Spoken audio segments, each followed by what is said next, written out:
Sometimes I have to check whenever songs like this come on from the soundtrack. I have to check if it's actually the Genshin soundtrack or if I left something cute, like something weird cute that's gonna give me copy strike. Because holy shit, this music doesn't sound like Genshin.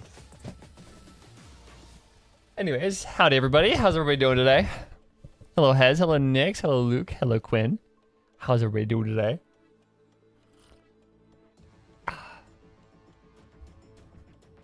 This is Risley. It's more recent, I think. Because I have up to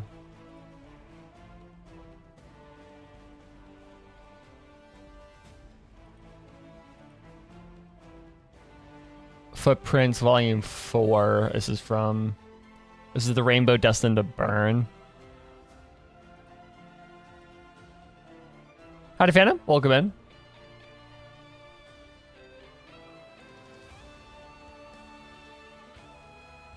Time to get lesbian? I don't know. I don't know if I'm gonna get her, but we're definitely gonna see them. Oh, Malik or yeah, okay, probably. The controllers are good. I've heard. I saw you guys talking about it a little bit.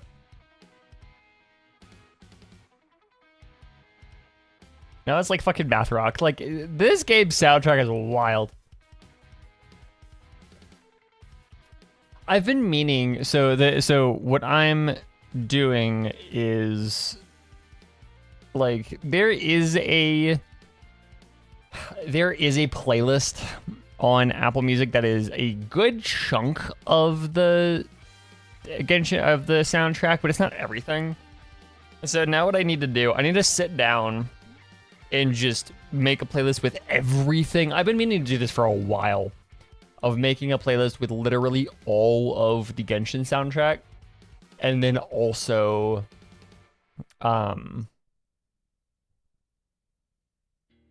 making one that's like a more curated selection. So we Shush. I was watching videos. I'm closing this.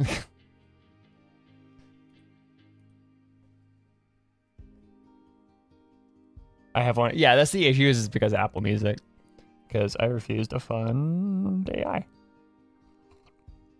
Or AI music.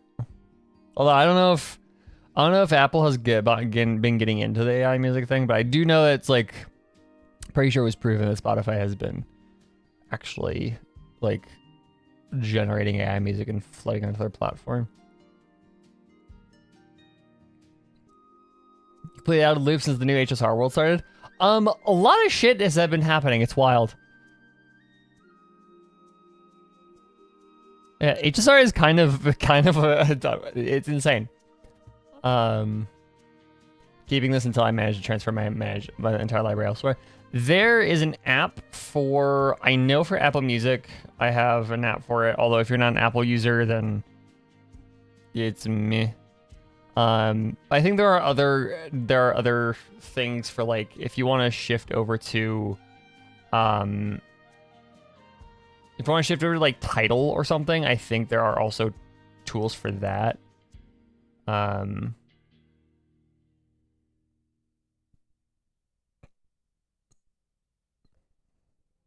Perhaps, I don't know. I know there are tools though for migration.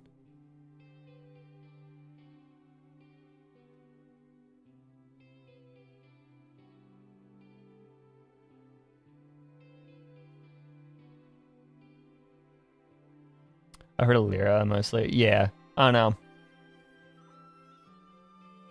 As a new platform, right now, the best options for a streaming platform are Tidal, and if you want to go the actually owning your music route, Bandcamp. But that's way more expensive. I get that if you're like huge into specific, like if you have a lot of music, that works. Also YouTube Premium, yeah, generally. No,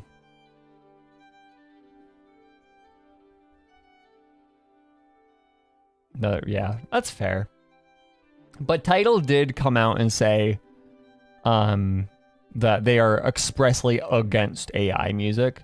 So it's like, hell yeah. But so far, Apple hasn't done anything bad with AI yet, so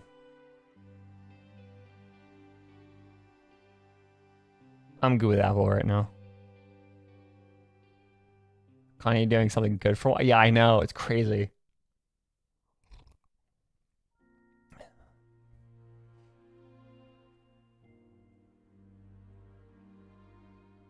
I mean, Tidal has been actually doing pretty good stuff for a while. Also, Apple, I think, is one of the companies that has... They've been keeping it like the Apple thing where... Okay, the one thing I do enjoy about Apple, they do have a couple AI things, but it's so non-intrusive. It's one of the reasons why... Because, like, at this point, it is almost impossible to use any tech without having AI shoved in somewhere. Apple is making it... They're not shoving it... They're not doing what every other, like, Fortune 500 company is doing right now. They're not shoving it everywhere it doesn't deserve to be. Like, they're doing some stuff with, like, Siri, I think. But, like, I can say I don't know what Apple is doing with AI because they don't shove it in your face. And that is one of the things is like, okay, people have every reason to hate Apple. I do not disagree that Apple does suck. But at least they have the, like, Linux style don't fuck with user space too much attitude, especially towards AI. They've been keeping it subtle, and I'm like, I respect that way more. Siri was always an AI thing, but not Gen AI. It's always been deterministic. It's always been deterministic. But they've been doing Gen AI stuff, I think, with Siri. But yeah.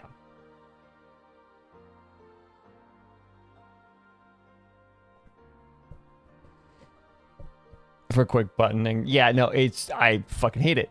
Microsoft specifically is pissing me off. This is why I have refused. I'm still on Windows 10. And like, when yeah, like the Raiders, huh? Oh my god. Oh, fuck. Anyways. Yeah, I'm still on Windows 10 because I refuse to upgrade to Windows 11. It's terrible.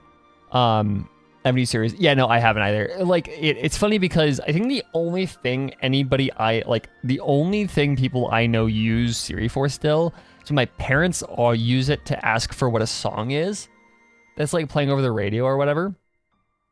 But at that point, I honestly think it's faster to use Shazam. Like, it is faster to download Shazam and use it instead of asking Siri, because she always takes a minute to actually, like, clock what you're asking her.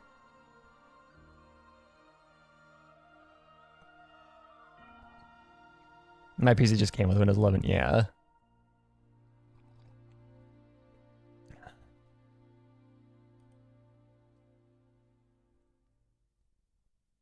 Like, it's funny because whenever I open Premiere, whenever I open Premiere to edit, because I'm finally chunking my way through the last episode of Chained Life, so I can get that done before I move on to other shit. Whenever I open Premiere, Adobe yells at me. It's like, "Hey, fucko, you have Windows 10." And I'm like, "Don't care." Continue.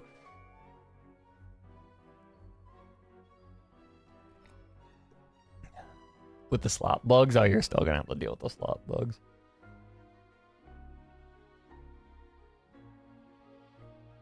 So you're using 11? I mean, 10, that's not too much different from 11 anyway, or from 10 anyways. Like, it's the same operating system under the hood. There's like some slight differences.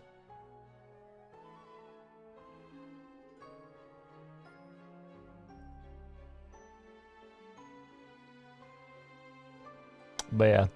Anyways, I am fucking exhausted because again, I had yoga this morning and my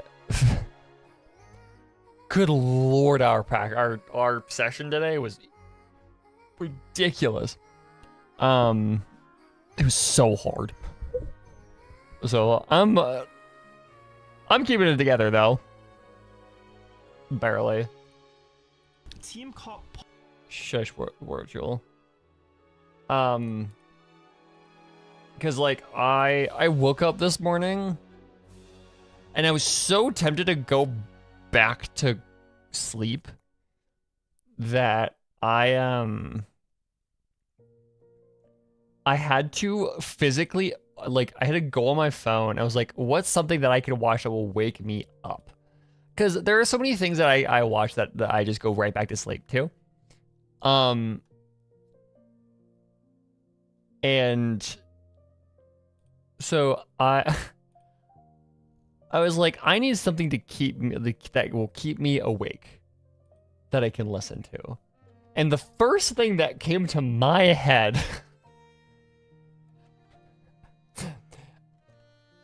the first thing that came to my head when I was like, I need something to watch to wake me up was to was to play the fucking Mario Kart radio theme.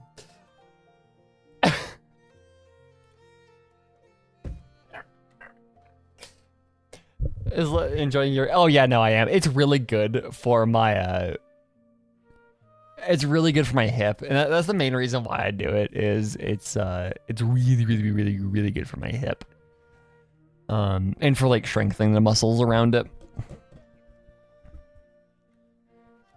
Yeah, that was the morning I had. I'm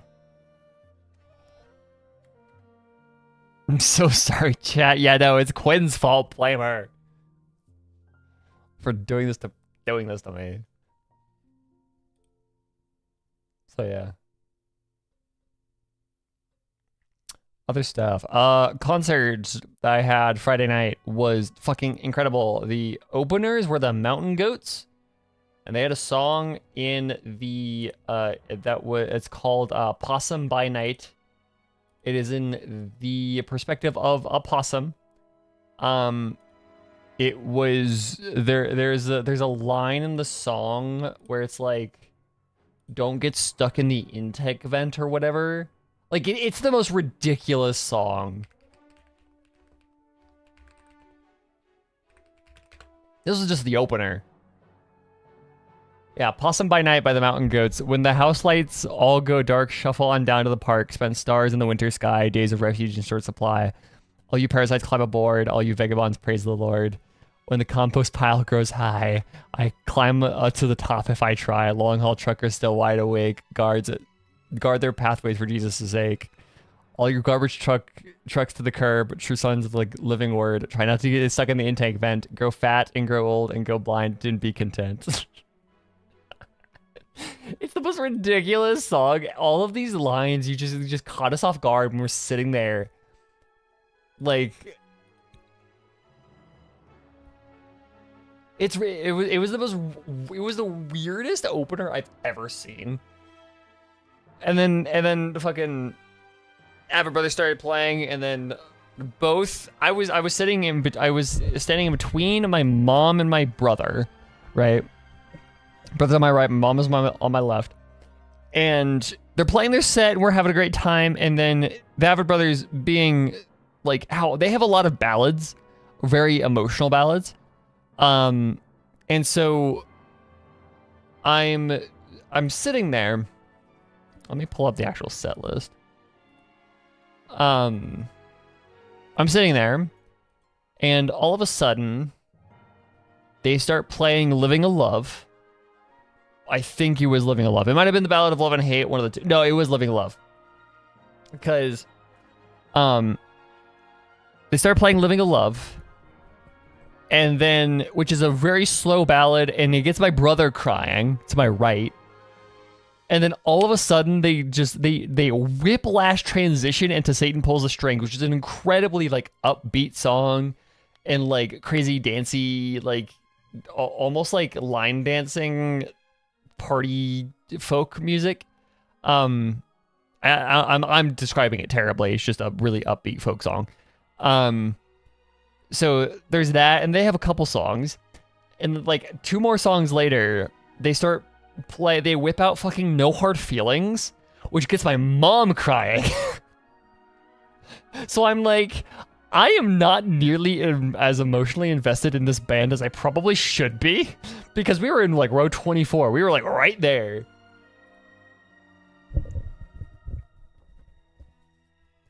Maybe we'll play Genshin again, so I think we're even. Yeah, I guess so. Well, hang on, she's damn near.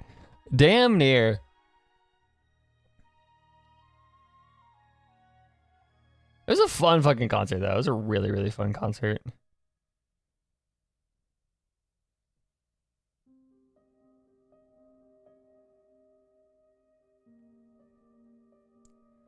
But yeah. Anyways.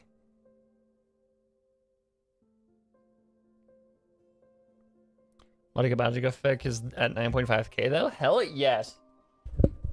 Crank that shit out as. But anyways, how about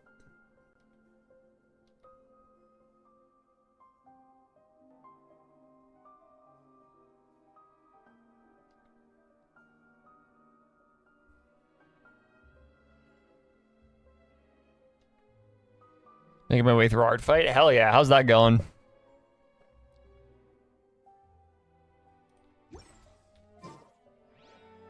Osmanthus wine tastes the same as I remember. But where are those who share the memory?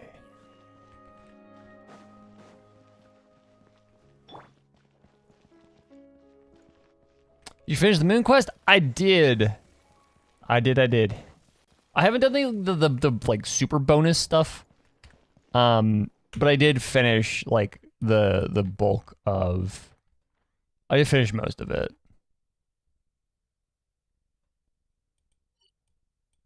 Oh my god, people are drawing OCs. Yeah. Art Fight sounds really fun. How was it? It was incredible. Like, holy shit, it was incredible. That revelation at the end was kind of sort of ridiculous. I'm still kind of blown away by that.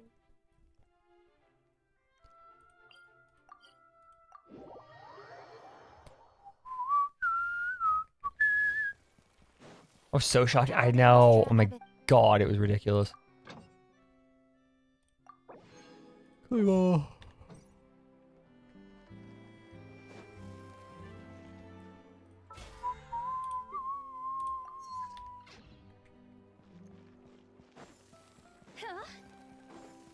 was 1,000% expecting it. I don't think I was expecting Ether.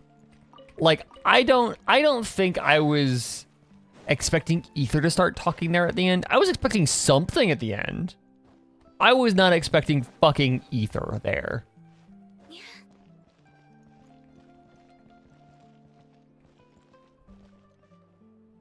But anyways, lesbians, am I right?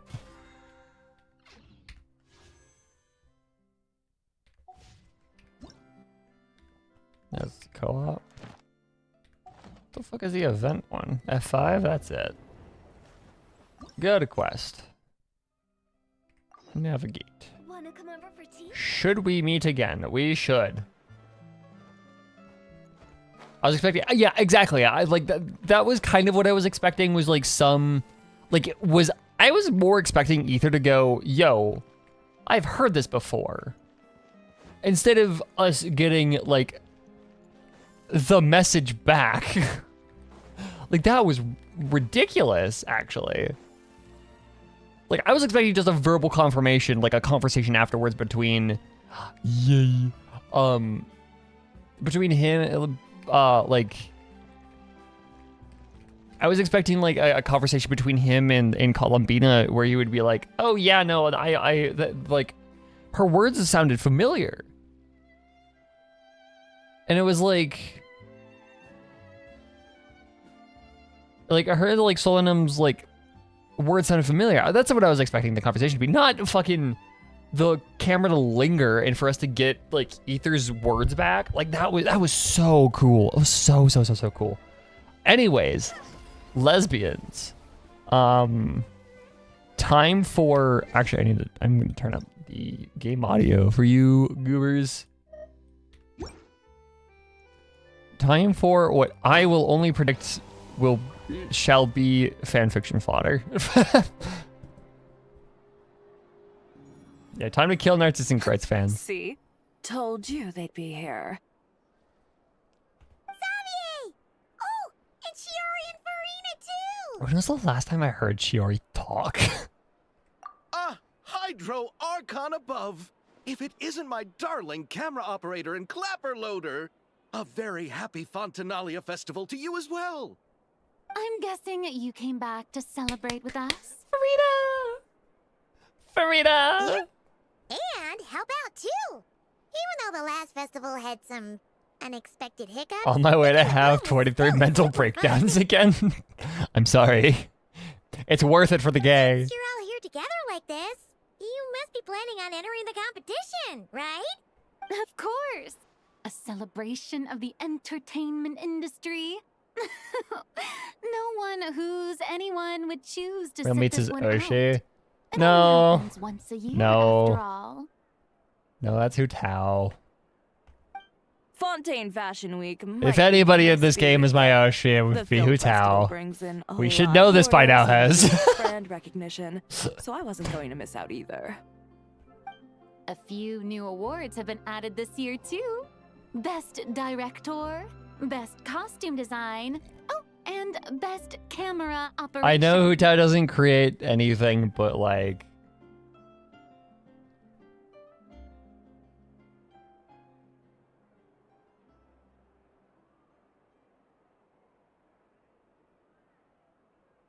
Ooh. Oh, yeah, okay. I just got that. That's what you're implying. What's Musketeer Pictures film gonna be about? Oh, about that. What's wrong, Xavier? What's with that look? Oh, man. You weren't scammed by some shady investor again, were you?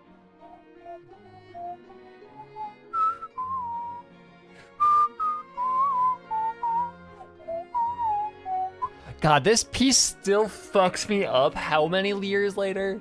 No, Like, no. good Even lord. I'm not naive enough to fall for something like that again. Hu Tao does, yeah, no, that's true. So then if anybody would be like, in Genshin would be my Hoshi. Besides, thanks to the fine Be people Farina. here, Musketeer Pictures has more than enough funds to shoot without investors. And yet problems persist. Huh? What do you mean? Well, we were planning to replicate our past success and shoot a film based on a popular novel. But as we were holding auditions for the female lead earlier today, a striking young mademoiselle wandered in by accident. Her disposition was simply ethereal. The look in her eyes somewhat melancholic. Oh, I wish you could have been there. The awe I felt can scarcely be put to words. Something Haruhi Suzumiya. You had to be there, friend. No matter where she stood, it was as if her surroundings, even the air itself, turned into the perfect shot. Xavier is the realest guy in this quest, yeah. Even even the colors behind him are gay. Is like, yeah, Guess you no, got I your clocked lead her. actress then? No, quite the opposite. My script is entirely unworthy of her. Sure, it's not that I bad. fear it is. Nevertheless, I couldn't help but approach the mademoiselle to ask about her background and what brought her to Fontaine. What did she say? Sadly, she said her best friend was gone. Oh, After returning to her own no, homeland Filipino. not too long ago, she decided to visit where her friend was from to remember them better.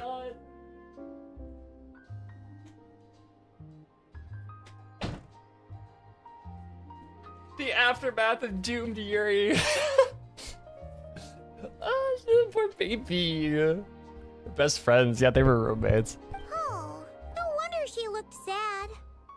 Yes, but that's when it struck me. Why not cast her as the lead in a film centered around her search for this old friend? I'm not sure about that. Huh? You're gonna rewrite the whole script? But is there even I mean, if she's okay with it, super complicated? if she's okay with like reliving or like processing her grief through acting, I guess. But it's also like, it's Columbina. She doesn't have like. She doesn't have the emotional intelligence to process grief, I don't think, like normally. Think about the difficulties. Much less through the acting. Two Musketeers. We had to start from scratch back then too. I'd say we're ahead of the game this time. Guess so, but Don't worry, Paimon. Shiori and I have evaluated the proposal. Dragonflies? No, We they've been support around. Xavier's decision. I won't really need to start on the costumes until the cast is finalized, so it's not too much extra work for me. Oh, fair mademoiselle. Finishing the script would be a start. You know, compared to a commercial popcorn flick, I do prefer the idea of shooting a more artistic film. One that leaves a profound and lingering impact in the hearts I do of the love these two. audience. These three are fun.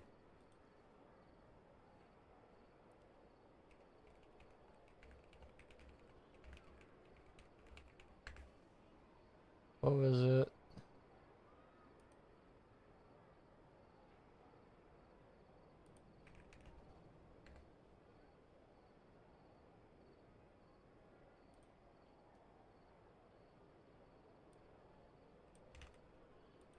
Well, they're just gonna recreate Jan Delman.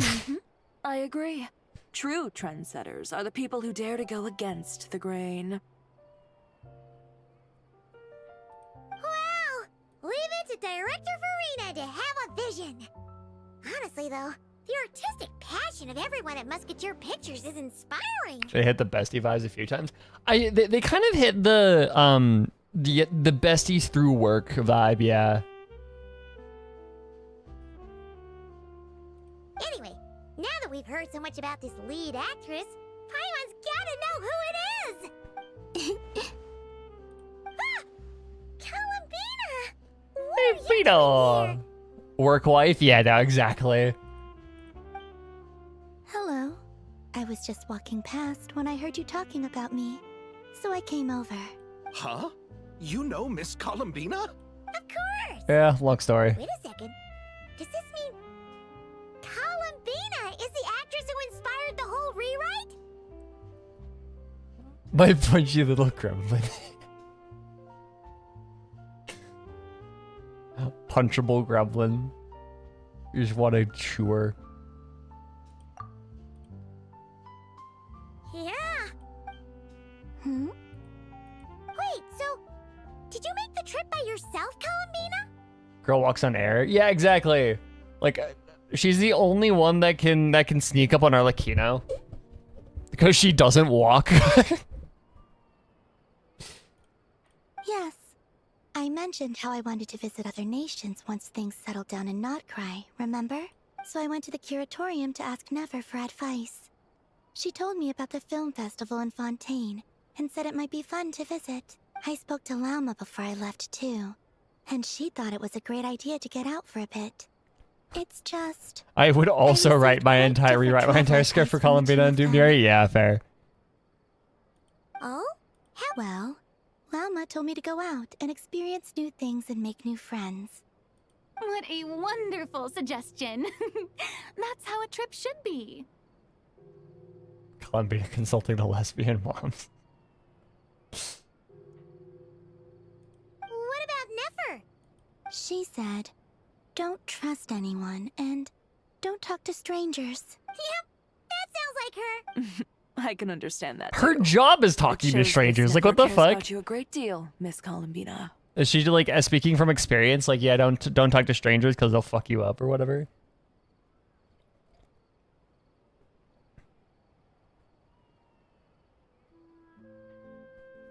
8% sure Amberly Connors is Keanu's. Like what in that new Hoyoverse game?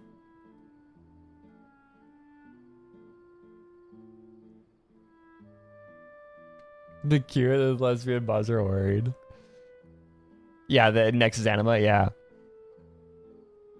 Do as I say, not as I do. That, yeah, no, I can see that. That's very much something like a concerned mom would say. Yes. So I plan on combining their advice. All I need to do is turn strangers into friends, and then I can talk to them. I mean, fair, actually. Huh. That's kind of makes sense. the entire also idea behind. Not. I mean, okay. The idea is there, but I don't trust Columbina to. I don't. I think she would take it too literally. Hey, Chiori. Oh, look who's back. Happy Fontanalia Festival, you two. Hello, Chevreuse. Oh, looks like we have a superstar in our midst. How about an autograph, big shot? Haha, very funny.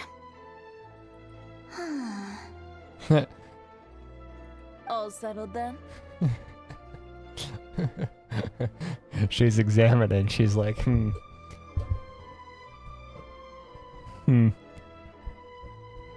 The tension between these two. Yep, the Duke gave his blessing, and I cleared it with the Udex.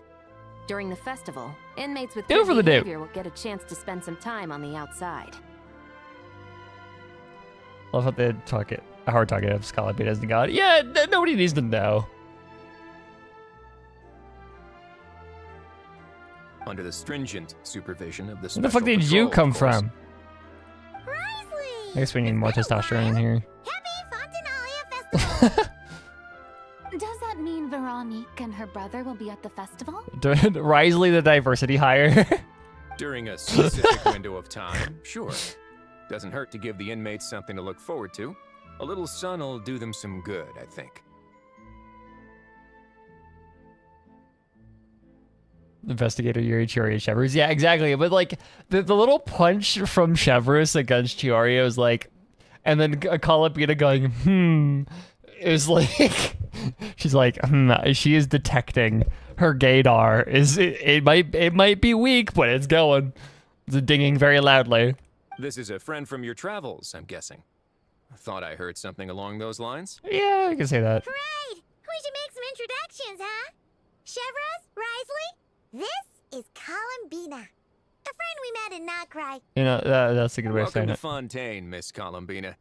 I bet the weather's been quite an adjustment. The local gay trans man shows up with a lesbian gag. Yeah.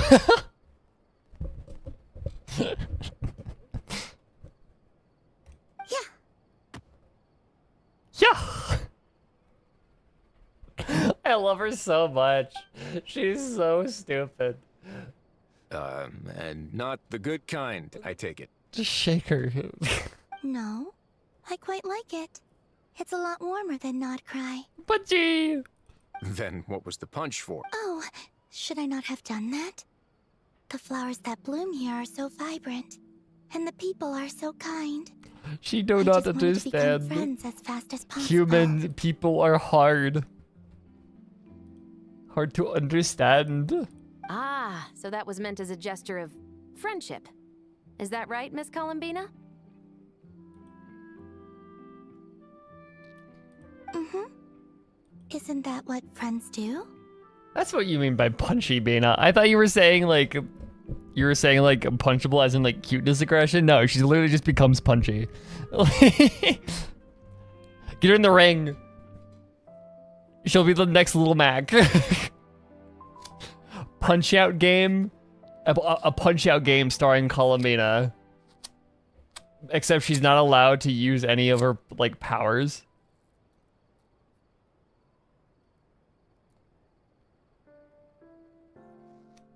Oh yeah, no, Risley's a big softie. Like of course he's not gonna have a bad reaction. He is the biggest softie known to man.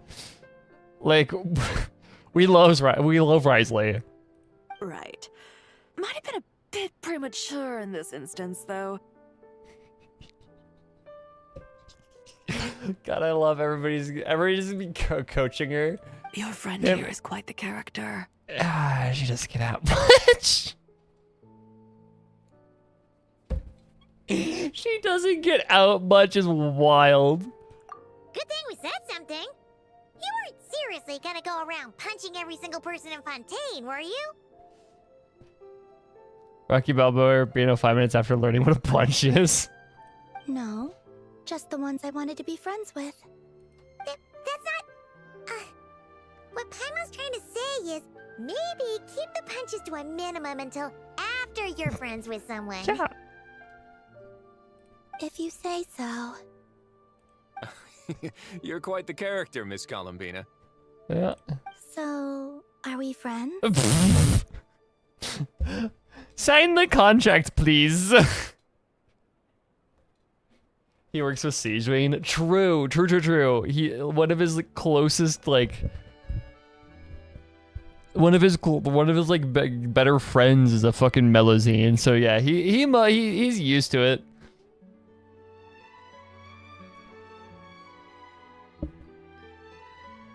Of course. Any friend of the Traveler is a friend of Bria's mine. the brightest one here. Yeah.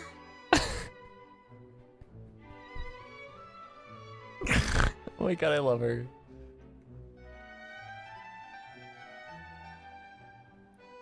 Yeah, the punch gets harder for yeah. Yeah. She's so silly. I love her. When it comes to friends, you sure know how to pick 'em. So Miss Columbina is the lead actress I've been hearing so much about.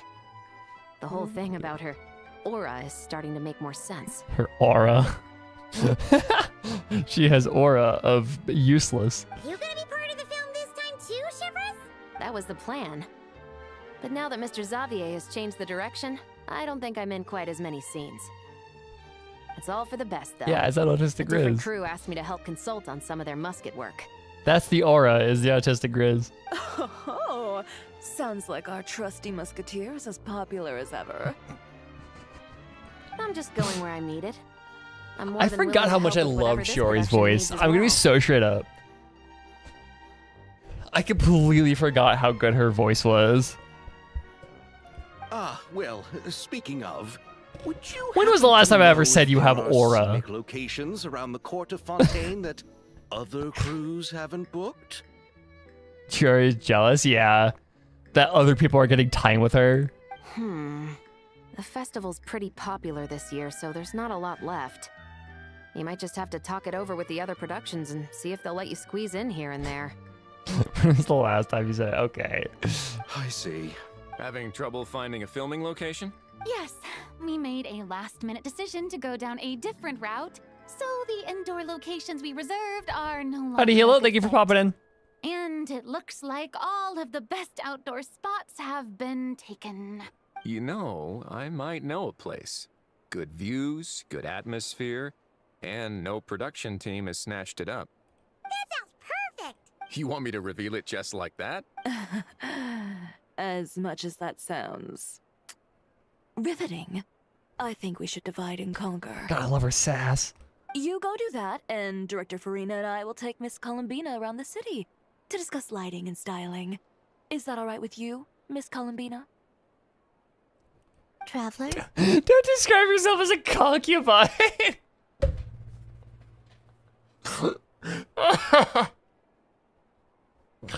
Oh my god. That sounds so bad. Here is our friend! My god. Don't worry about a thing and just focus on enjoying your trip. Okay. All right, then the Traveler and I will go check out this potential filming location. It might even give me some inspiration for the new script. I'll leave this to the Duke then. Do it for the Until Duke. later, everyone. Maybe we'll run into each other on set. Do it for the Duke. Okay then. Lead the way, Risley! Paimon's not built for suspense. Let's get... Who said anything about roads? Huh? Take me home, cause you to the place I belong. Anyways.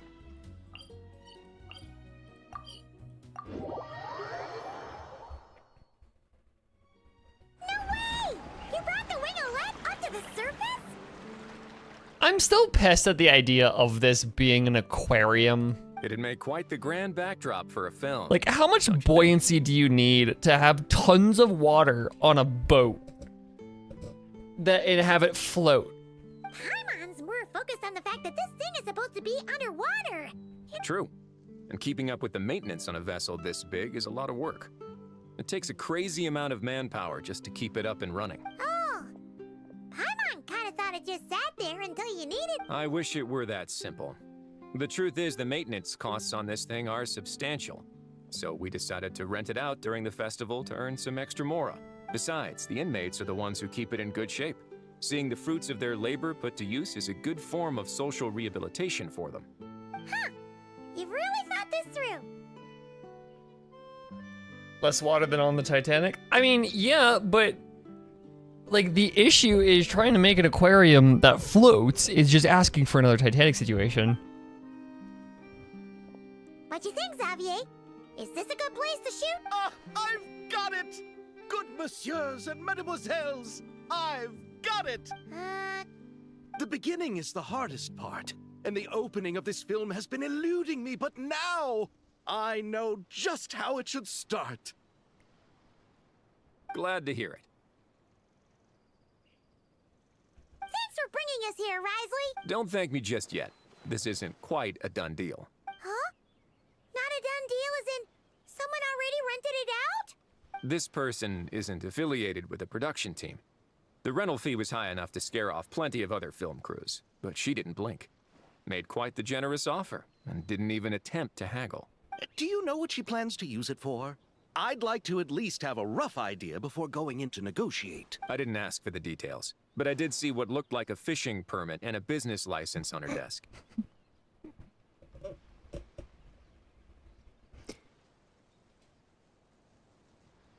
I love the idea of, you know what? I'm gonna make a floating aquarium, and how I'm gonna do it is I'm going to literally catch fish from the boat and put it in an aquarium. Like, that is, it works. It, like, if you want like one fish tank with a consistent ecology, then you just take fish from the lake that you are currently on top of. Like, it's an idea. It works. My guess is she's planning on using it for some kind of restaurant or aquarium. A floating restaurant is sure to attract people. But an aquarium sounds cool too. The views from the ship make it a great spot for a date. To me, if I was Riley in this situation, my thought would be restaurant. Like, that is such a reasonable idea. Is restaurant.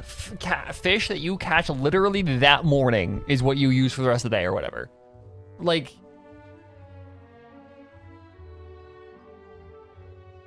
that's an awesome idea for using a big ass boat like this. But not making a fucking aquarium out of it. The winglet might not be under my command right now, but it's always nice to see her. Why are we talking about catching fish? Long story. A film is sure to drum up some good publicity as well. I do hope we can work something out with the current captain. Well, guess we should head over and talk things out then. Best of luck.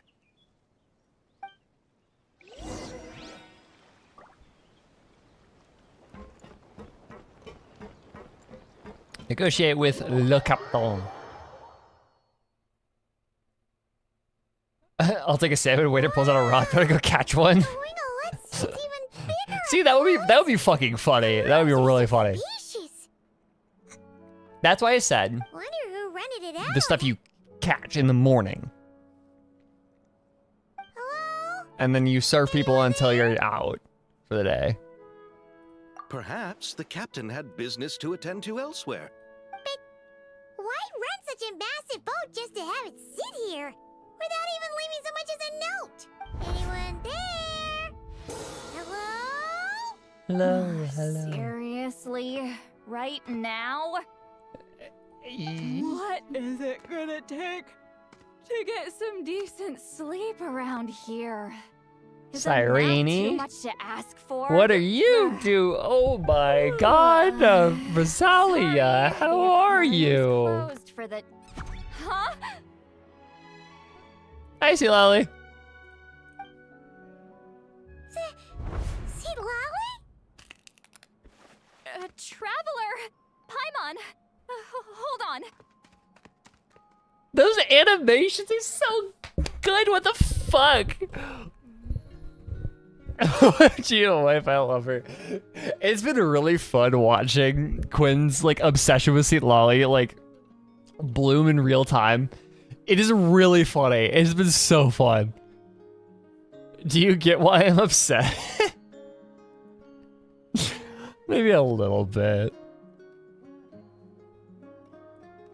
Oh, this is just great. How am I gonna go out dressed like this? Oh, what happened to my regular clothes? Oh, the pout! Oh my god. Okay, these new animations are doing her so much justice. The wash! I put them in the wash after I drank too much and fell into the fountain. Oh, this can't be happening. Am I seriously gonna go out like Imagine Yahida with these. Imagine Yahida with all of these animations. Oh my god. Oh, she would be. I think you would fucking adore Yahida even more than Seat Lolly if she had the like if she had. Oh my god. Why is she so fluidly animated? It's new tech, I think, that they're debuting with Seat Lolly here. Like new animation tech that they're probably gonna hopefully use a lot more in Snezhna, yeah. Think we might have caught her at a bad time? See, Lolly! I don't want to hear it. She's blushing. Hear what?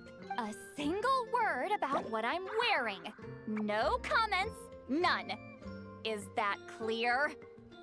Oh, yep. Crystal. What's wrong with it? It looks cute. You think so? No, wait, I told you not to say anything. I did. What, then, his thoughts. I heard his thoughts. How could I forget about that? Oh, this is so embarrassing. I seemed a little too pleased to get that compliment, didn't I? Wait, the mind reading went both ways. Does that mean the traveler's hearing all this too? I didn't hear a thing. You clearly did. Huh? What did we do? Paimon's not following. Nothing. It's nothing. Let's just move on. Did you need something? You're not here alone. Hello, I'm Xavier, a film director and producer from Fontaine. She's giving I me. meant to introduce myself sooner. She's I reminding me just a didn't lot. want to, So I've been watching You and I Are Total Opposites. She is giving me a lot of Suzuki. I mean, partly because of, like the pink hair is helping, but she's giving me huge Mew vibes, which is adorable.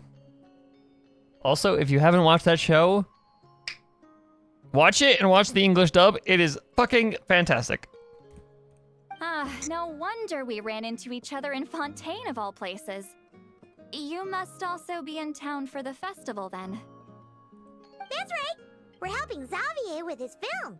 In fact, we were hoping to shoot some scenes on this boat. You're the one who rented it out, right, Seed Lolly? Whale-Nose Ball? I know. It's so good. It's such a good fucking show. Like, I love it when like, I'm not a huge romance fan.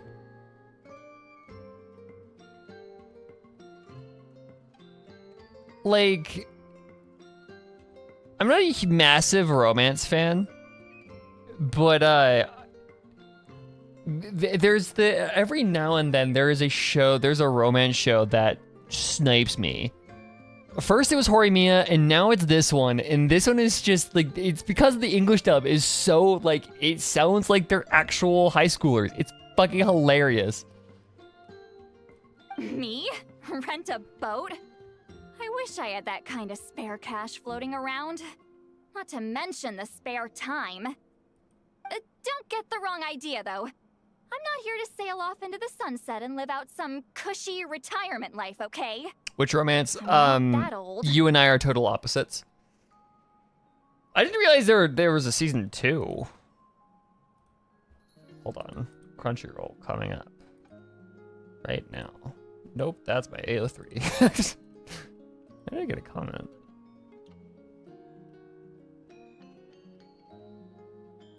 We'll read that later. It's always fun to get a comment when you haven't posted in a while. Where is it? Because I was like halfway through. Oh shit, there is a second season. What the fuck? I didn't realize this was even simulcasting. Okay. Because I just started episode 10 earlier before I stopped watching. I didn't even realize there was an episode 2. Well, about to expose his AO3 reads. I should not read all that much.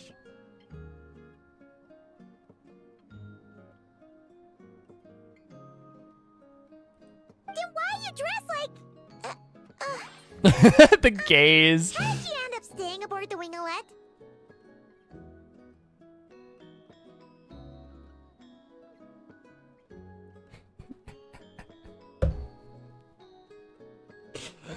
Oh my god, you're starting chapter 1 of TCR? Okay. Yeah, next time we call, I'll give you my notes on chapter 1 of TCR. Oh my god, I hate that we're actually doing that. Well, I heard one of my favorite light novels was getting turned into a film, so I came to Fontaine to catch the premiere. Aww. Originally, I booked a room near the Opera Epiclese, but I'm quite particular about where I sleep these days. I think it's an age thing. And that bed? Oh, I just couldn't sleep in it.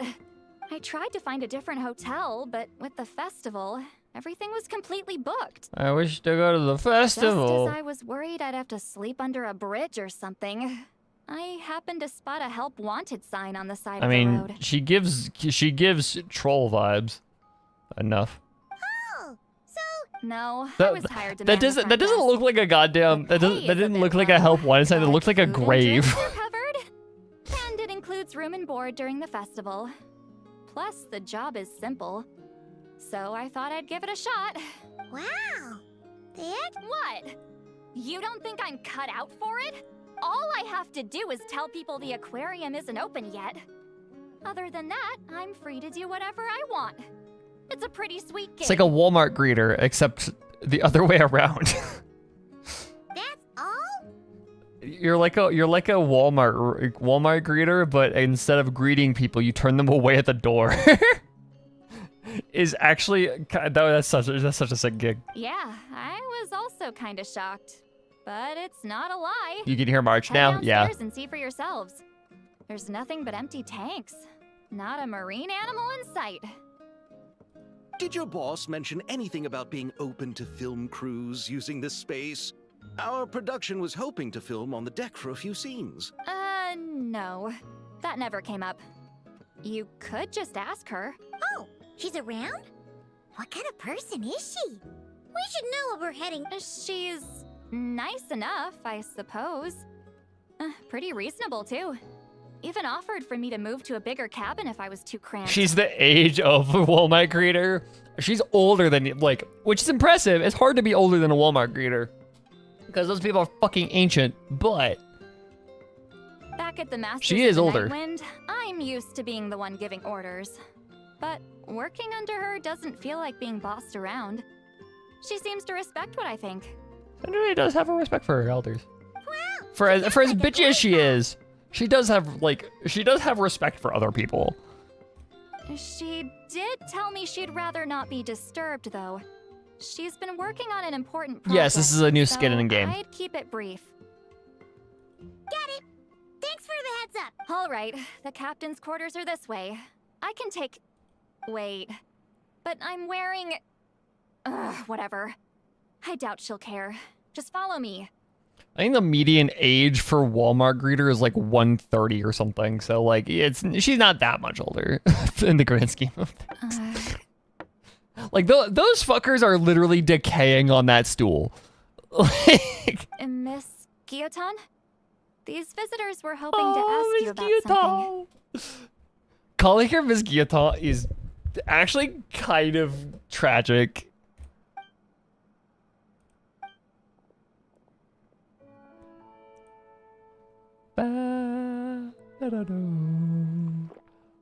I thought I said to limit the interruptions.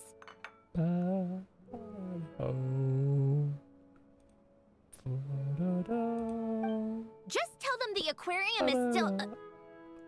Oh, the animations for her too. Okay. I'm normal. In the eyes. Oh, the eyes are so fucking cool. Oh, the ticking cogs. Okay, I'm normal. Sandrone? You're You're here? alive? Why did you tell your wife? Huh?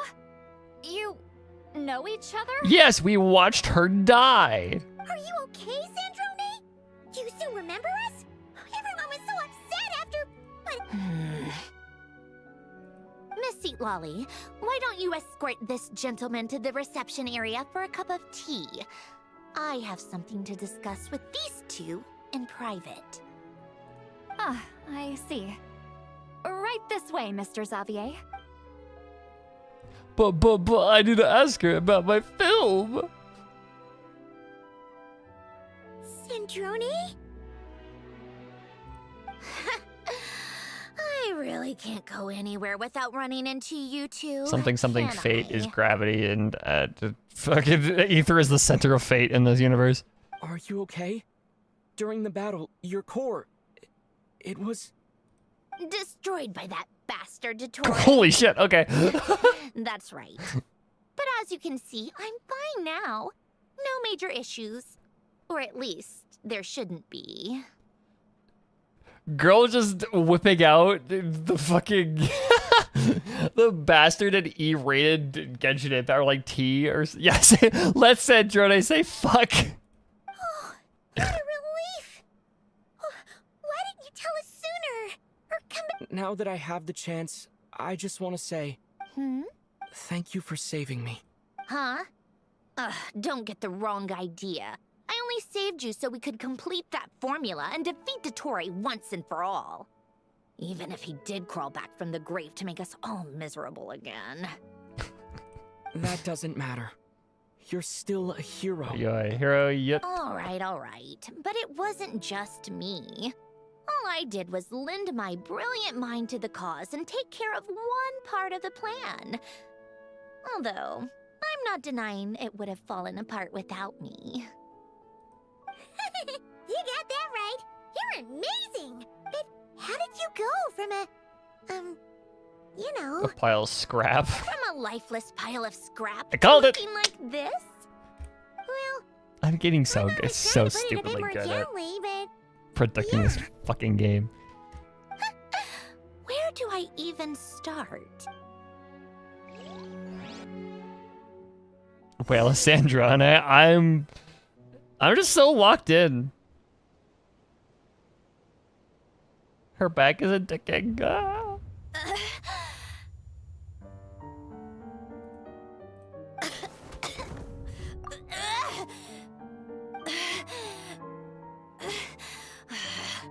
This is what happens when you stream this game for thousands of hours. Not thousands, hundreds, but like, you still. Where am I? Did we do it? How much time has passed? I'm not in one of that lunatic's experimental labs, am I? Wait, Fontanian decor. Books from the Research Institute. Starts at breakdown number what, 3? One thing at a time. Coming? Initiate self-diagnostics. Assess the extent of the damage. Cut power to compromised, non-essential components. Then reconstruct available action modules. Okay. Severe damage to the core. Dottore, you bastard. Let her say fuck. Polonia? No, not Polonia.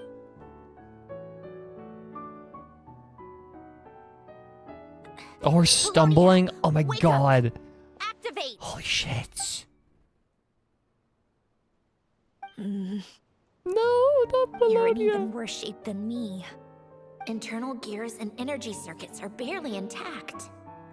Extreme damage to the core, just like me. Rebooting is off the table. Even if I could repair the damage, I don't know if... You used up all your critical energy in those final moments, didn't you? To protect the core of that guy in the hat, and the numerological array. Polonia. Wait, the array. Yes! The prototype is still here. But can I even run it in this state? Whatever. I have to try. I just need to confirm one thing. Activate the numerological array. Connect the computing core to my body. Just like I thought. It needs too much computing power. My body. Is it in quotations because it's technically like Alan's creation? Or like, I don't, okay.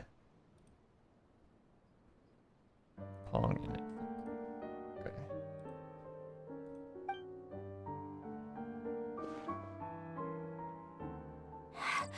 Cut off power supply to all functions except the thinking module. Oh shit. Please. I just need to ask one question. Initiate query regarding the 3 moon sisters. How many living moon goddesses are there in possession of the Trilunar Authority? 1. It worked. You did it, Columbina. No! You made it back. Oh! Oh! Oh, she's... and she's genuinely smiling at the fact that Columbina is still alive. So adorable. But how did I survive? The self-diagnostics showed damage severe enough to shut me down for good. What triggered the reboot? Huh? A built-in message? Only the final gift. Alen! Were you the one who gave me the second chance? But why now? What activated it? Stellar linchpin. What is that? A vision? Wait, no. It's a stellar linchpin.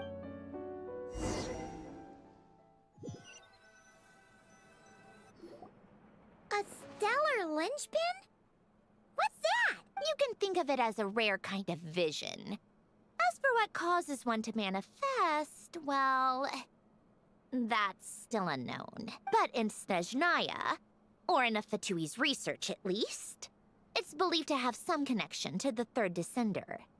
The third descender? We knew his remains were used to create the Gnosis, but this is the first we're hearing about a stellar linchpin. You knew about the remains? Right, of course. Look who I'm talking to.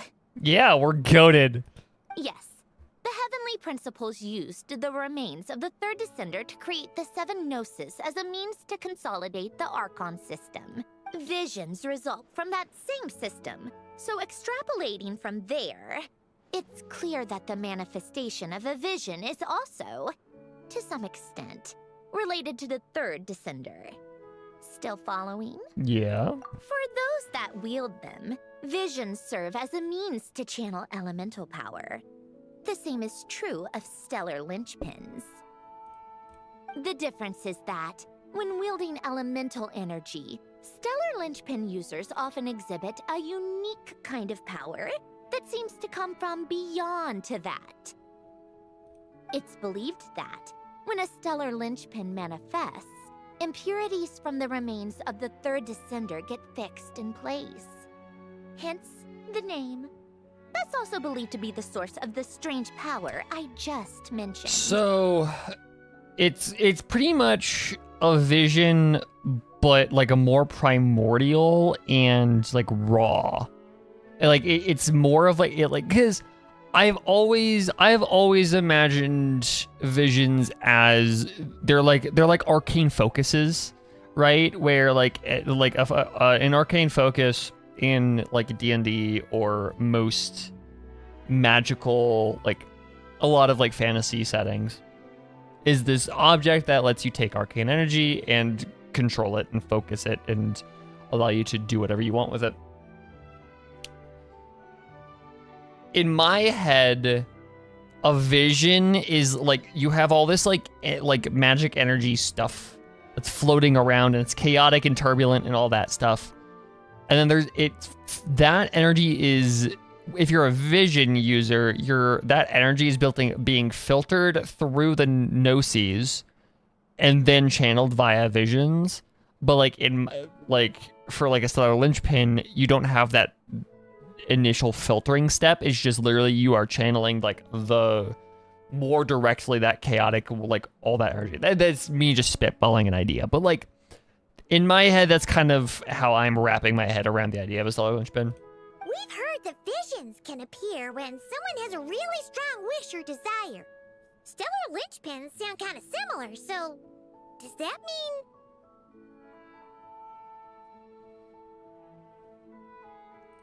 Huh? Oh, don't look at me like that. I've never had any grand wishes or aspirations. Just a list of things that drive me up the wall. So if you're asking why this thing appeared, I have no You want to clue. kiss your wife. That's it. That's your desire. All I know is that without it, the gift Elen left me, this built-in second chance, never would have triggered. The damage to my core was too severe, but thanks to the stellar linchpin's manifestation, it did trigger. And after my core rebooted, I was able to repair the damage to my body. I also managed to There it is. Third time's the charm, Quinn. along with some of Polonia's surviving algorithms into this form.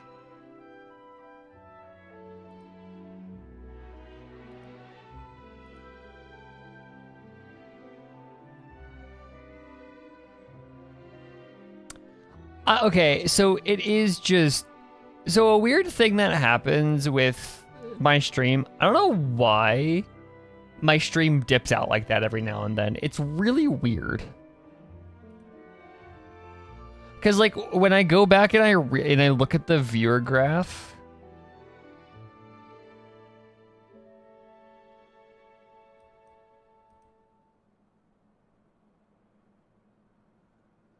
Whenever I go back, like, after a stream and look at the viewer graph, like, my viewer graph, there's always, like, a couple of dips. And I don't know why. I don't know what's causing it to go, because I don't read anything on my end. Like, I see... Like, I have dropped this entire stream, networking and rendering lag. I've dropped 140 frames out of, like, 261,000.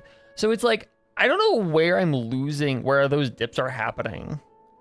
Like, I'm being throttled somewhere else up the line that's causing that to happen. I don't know. It's weird. It's really strange. Yes. Unfortunately, Polonia is beyond repair. No, poor baby. Oh, we're so sorry to hear that. But you also mentioned something about a final gift? Your content is too powerful. The lesbians are too powerful. Yes. Elen often spoke to me about wishes and desires when he was alive. Did he happen to read a book called Heart's Desire? I suppose he thought there might come a day when I wished for something, and was willing to sacrifice my own life to fulfill it. So he left me a chance to start over. No, Elen once said I was his proudest masterpiece. That might sound so coming from me, but it's also an undeniable fact. Yaw.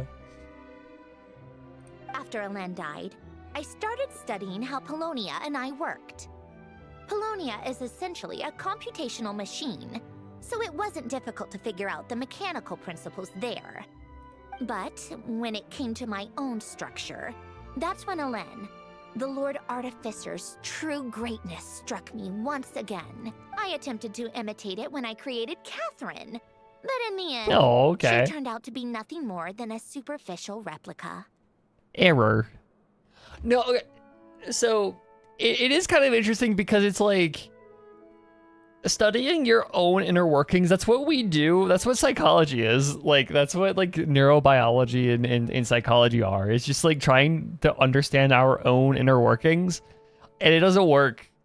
But apparently, like, Sandrine figured it out. What? But his creation skill, Catherine, is super impressive. We were shocked when we first found out she was a puppet. No, she's nothing compared to what Elen was able to create. Some of the mechanical principles of my own core are still a complete mystery to me. Something, human brain. Keeping that gift hidden wasn't even a challenge for him. Just a shame I had to waste it on fighting Dottore. I just couldn't stand the thought of him coming out on top. Huh, if you put it that way, the world owes me a whole lot then, doesn't it? Wait, but all this still doesn't explain why Risley said you rented the ship and even had some kind of fishing permit? That's because I'm trying to go back to the place Elen and I lived when he was alive. My former home, I suppose you could say. I think Dottore. We can finish that sentence. It's Pantalone.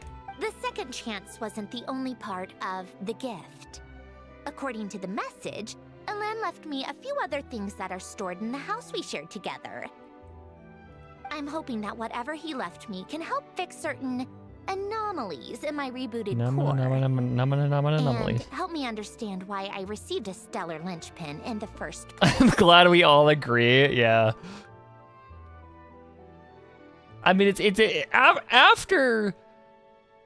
after Pages of Piranha, it's a pretty easy thing to agree on. Okay, so go back then. What does that have to do with fishing?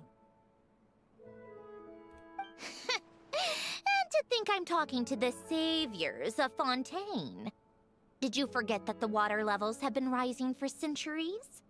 I can't just go back to the place I used to live because now it's underwater. Oh, right. With the rising water levels and changes in terrain, it's not just a matter of finding where it is, but also clearing away any sediment or debris. But Fontaine law prohibits unauthorized individuals and organizations from excavating underwater ruins. A Melazine caught me the minute I even made an attempt. Why not apply for authorization then? And face the endless slog of Fontanian bureaucracy. No thanks. Besides, I'm a Fatui harbinger. The diplomatic implications alone would be enough to give the gestionnaires at the Palais Mermonia a headache. A fishing permit, on the other hand, isn't difficult to obtain at all.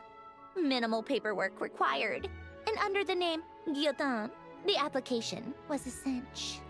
So you're exploiting a legal loophole? Am I? That underwater home belongs to me. If I happen to chance upon it while doing some fishing, what's the issue with that? Of course, honestly, fair. I do have to catch some fish to put in the aquarium, just in case the gestionnaires come to check up on things. That's also the reason I love crime. Huh?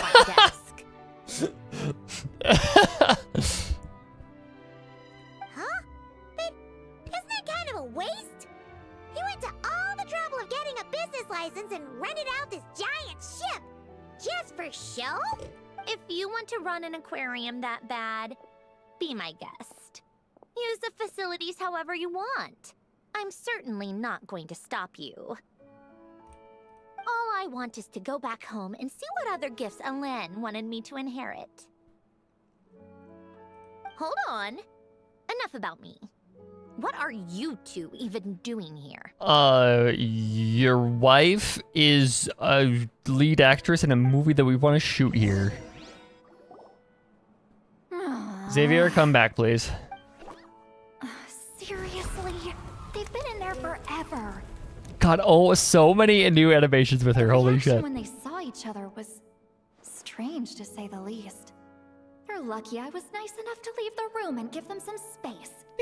Back in Chewing the Masters fucking of pillow. Delight, I'm the one who gets to kick people out. That's the plot. Yes, this is an event quest where we are. It's a film festival in Fontaine, and she's just constantly just chewing her pillow. Oh my god. And Columbina, Farina, Chiori, well, you know, whatever, are all shooting a film, and they want to use the boat for it. I just want to know what they're talking about. Should I cast a little eavesdropping spell? Tilale. Oh, no, what am I thinking? I'm Granny Eastley, the great shaman of the Masters. That's her of normal Lightland. skin. I can't do something like that. It's a Hoyo Versa event. Like, we've done a weirder in They've been HSR. out here for so long. Where's their respect for their elders? Ah, here they are.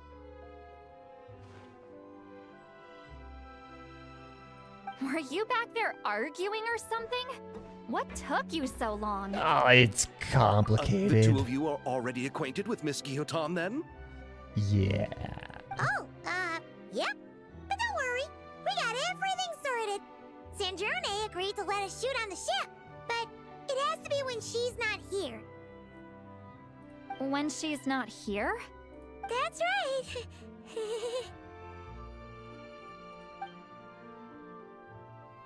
You'll excuse me if I didn't exactly ask for this little reunion.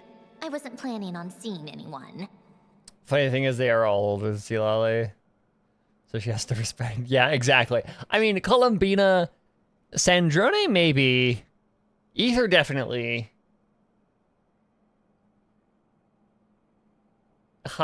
Xavier, secretly Xavier is like the oldest of them all. It's like a dragon. Like I said, my core is severely damaged. Even with the gift, there are anomalies that are making things unstable. Anomalies. I don't even know if I can continue to function without issues. So the priority is to fix these anomalies. Watch, the anomalies and are get just answers emotions. to my own questions. Then I can see the people that need seen. She's having her like late Violet Evergarden moment. It's like, what are these emotions that I'm feeling?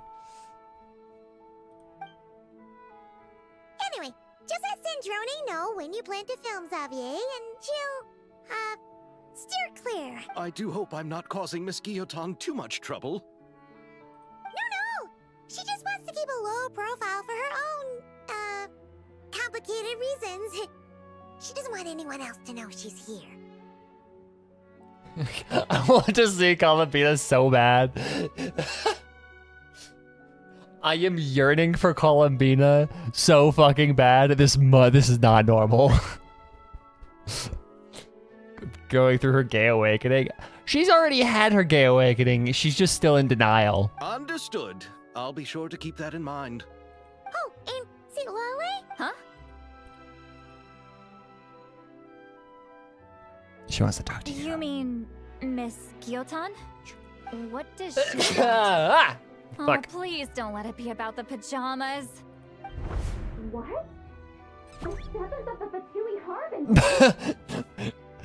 She was expecting to be fucking scolded about the thing. No, she's secretly working for a harbinger. Why are you telling me all this? I asked the traveler about you, and I've decided it's best to be open in this instance. I can understand if you would rather not work for a harbinger. Regardless, the room on the ship is yours to keep. You're an acquaintance of the traveler, and I plan to honor that. Wait, she's actually nice? It's not a problem. The captain also worked for the Fatui, and he helped Natlan a great deal. We know that there are good people among your ranks. Besides, I've been around long enough to know what it means to earn one's keep. This isn't Natlan, and I don't expect special treatment. Besides, sitting at a desk isn't exactly backbreaking work. I appreciate that perspective, great shaman. Seat Lolly. Just call me Seat Lolly. That title makes me sound You so... literally prefer people to call you Granny Eatsley. Like, okay, yeah, Great Shaman makes you sound old, but you prefer Granny Eatsley. Also, the fact that she like is holding the split screen open is actually really funny. Seat Lolly. The Traveler and I are looking for something, so we'll be heading underwater together soon. I'll leave the ship in your care. Yeah, while we're Capitano gone. carrying the Fatui's rep. Yeah, Together? How... that's so how fun. often? Not It's for the too kids often. only, but We're still. heading out in a bit, but I'll be available if you need something. You couldn't, go alone? I wanted to, but he was concerned about my physical well-being. So he offered to come with. Guess my mental well-being means nothing then. Huh? She has separation anxiety. See, Lolly, she's a lesbian. Just be quick about...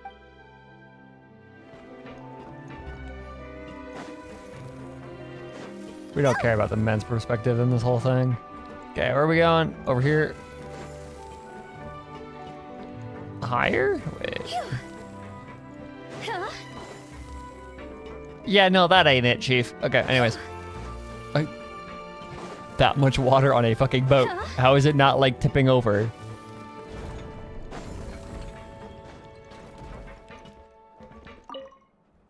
All right. Our first stop is the Barrel region. After Alain left the Fontaine Research Institute, he lived in seclusion somewhere around there. Alrighty. Let's go. Oh, fuck. Underwater gameplay. When was the last time I did this shit? Huh. This place has changed a lot. Yeah, it's Yes, I really sunken have been underwater. gone for a long... Let's look around and see what we can learn. Oh, and don't forget to catch a few to take back. We need to keep up appearances, remember? Ah, yes, fraud. Like... I love committing fraud. Crab.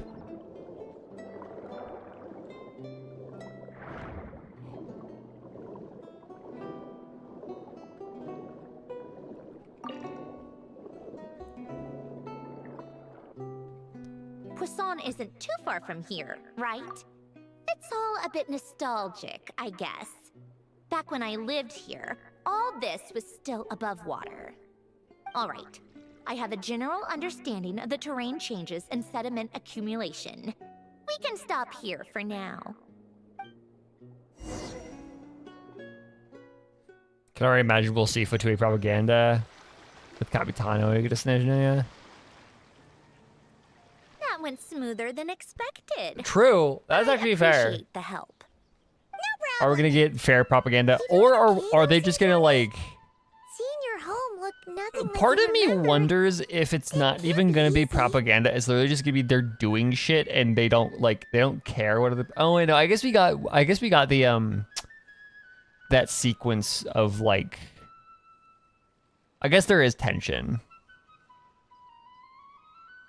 Because part of me, for the longest time, I've kind of been expecting Snezhnaya to kind of be a story about complacency. Where, like, nobody actually is doing anything about it. They're just kind of letting it happen.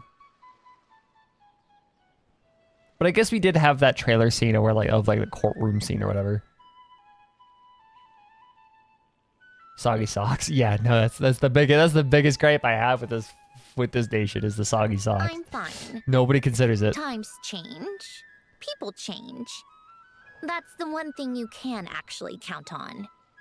I made peace with that a long time ago. You should head back and put them in the aquarium tanks. We finished ahead of schedule, so your crew is probably still on the ship. I'll follow in a bit. Right. Xavier said he was gonna test out a couple of shots. Sure you don't want to come with I'm us? sure. I want to take another look around on my own.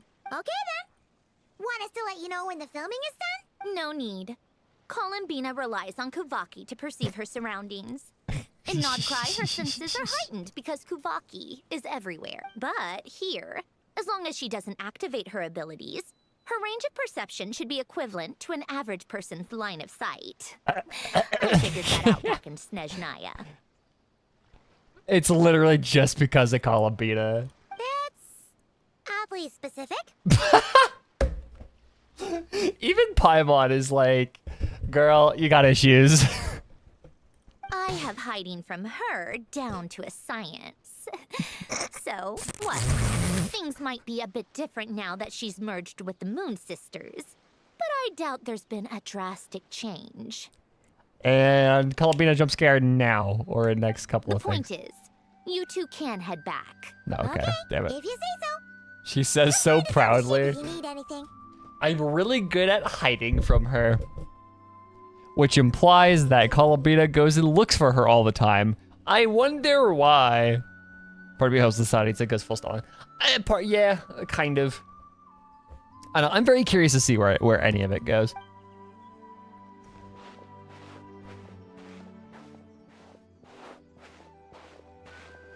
Yearning.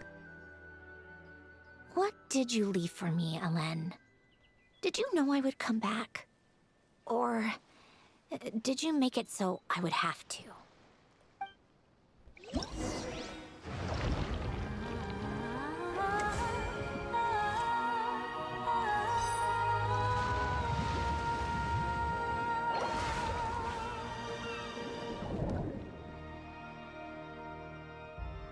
Sandrone seems to be looking for us. Request.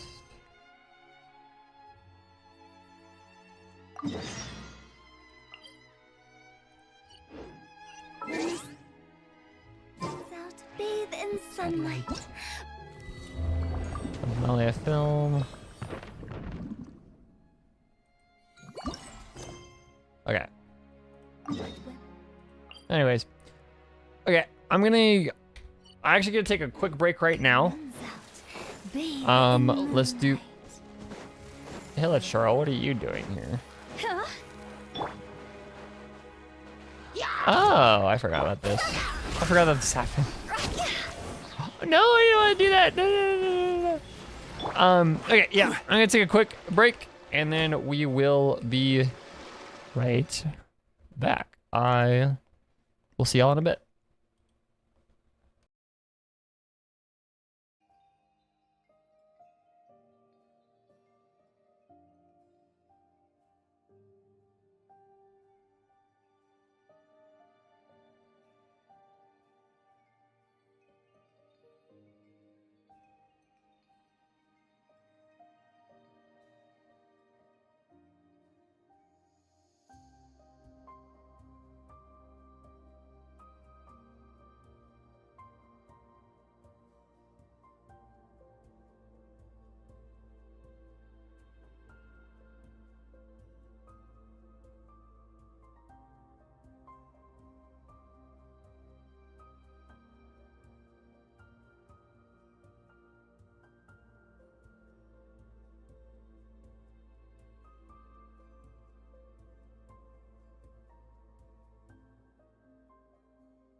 Okay, we're back.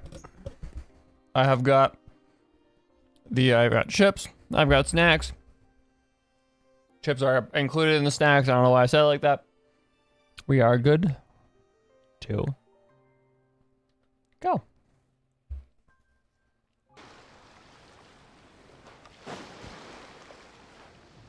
Let me...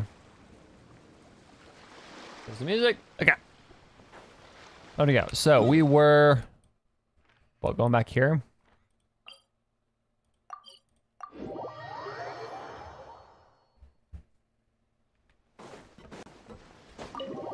Don't climb the door, dude. Go in it. Look at old damn. We're back!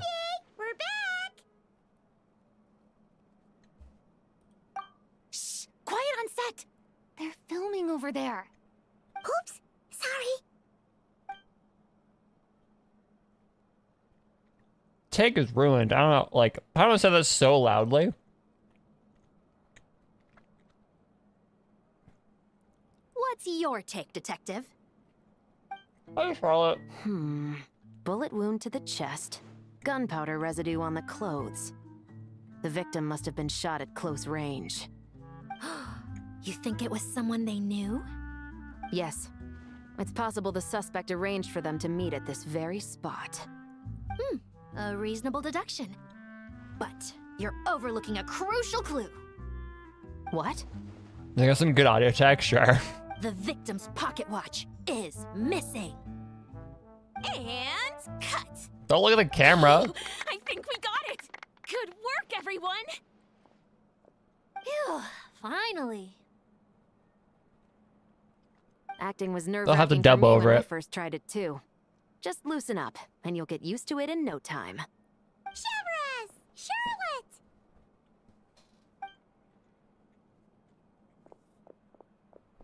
Oh, hello there, you two. You're filming here too?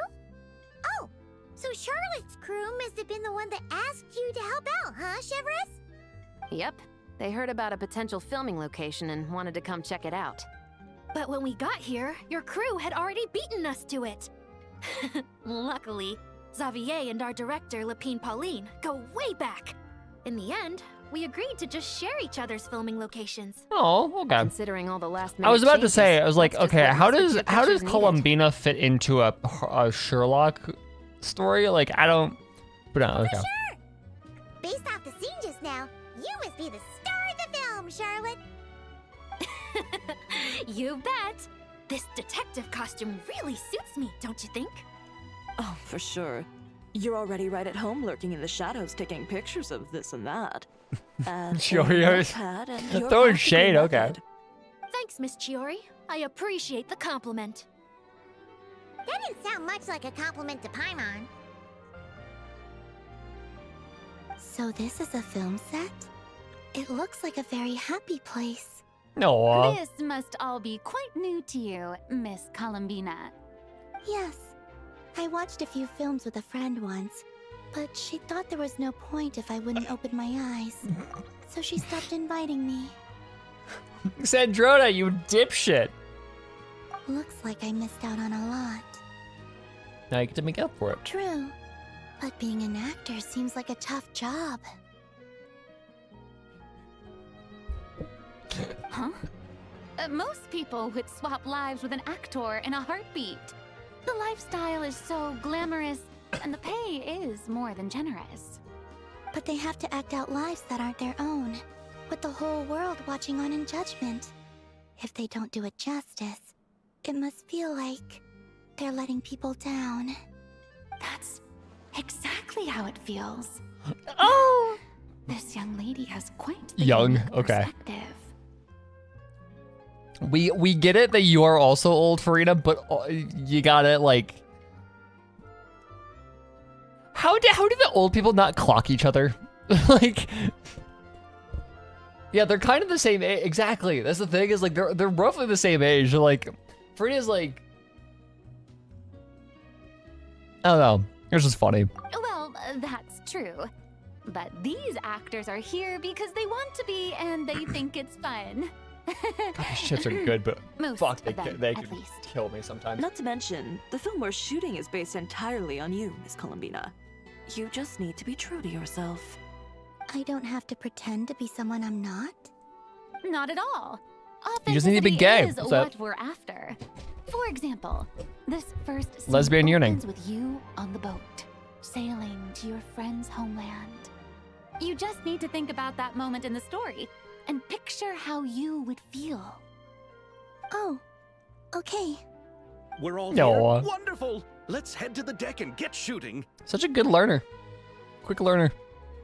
Oh my god. And this is for you, dear Paimon. Your clapperboard. Whoa! Is this the same one Paimon used for the Two Musketeers? Is it bigger? The very same. I saved it just for you. Thanks, Xavier! Feels like being reunited with an old friend. Did you keep my camera too? Of course! That said, I have a different job in mind for you this time, Traveler. Direction. Our film is focusing on a single protagonist, so conveying the subtle changes in her state of mind is of the utmost importance. In addition to the actor's own performance, another way we can convey that is through lighting. Huh? But there's already a lighting specialist, isn't there? Yes, but it's clear the Traveler and Miss Columbina share a deep bond. No. You might have a better Okay. chance of understanding her frame of mind. We in have a certain good scenes. relationship with her, but if you want somebody to have like that, that connection, just get Sandrone. What are you doing? Oh, that makes sense. So, what do you say? Willing to take on the role of lighting specialist? It's settled! I leave the job of translating our leading lady's inner thoughts in your capable hands.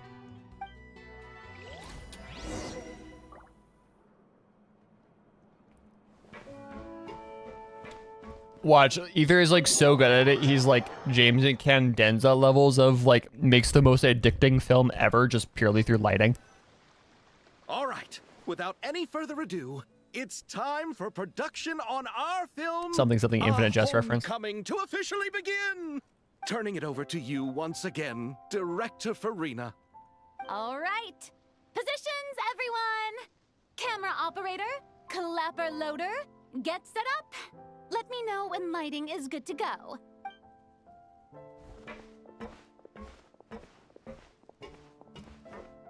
All you need to worry about, Miss Columbina, is hitting your mark. Other than that, just focus on immersing yourself in the emotions of the moment. Oh, Charlotte's gonna tell you mean a herlock. Haha, get it? Okay. Good. Lighting, are we ready? It's a really cute skin. I do love that skin though.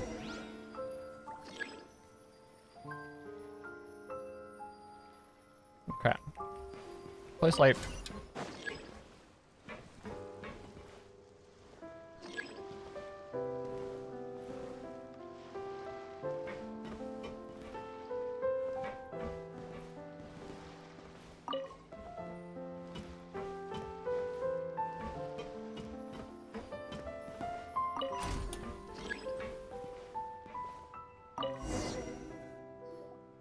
Ready. All right, quiet on set. 3. This is her homeland. Oh, look at them! Columbina. Look at them.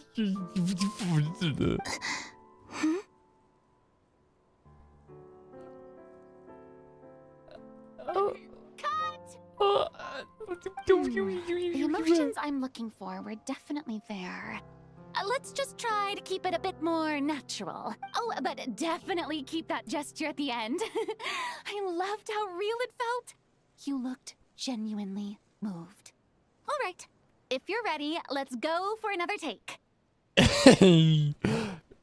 Watch it. She's gonna just dip and like reunion, just throw herself into Sandrone's arms. Miss Columbina? That presence. It kind of felt like... I'm fighting a chess piece. Me years ago. Sandrone? Oh, I don't know. This is so adorable. I'm sorry. I'm lost for words. This is just so cute. Terrific performance, Miss Columbina. Truly excellent work. Thank you, Director Farina. You really don't mind me not taking off my eye mask? Not at all. Xavier and I already talked it over. It's like symbolic and The stuff. character is based on you, so there's no need to change what you're accustomed to doing. Besides, the mask could become one of the defining traits of our film's leading lady. And you can use it for symbolic purposes. Because it's actually, like, really cool symbolically. Some of the things some fanfics do with her eye mask is awesome.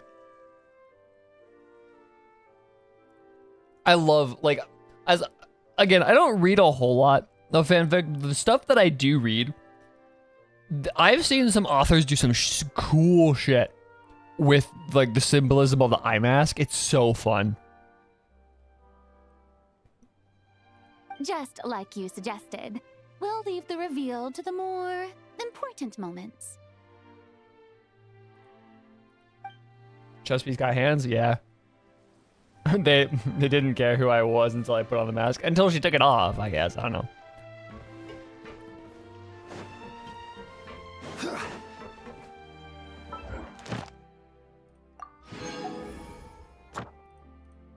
Okay.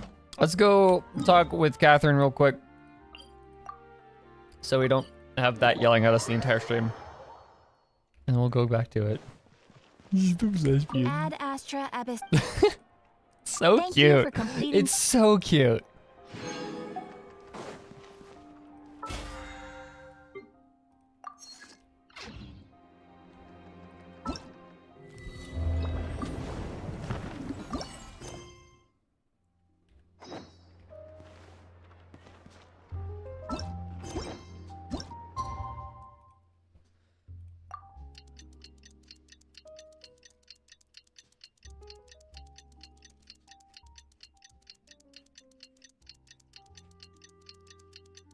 So my family have found probably our new favorite flavor of chip, which is these Lay's chili lemon chips. They're lime and like really kind of spicy chili, and they're so good.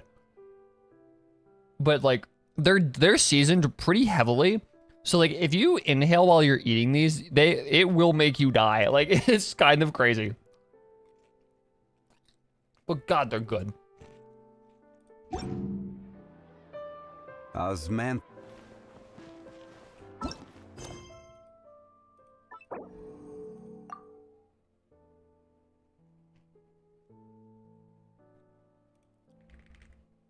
You bet your ass I'm going to focus mode for this shit. Who the fuck do you think I am?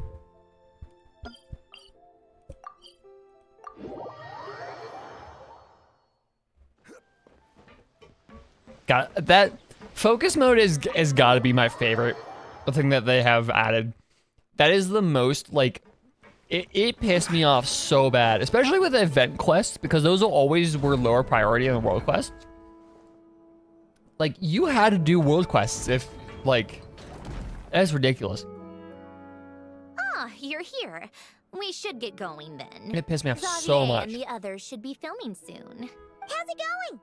Have you managed to figure out the location of your home yet? I've narrowed down a few potential locations. We just need to take a sample from each one. Once the equipment analyzes them, we should know the exact location and where to find the entrance. Great! We should get started then. This actually gets so good. It wasn't already.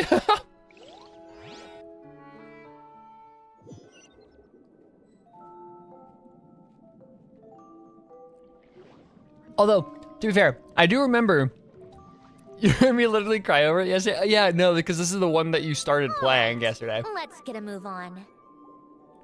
That should do it. Let's head back. The filming should be just about done. Phantom Major breakdown. Well, because, like, so it was funny because, like, Quinn has gotten so hyperfixated on this game. It's kind of funny. But, you know, I had to save it for the stream, right? So I'm playing Warframe while Quinn is in the same call playing Genshin, doing this quest for the Primos, and I just hear her start fucking crying because of this goddamn this sequence in the quest.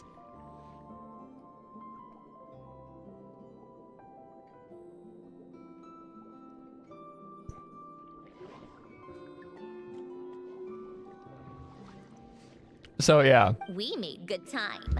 We might even know the location by the end of the day. Listen, I'm listening. You sound pretty happy about that. I love whale sounds. Do I?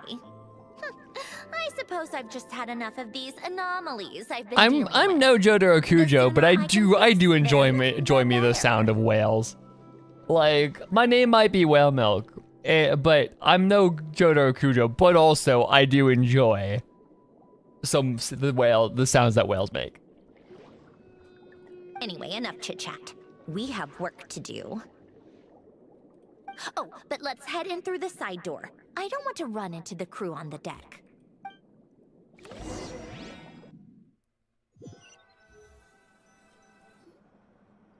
Hey, and All right. Now we just need to wait for the you results. cried, and it was not for once my fault. Cause like I know I've made you cry with like A Place for the Universe and Saving Buddy Charles, but like this one you cried at, and it was not my fault. So like,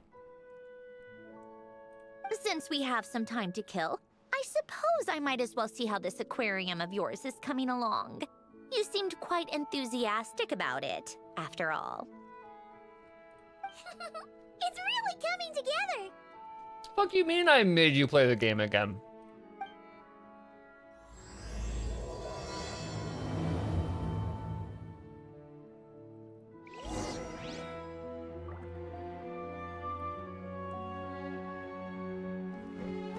It was entirely your choice to start playing this game again.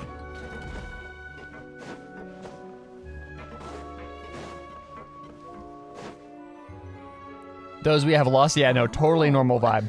Kind of impressive, actually. These must be the ones we caught the first time we went underwater. It's giving me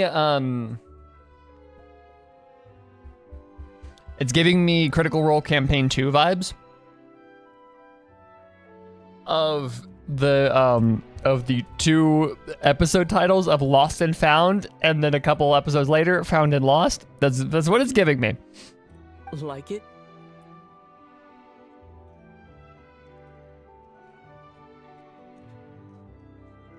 Muffin and coffee sounds like a hella good snack.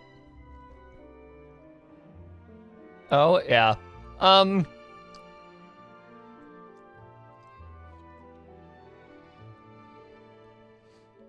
Whenever the rest of Mighty Nine gets animated, you're in for a fucking treat. It's fine, I guess. Not. Come on! It sounded like you really liked it just now. 'Cause I don't know how far they get into, because I haven't finished watching Mighty Nine. I don't know how far they got into it. Actually, let me look. You're that proud of it? Is this a sense of accomplishment or something? Well, yeah. And it's pretty. You know it's gonna be gone soon, though, right? What do you mean? After the festival, this ship will be returned to the fortress of Meropide, and this aquarium will be no more. So? So, no matter how much work you put into this place, once the festival is over, it's all just going to disappear. That's what you got. Okay, got it. Most of it when we have the chance is an even bigger waste. I actually dropped my PC. Good job.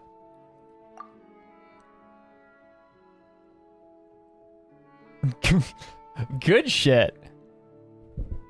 Oh, I just went to go look at like the summaries of the episodes for the Mighty Nine, just to wonder if they got to Lost and Found and Lost yet, but they have not. So I'm not gonna say what that implies, but But if you know it's Well, all I going make to be you rain. gone one day, why even bother?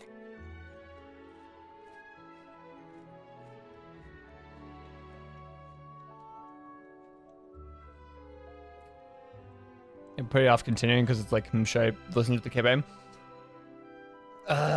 It's a hard to recommend it now that the Mighty Nine is actually coming out and being animated. But like, Campaign 2 is my favorite for a reason. Especially because of 26. Like, yes, I know the number of that episode of Critical Role off the top of my head. Campaign 2, episode 26 is kind of the reason why the entire show can, like, why the entire campaign can stand on its own.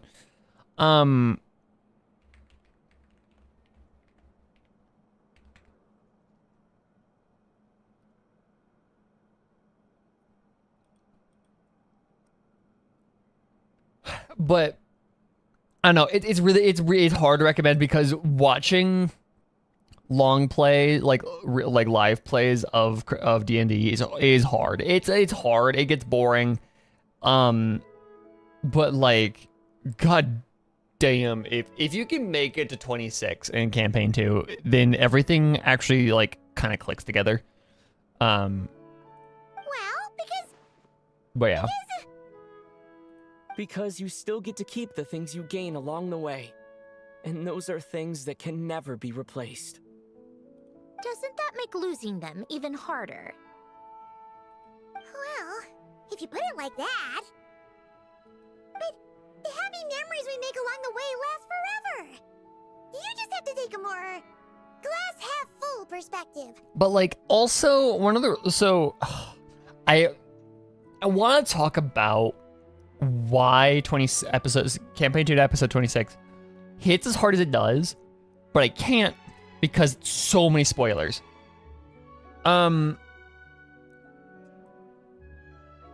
Like,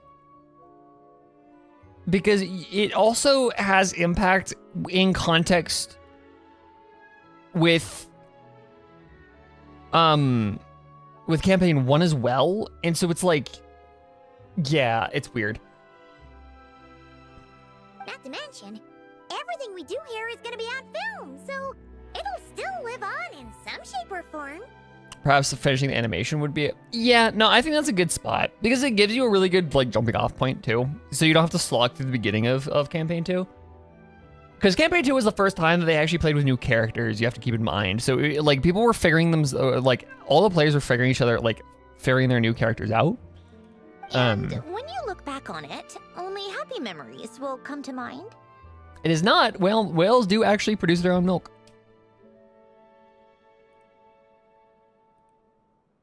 Because they are mammals. Like, actually. Exactly.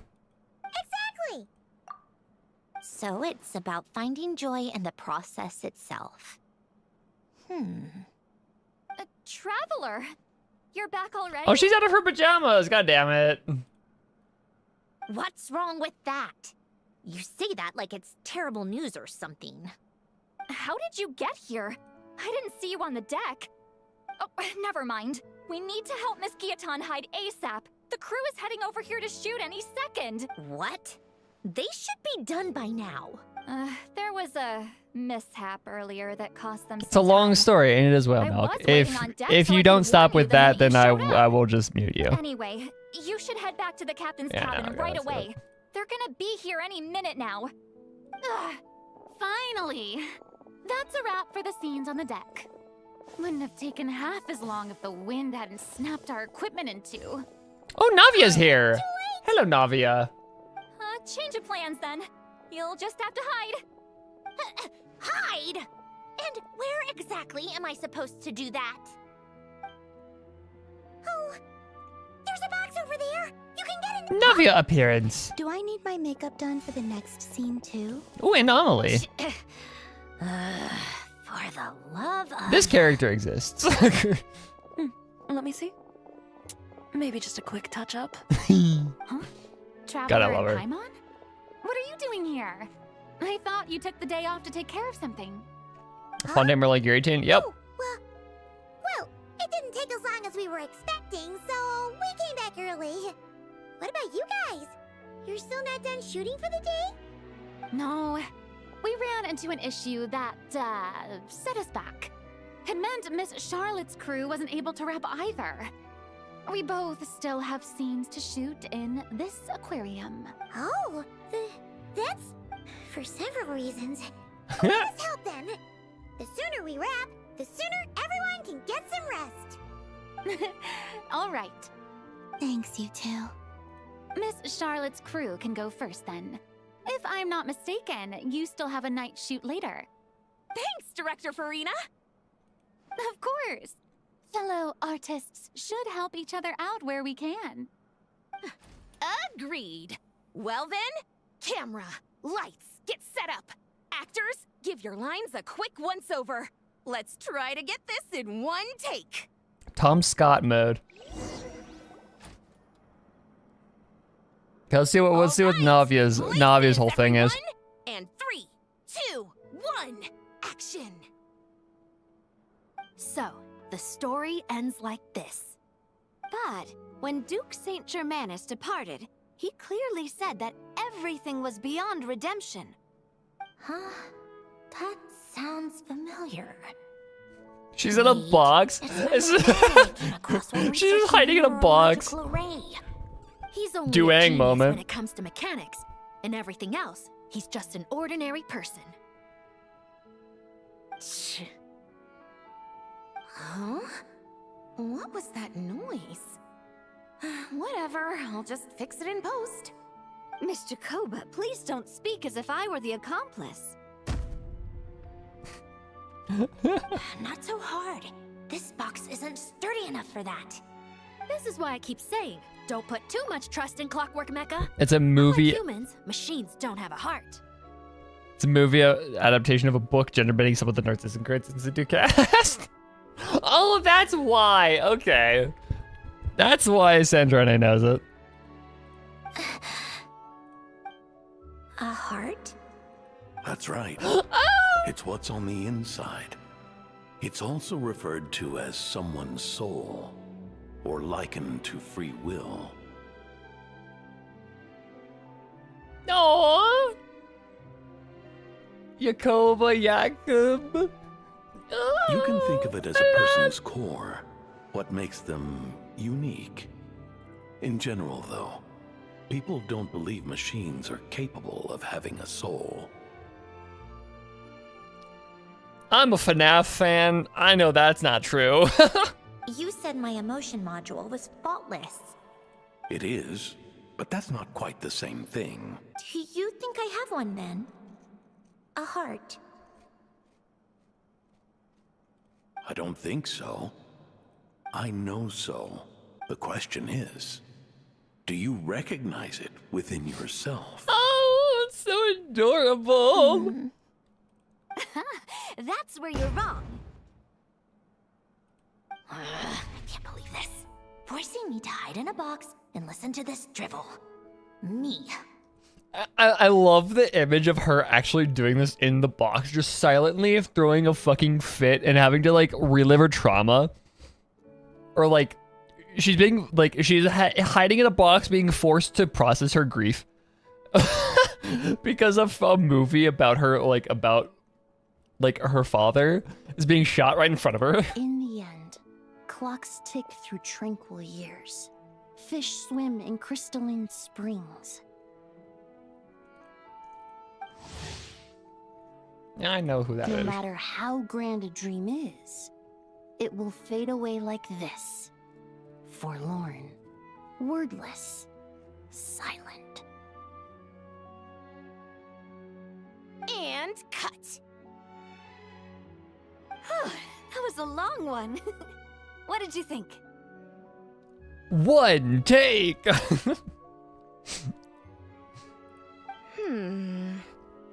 Insert that Tom Scott. I love that Tom Scott. That Tom Scott clip. It's so funny. If she makes them do another take, I'm going to flip her lid. And not just the one to this box. She's such a hater. I love her. Must be a new character since she. Yeah, no, exactly. Well, there were some weird audio things going on, but acting-wise, it was great. It's a keeper. I like the fact that they're so accurate. They even have like a light diffuser here. Like that's so fun. Perfect. That means I can get out of this box. It's our turn.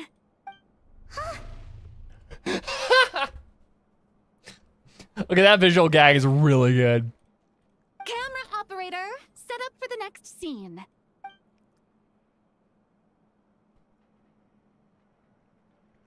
In this one, our protagonist peruses an aquarium in a foreign land and gets swept up in memories of her friend.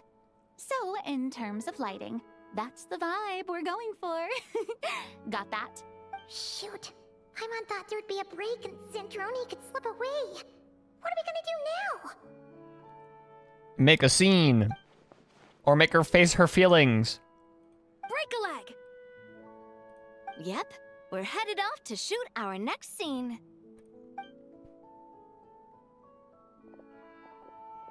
Let the Yuri happen.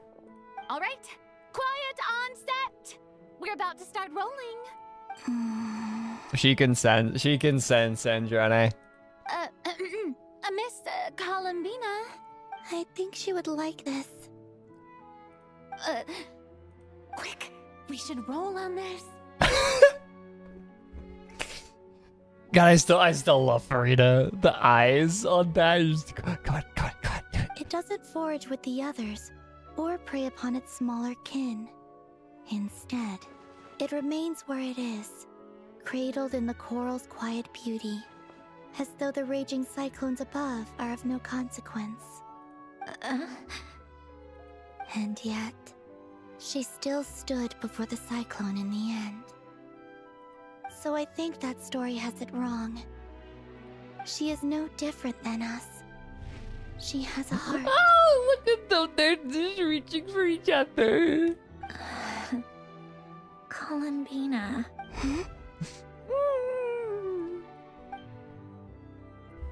They're longing.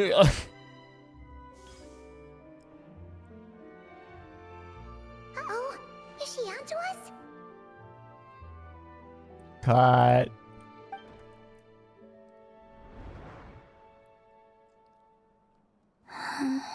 What is... Cut! You okay, Columbina?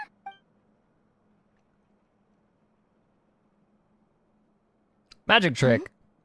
Oh, yes. I just thought... Why don't we take a short break?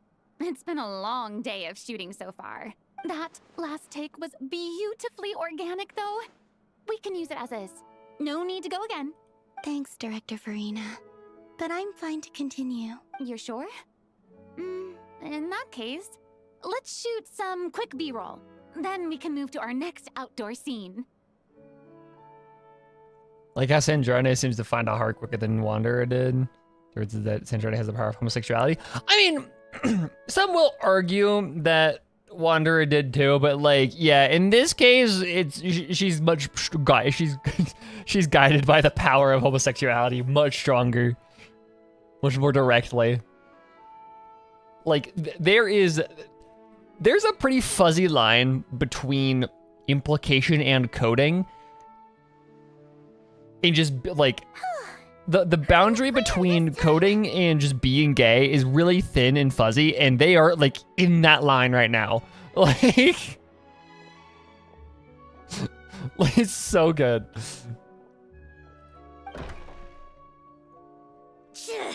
Ugh, absolutely suffocating.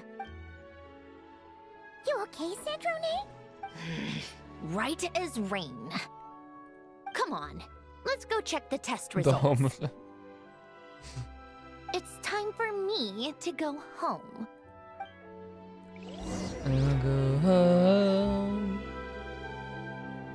I'll go home.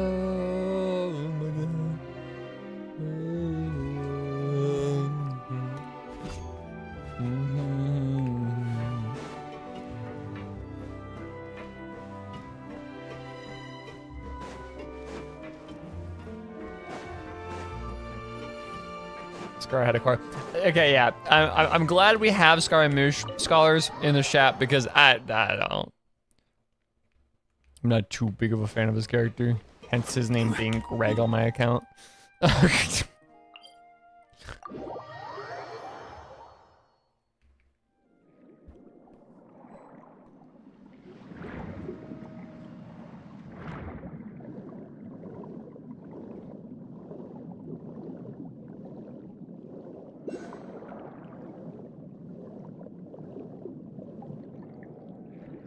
The difference with having a loving father on one side and a mountain of mommy issues on the other.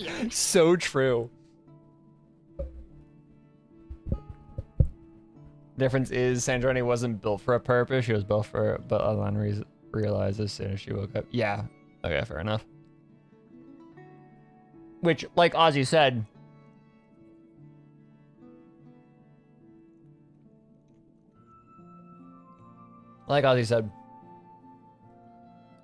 loving father versus mommy issues. Give me some space. I'll activate the water insulating Alan Best Dad Award. Can't talk about whether the location is crazy. Go ahead. The what? Alain, much like Renee, had long predicted that the water levels in Fontaine would rise. Climate doomers.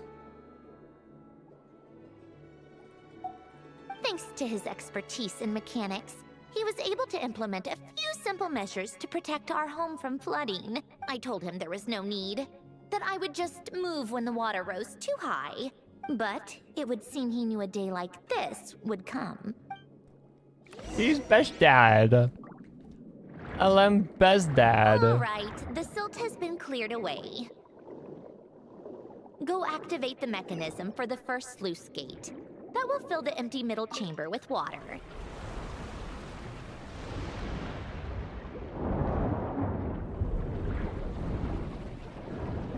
All right, now turn on the drainage mechanism in front of the second sluice gate, and this chamber will become empty once again. One, it's right across from Poisson. It is. Okay, didn't realize that. Location where everything started as the Maréchal sensors faced off the Fluxangle revolutionaries and killed everyone but the children. The real estate being Alain, the children being Alain, Marianne, Jacob, and Renee. Florida real estate estimated 2100 AD. Yeah. Honestly. Also, like, Hull.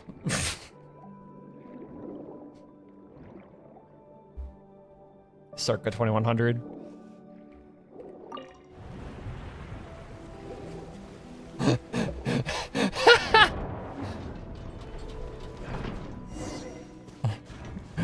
I have summoned somebody. Oh my god, this is gorgeous.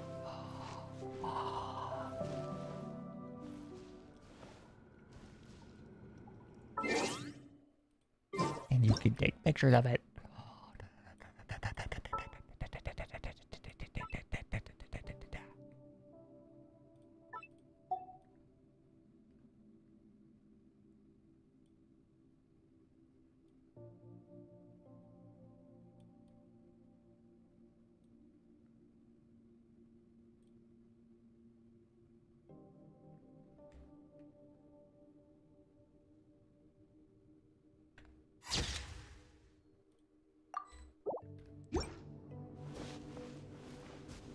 It's situated in the Basel Elton Trench, a trench named after the vice president of the orphanage. And sea captain who faced off the dragon Ilenia and died. Was beloved by the children. Signed off for the breakdown. It was considered the real Anapausis. It's Marianne R. Yes. Okay, that's why it's striking such a bell, is because this is where Marianne. This is like almost replica of where Marianne is currently resting. Venice real estate in 3 weeks' time. This is where you used to live? Yeah, underwater. It's beautiful. There's even a garden. Back when I lived here, it was my job to tend to the potted plants and flower beds. Still growing strong even after all this time. Who would have thought? The real domestic life is Sandrone and Columbina living together, and Sandrone is the one that's in charge of all the flowers. She's the green thumb. She has the garden that like produces way too many tomatoes for either of them to eat. If the weather was nice, I would take Alen out in his wheelchair and we would go for a walk. Before long, we started bringing Polonia along too. Come to think of it, I was the only one who could get around easily back then. Polonia always got stuck at some point, and it was up to me to launch a rescue mission. Sounds like happy memories. Happy? I suppose they were. Uneventful, but pleasant. Repetitive, but peaceful. It was like living in a world where time didn't exist. Money, money, money, money, money, radio. Sorry.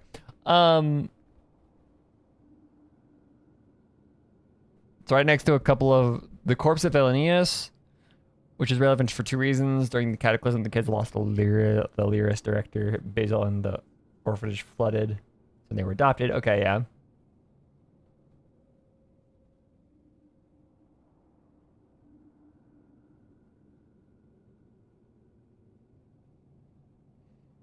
If we're growing sunflowers, they grow like wildflowers. This place would be a field.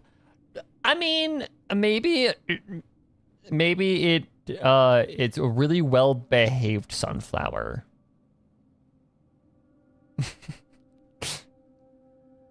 Maybe, who knows?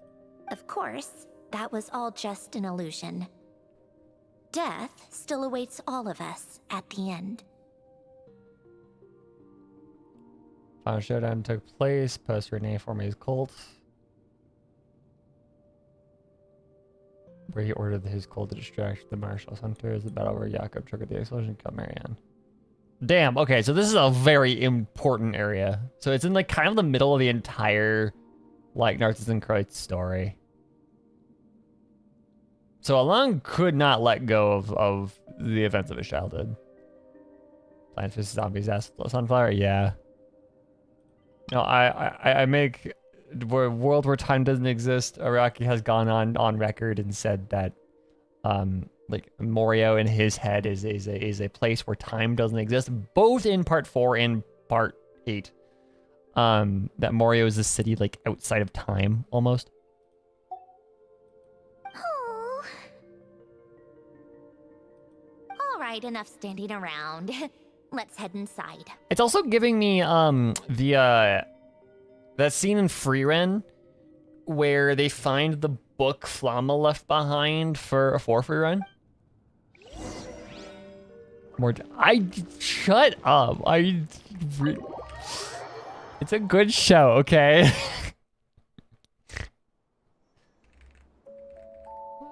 I still haven't watched part 3. Yep, this place is exactly how I left it. Nothing has changed. All right, I have something to give back to you. What is it? Your notebook. Huh? How did you get... Oh, Arlecchino gave it to you, didn't she? Every stream has a quote of JoJo discussion. Yeah. There is a if y'all want a good fic,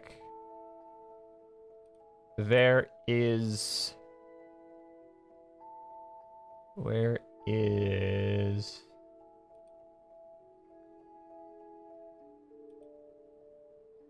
there's a good chance y'all have at least seen it.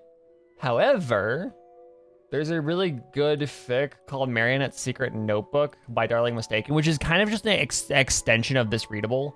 It's really well done. Fuck it, I'll just post the link in chat, because why not? Give this thing a read. It's so well done.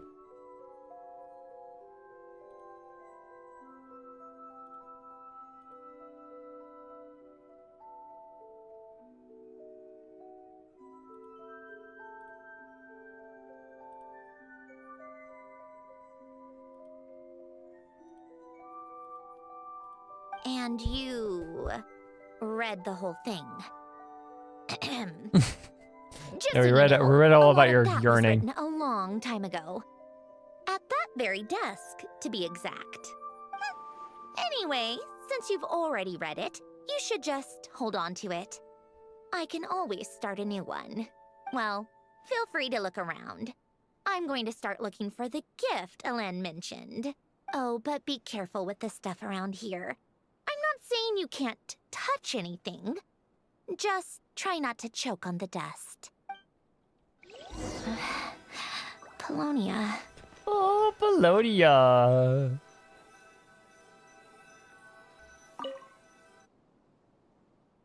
Fuel toys that appear to be math related. Oh, it's the Tower of Hanoi. Oh, I played with these when I was little. During the first few months after I was created, I mean. Do I remember how to solve Tower of Hanoi?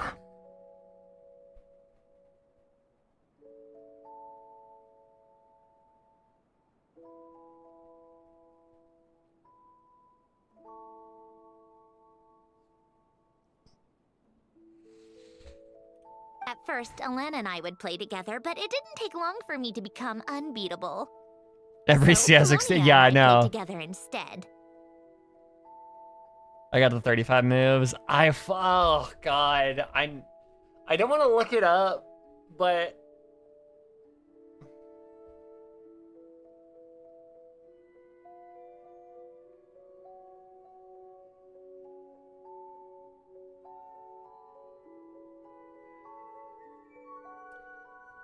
so okay, hold on. Logic and So math this puzzles, down here, those happen to be my specialty. it's N5. Okay, so this down here is what's called the Tower of Hanoi. Hanoi. It's a puzzle. It's a puzzle where you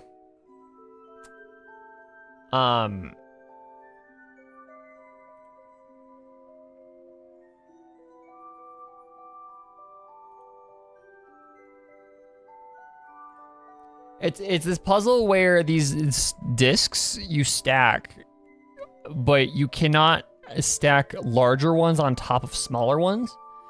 But you have to move the stack to another peg. And it's a huge thing of in computer science. It's been so long. What do you say? Should we play a few rounds?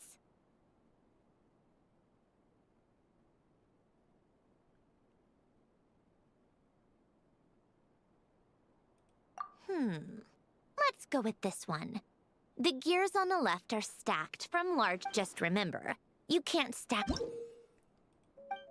Yeah, small gears must stay on top. Move all the gears to the other side.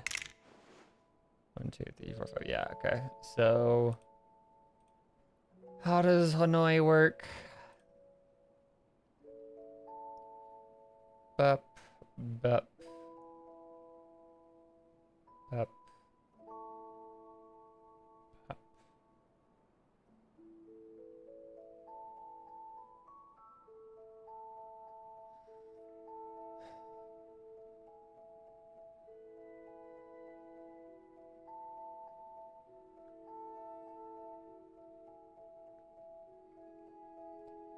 So it's 1, 2. So 1, 2.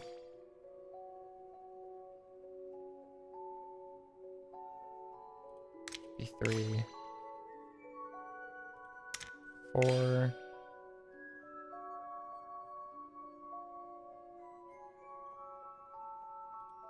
To go over here.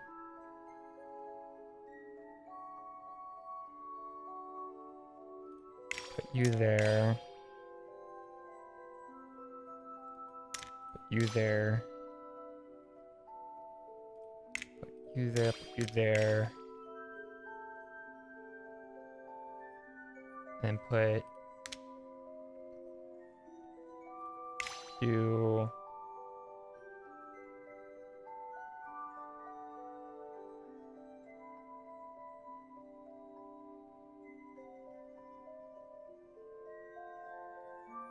No, I screwed that up. Didn't I?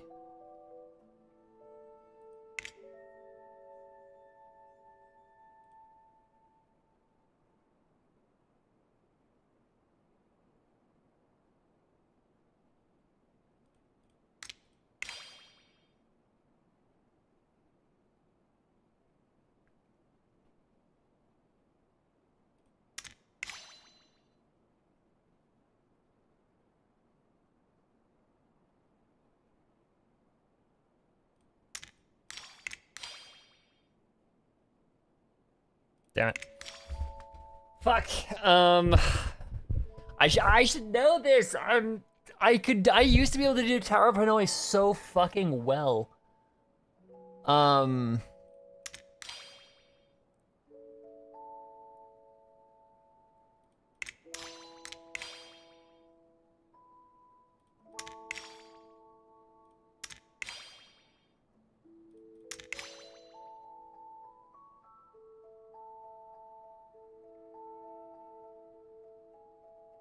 No.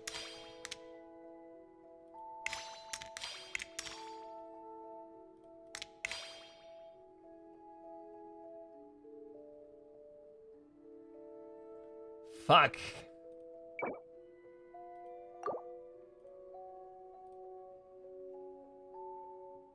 Wait, where am I at? I'm at...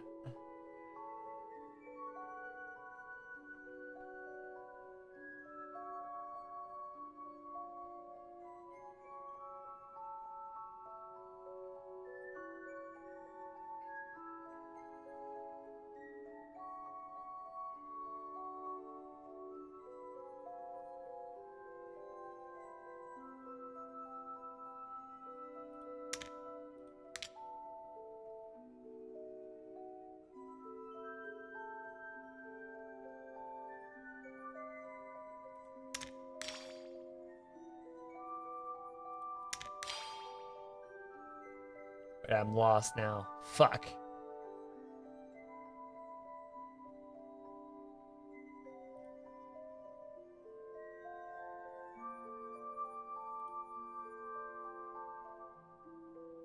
Should I change on it? Hold on. Okay, so now you do it with this guy.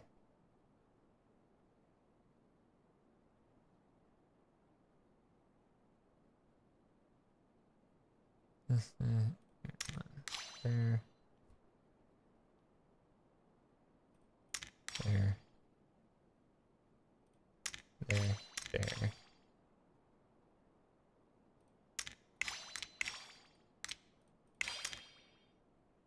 Nope.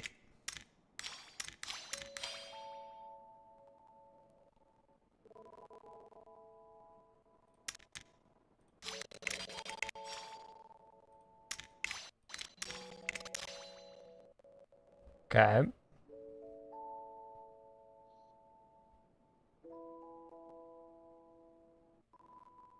Did it for 4. Now it's boop. Boop.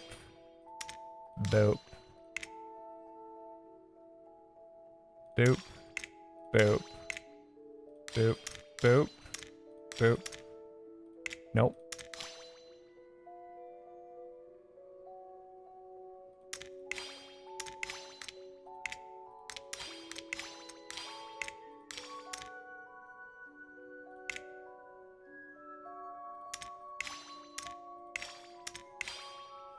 That.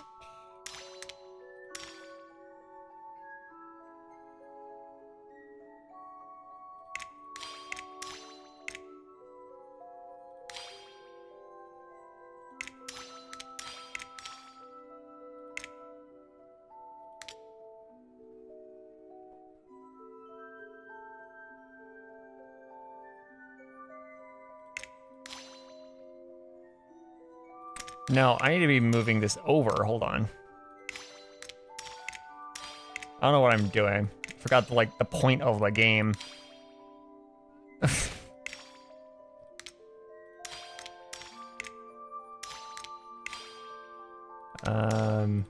Nope.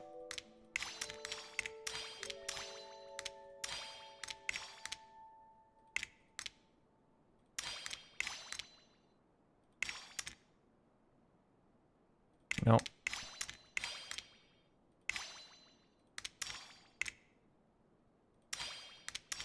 There it is. Looks like it took you a few extra moves. My first attempt was the same. You'll get better with practice.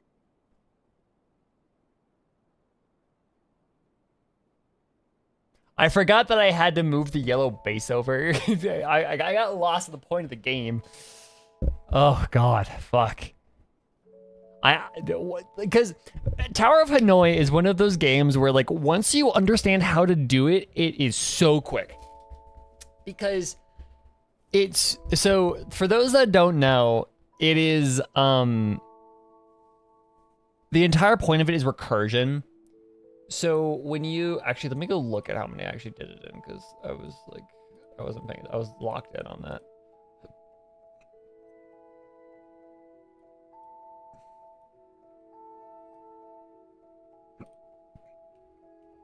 It was 98 because I got lost there. More than 75? Yes, I know. Shush. You're better than me.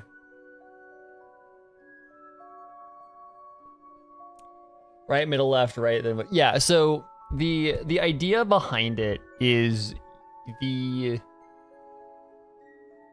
break up because you have a simplest case of just like you have the simplest case of having just one, and then or you break the stack into smaller stacks. You just keep doing like lower and lower. So it's just that's the idea of it is recursion, but. So once you break it down in your head like that, of you break the big stack down into smaller stacks, then it's really easy to solve. It's just remembering how to actually move the pieces around and break it into small stacks. Well, what did you think of the game? You showed quite a bit I do of promise, I do too. like Tower of Hanoi. I think it's fun. Oh, the picture in the background. Oh, you little shit. Yeah, but then they also have n = 7, which is fucking ridiculous.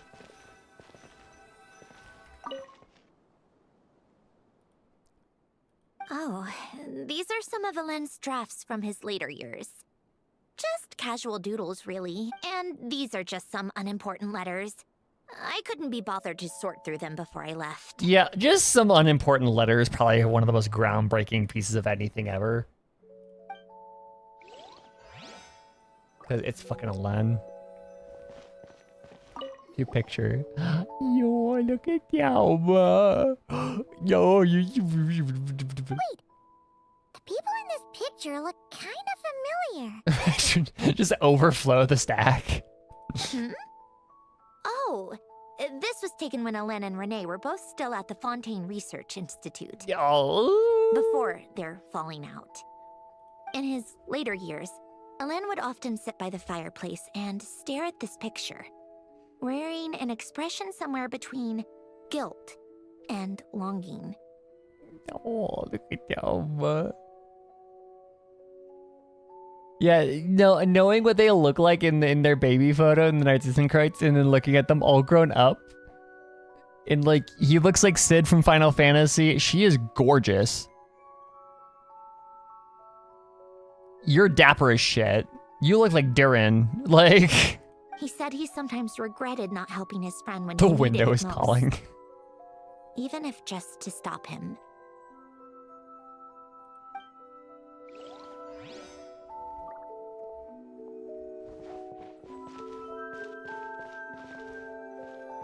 No, ooh. Light bulb? I don't know. This was Alen's workbench. Later on, of course, it became mine. It's where both Polonia and I were brought to life. Before Alen was bedbound, this is where he would teach me about mechanics. I would sit and listen, chiming in with questions here and there. Later on, when he got too sick, I took over and would work on Polonia here. She's such a good daughter. She was such a good daughter. Wow! This house... You should have seen it at its prime, when people actually lived here. A lit fireplace. You know, we also used to have a mechanical piano that Alen built. Aren't all pianos technically mechanical?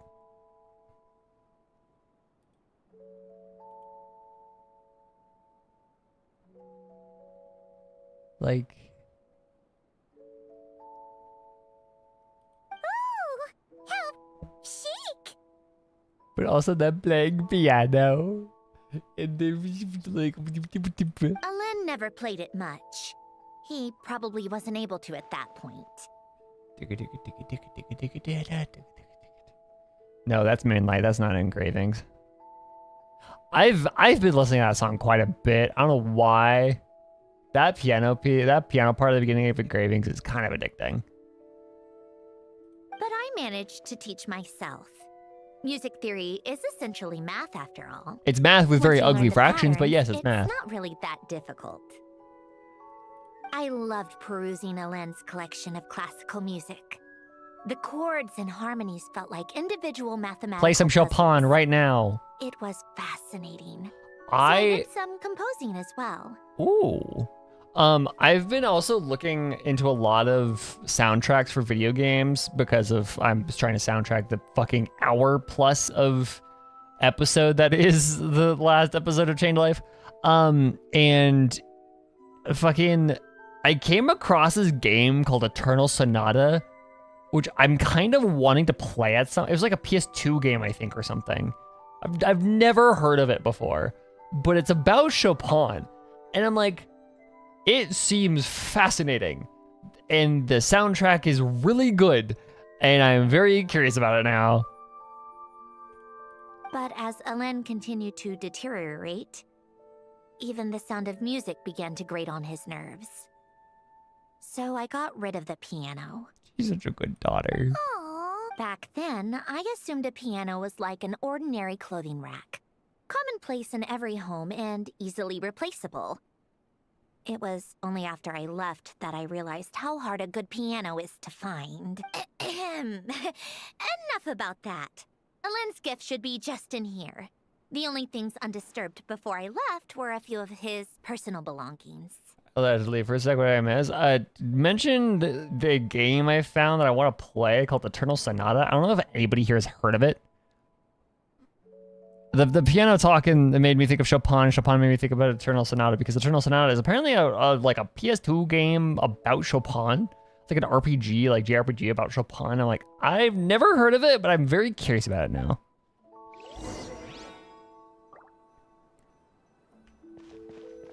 And for Alen's bedroom.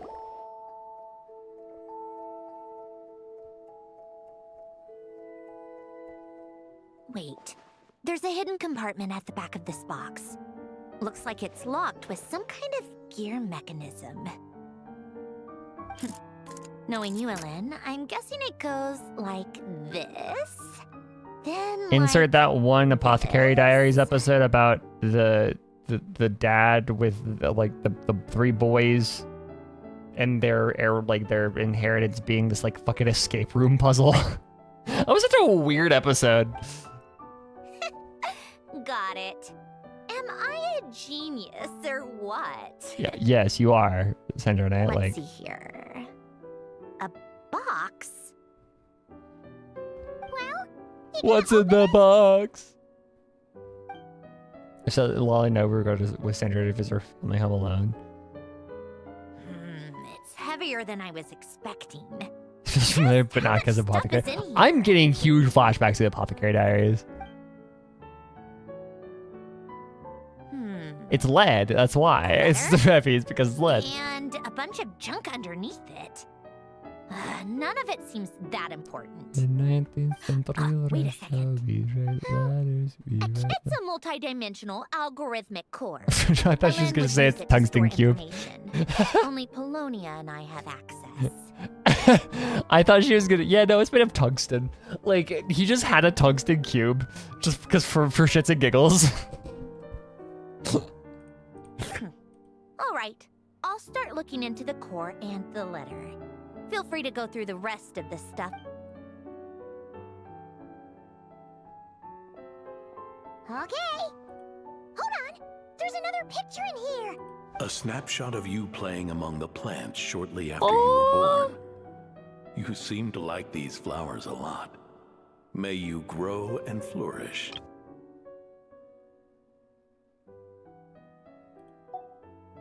Oh, baby Saturday. You can her. She has all of these she has flowers and shit. I'm actually gonna take a screenshot of this because this would be a killer fucking phone wallpaper. I'm just gonna send it to Quinn because her DMs are now my personal server. Wow! Look how happy you are in this picture! You've changed a lot since then. What's that supposed to mean? Just that you come off kind of aggressive sometimes. Or, you know, annoyed at everyone around you. Well then, people should stop being so annoying. Fair, actually. I'm the one with the problem. She's got a point. People should stop being so annoying. Of course not. Oh, here's something else.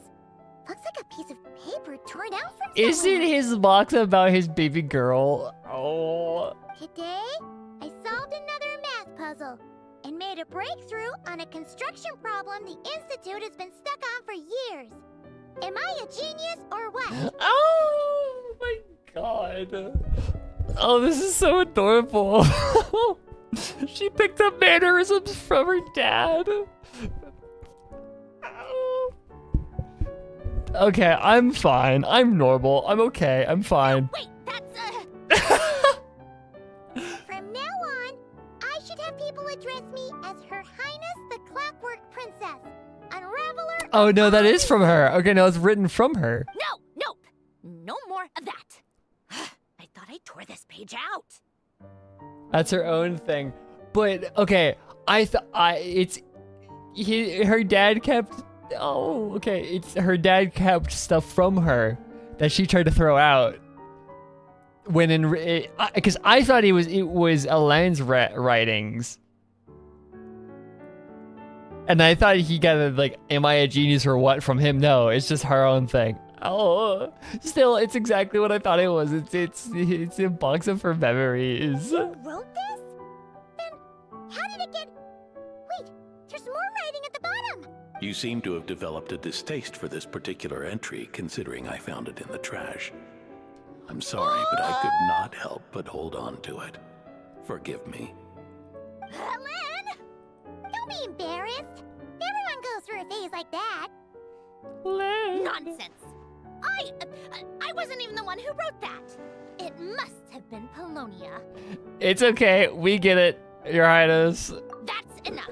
I told you it was Polonia.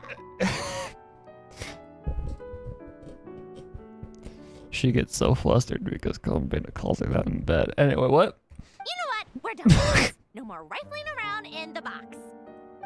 Just put it down and let me read the letter.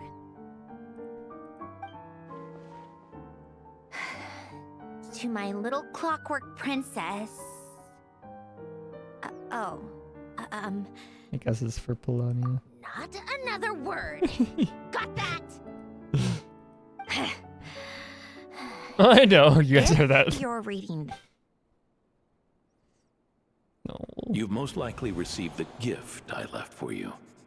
I just hope you didn't stumble across all this while cleaning out my effects or something trivial like that. I once asked if there was something you wished for. Do you remember that? I wonder if time has changed your answer. Regardless, I have another gift. A formula that will allow you to come face to face with the anomaly inside of you. If you even still call her that. It's literally just fucking normal ass human emotions. I swear to God. Why this gift? To understand that, allow me to wax poetic on the soul once again. I would ask you to stick with me until the end, but I know you will.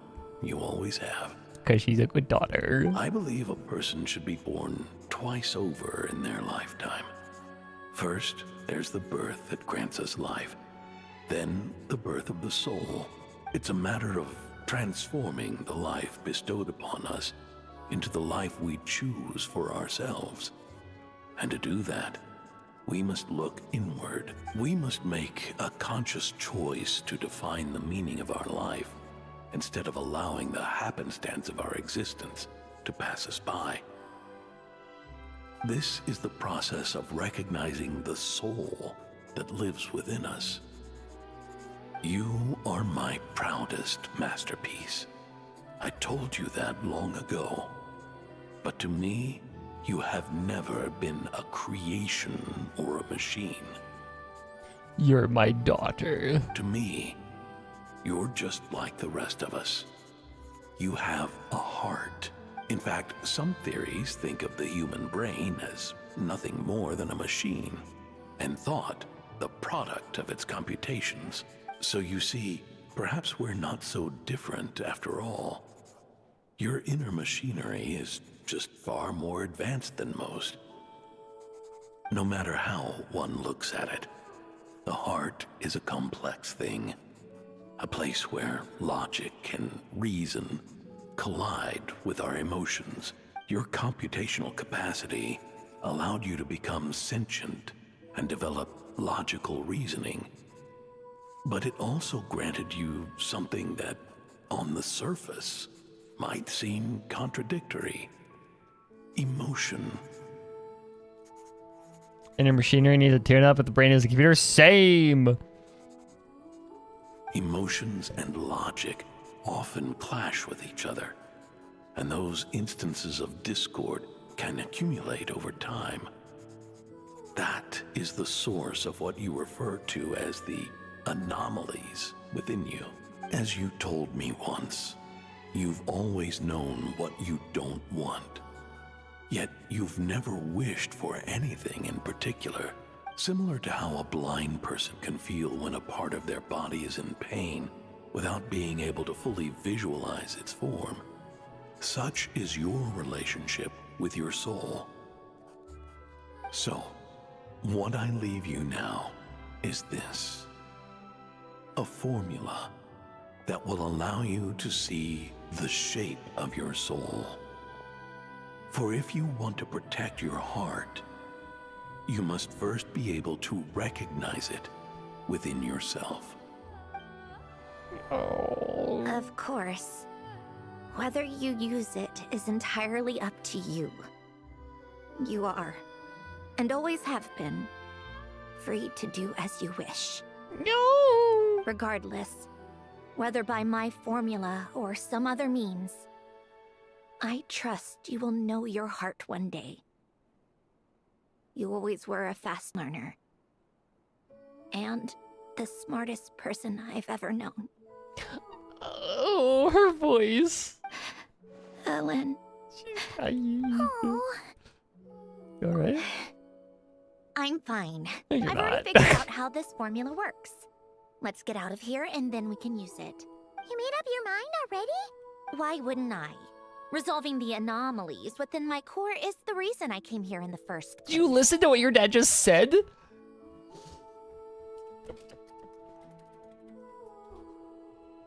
God, she's dense. No. Went cold turkey long ago. But do you want to watch? Yo. What do you mean? I already know what anomaly I need to resolve. Like Ellen said, she's an amalgamation of all the times my logic algorithms have messed with my emotions. She? As in... And by resolve, you mean that literally, or...? Yes. But if you, let us in like that, wouldn't that mean letting us see a bunch of people? If what Ellen said is true, then I'm about to be... born anew. Or whatever. This or is whatever. Your chance to be lucky enough to witness it. Besides, you already read my whole diary. When it comes to keeping my innermost thoughts to myself, well, I think that ship has sailed. You're really sure about this? Sorry, we thought you... Hey, in our defense, Sandrade, we thought you were dead. So, like... In our defense... How many times do I have to say it? I finally let you in as... friends, and you want to question it. I'm not gonna offer a second time. Enough with the mushy stuff. Just follow me. God, I love her. Okay.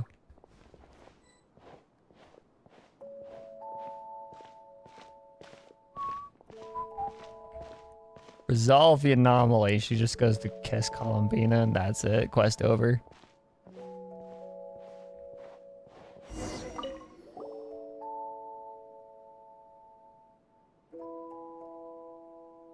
All right. With the numerological array, I can construct a simple formula that will allow you to experience what I see and hear. You figured it out? Yeah, no, I did. When she said it's an anomaly, I need to, like, she is the result of, it's just fucking Columbina, that's it. Sounds like that shaman has some tricks up her sleeve. The arcane and the mathematical are both fundamental laws of this world. Being able to achieve a similar result through both isn't surprising. Anyway, let's get this show on the road. But no comments from the peanut gallery, okay? I know I offered, but I still don't want any interruptions.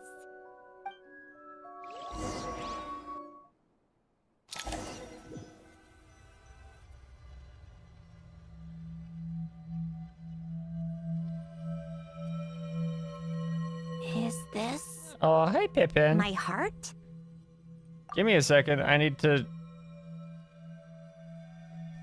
let the cat out. Escape from my chair first. Pippin. You need to leave. You want to leave. Meow. Meow. Over here.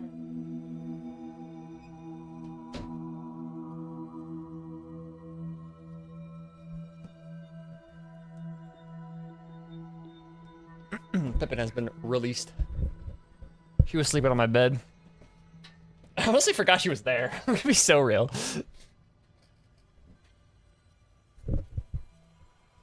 No, it's probably just the result of a lens formula. A space dedicated to resolving anomalies. Huh. But it looks like the walls are all... mirrors? You made it. About time. Is that me? From the past? You just spoke of anomalies. Well, here I am. What happens when emotion contradicts reason? Shall we sit down and talk? You're gay.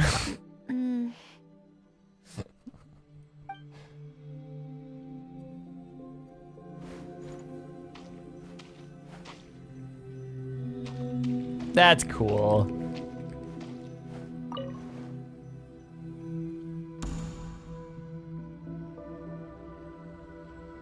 That should do it.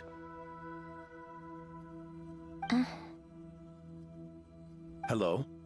My name is Alain Guillotin. Can you hear me?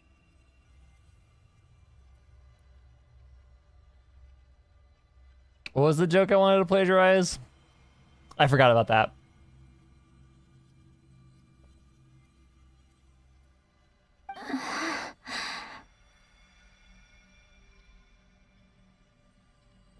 Brings back memories, doesn't it? The time we spent here.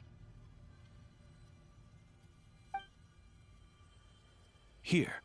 I want you to have this. A notebook? You can use it to write things down. I don't need to write things down. I have unlimited memory. Even so, some things are more important than others, right? You can use it to write about the things that matter.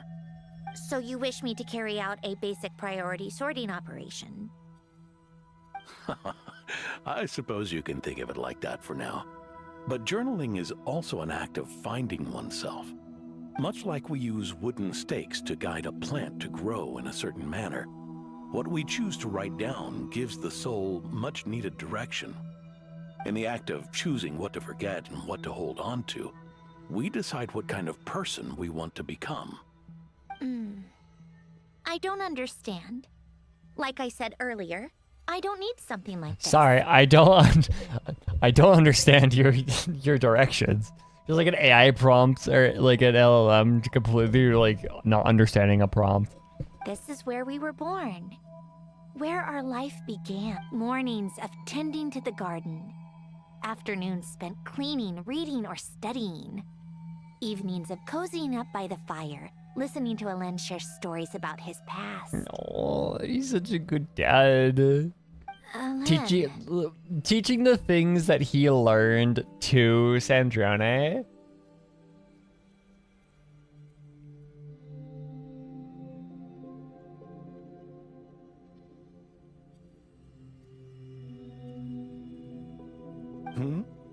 What is it? What are you drinking? Oh, this? It's coffee. It, makes me more productive. I want to try it. Oh, okay. Here. Bitter. Speaking of, why did you design me with senses? Taste, smell, touch. Well, I'm not quite sure. It just felt like the right thing to do. She's literally just his daughter. Like he just wanted a daughter. That's all he wanted. I suppose I hoped you might have a life of your own one day, and that you deserve to experience all life has to offer. Oh. Still bitter. But the smell is nice. I thought those peaceful days would go on forever. You know that's not possible. Maybe. But how was I supposed to know the end was just around the corner? That was just bad luck. Was it? Well, it certainly became a pattern, now didn't it?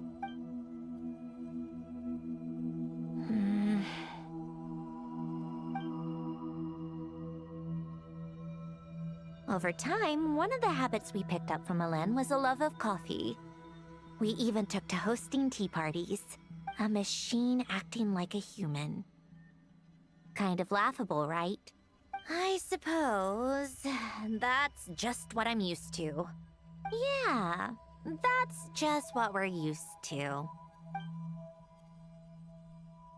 Hey, this place isn't half bad. Great spot for a party. Hi, child. More and more people seem to be showing up to my tea parties uninvited. Anyone care to explain? Can you blame me? I saw Columbina leading Capitano somewhere, and I had to see what that was about.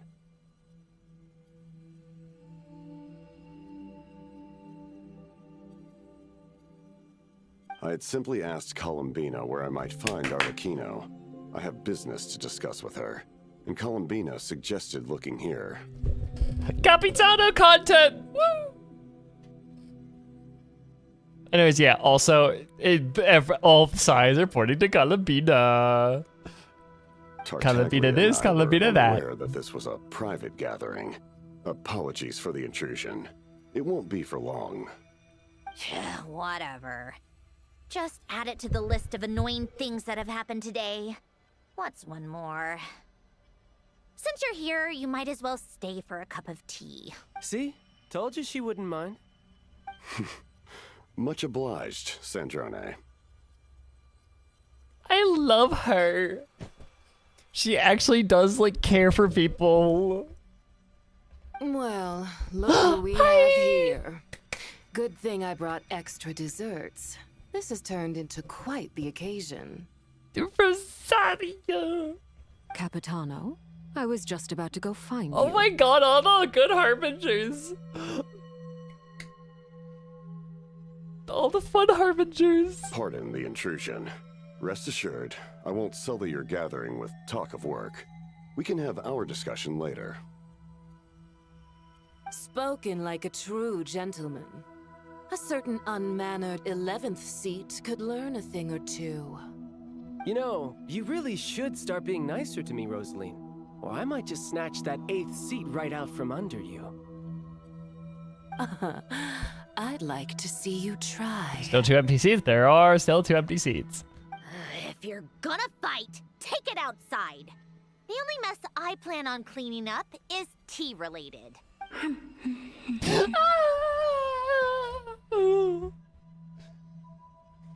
There's Columbina. I still don't understand how our quiet afternoon turned into such a crowded gathering. One by one, people just Num, kept num, num. barging in. And then, one by one, they left without a word. Yeah, pretty annoying, huh?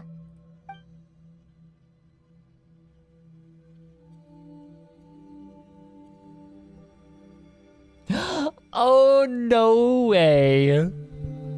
Oh, she's gonna have flashbacks of the chomp. Ah! Of all my days with the Fatui, the times I spent with you, Arlecchino, and Rosaline, they were my favorite. No. Your wife, Sandrona, your wife. Goodbye, Sandrone. Your wife, the anomaly is your wife. Don't go, Columbina. We should have just said that. No, Why didn't we? she wanted to leave. If we had, would the story have had a different ending? She couldn't stay. There was no future for her here. She would have just faded away. You're right. I suppose that's why you call me an anomaly. Every time you make a decision, there's a voice inside your heart. My voice, asking to contradict all logic and reason. No. Why didn't we make her stay? Is it worse to fight for something just to lose it? Or not to have fought at all? Don't you find it unfair? One by one, we keep losing the things we care about the most. But in the end, whether I want to fight for something or cry over all we've lost, you just push it down and pretend not to hear. She's repressed.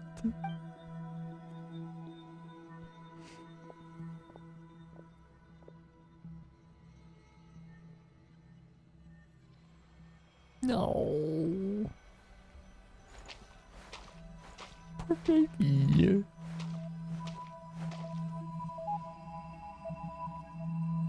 And now, even Polonia, the other half of Alen's legacy, the last remaining member of our family. Even Polonia is no longer with us. I did everything I could, but it's just like Alen always said. Polonia was one of a kind. There was no replicating what he managed to create. So are you, Girly Pop. Don't you feel like our connection to the past is fading bit by bit? Like, even the things we have left are slowly slipping away. I suppose. But you can't move through life without having to say goodbye. And even as we experience loss, there are always new things to be gained. Ever so logical. What's your take, then? It feels like the more I care about something, the faster the world takes it away. It sounds so stupid, but I can't help it. That's the hand life has dealt me time and time again. Why even fight for something that's just going to be lost in the end? Better to never have had it at all. Better if it would all just disappear. And that's why she's as much of a brat as she is. Because she doesn't want to get close to people. Dark, I know. Hedgehog dilemma. But the heart wants what it wants. Maybe the stellar linchpin appeared because of me. Because of what I wish for. I don't think so. Yeah, probably not. What an anomaly wants goes against all logic and reason after all. Well, go ahead and do what you came for. You're here to resolve the anomaly, aren't you? Yes. What's it gonna be? Keeping me imprisoned here like before? Or eliminating me entirely? Like debugging a code? That might actually be a mercy. I don't care. I just don't want to experience the pain of loss ever again. Process your grief, girly pop. Come on, do it. Go ahead. I'm ready. Do it. Become one.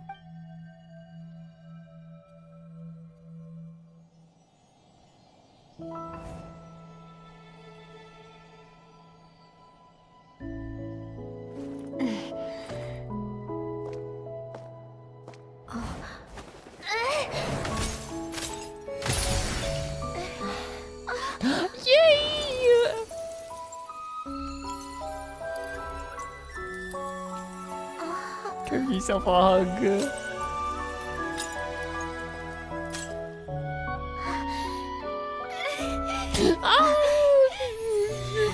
Why?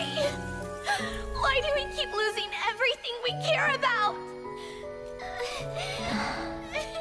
I know it hurts, but that's life. I wish. I know. I've always known. Because we've been one all along. No.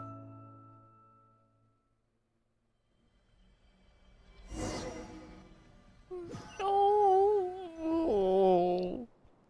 I was expecting mostly lesbians and not that shit. What the fuck?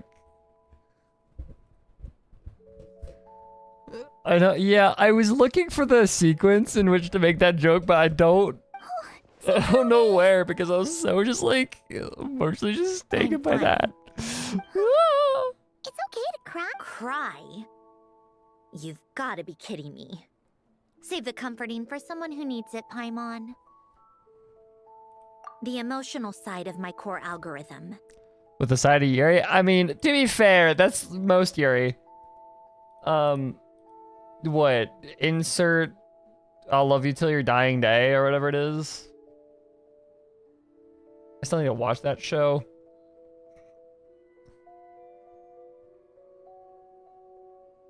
I want to love you till your dying day. I know if that's with that entire point of that show. It's just like My emotion it is module tears and has sadness always with the been side of fully Yuri. developed and operational. Elen tried to tell me that too. I've just chosen to ignore her voice all this time. Because of fear of loss? I suppose. Huh. Come to think of it, it's kind of like the aquarium on the ship. The aquarium? The old me took one look at it and saw something I would inevitably lose. So I stopped putting in the effort. Insert Madoka Magica, I'm not at all biased. No, not at all. I wonder why, Cube. Then, one by one, the fish all swam away, and the place became even more bleak and depressing. Pretty pathetic, right? Don't say that. A lot of people would feel the same. It just shows how much you care about what you have.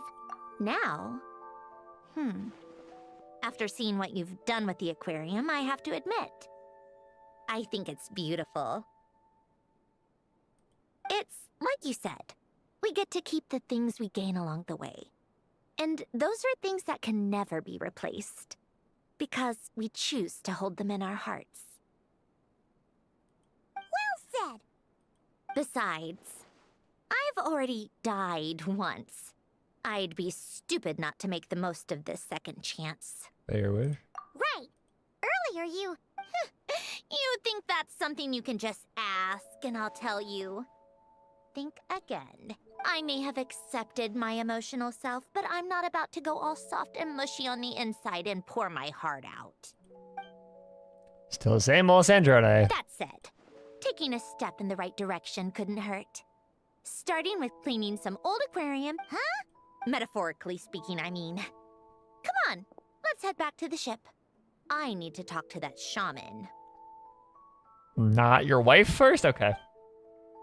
Gotta talk to her side piece first. I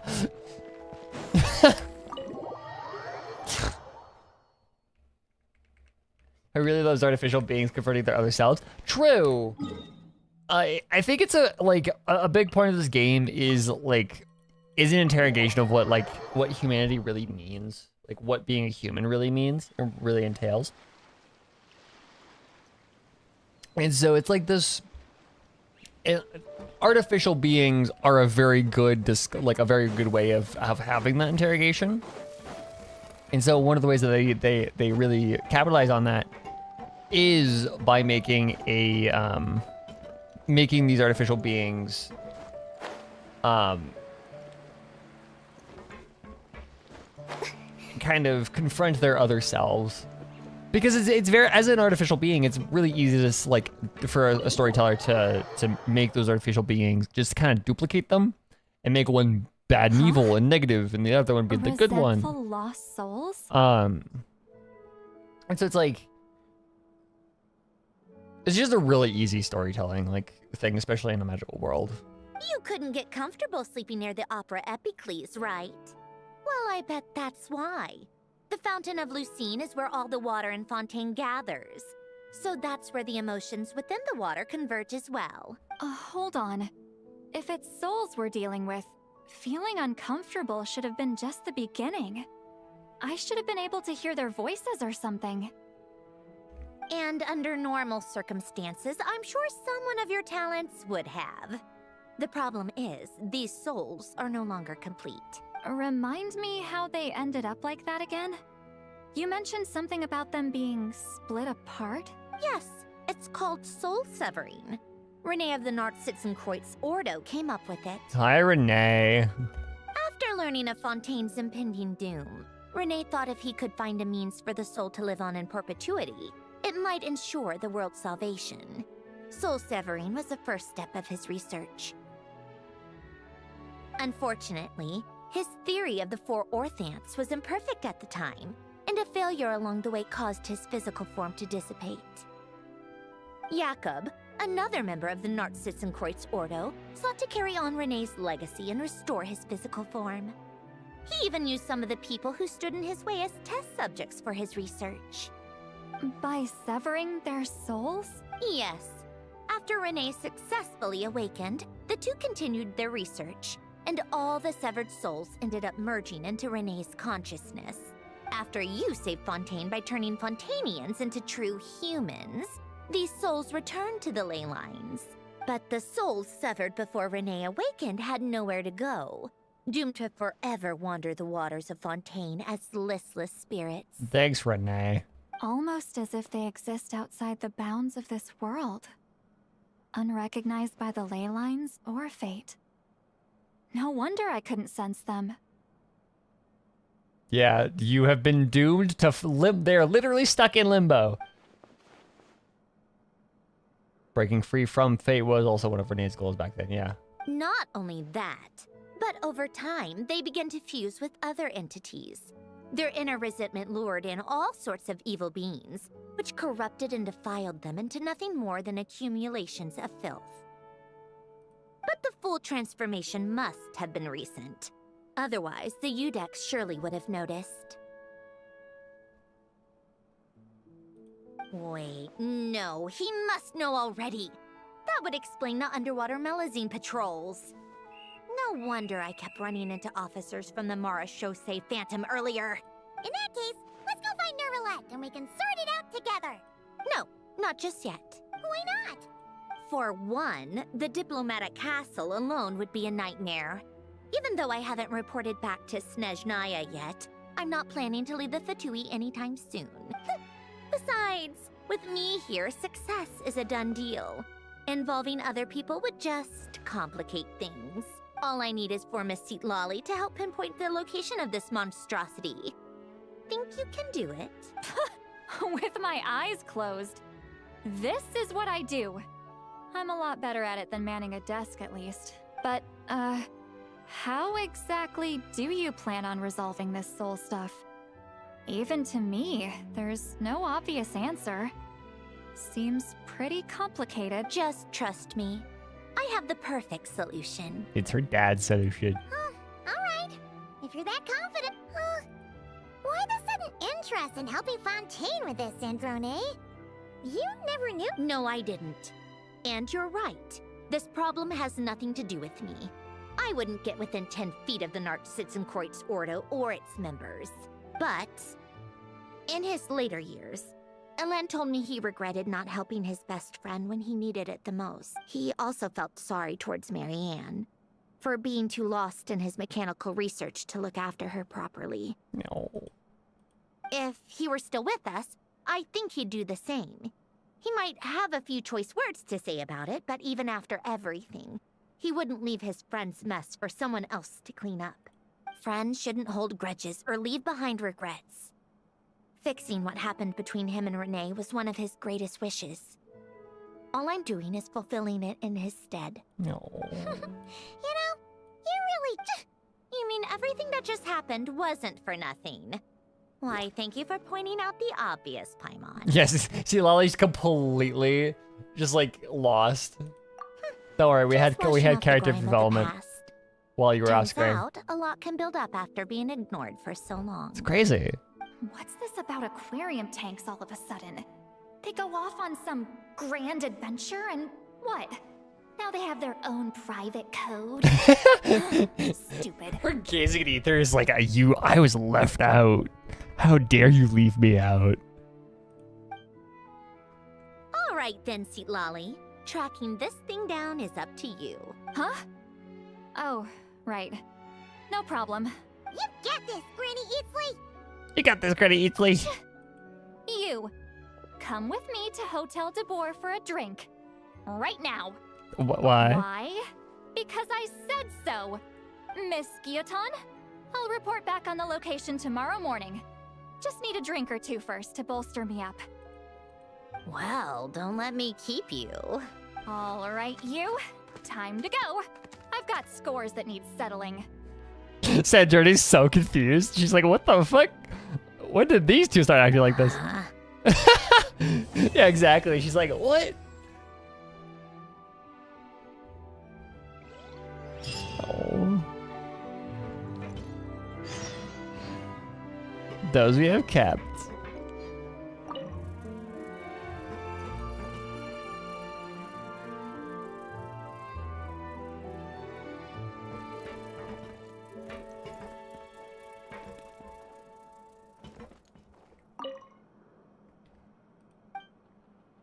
No.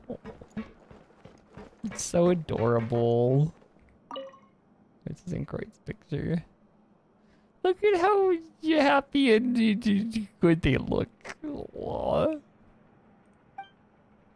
Normal about Granny. I can tell. You're very normal about you, Lolly. Listless, abandoned souls.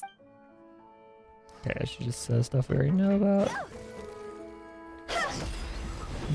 Bo, bo, bo. Bo, do, do.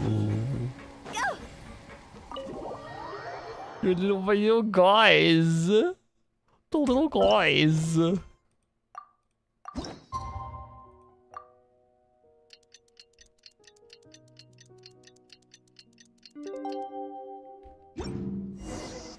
to meet up with Sandrone!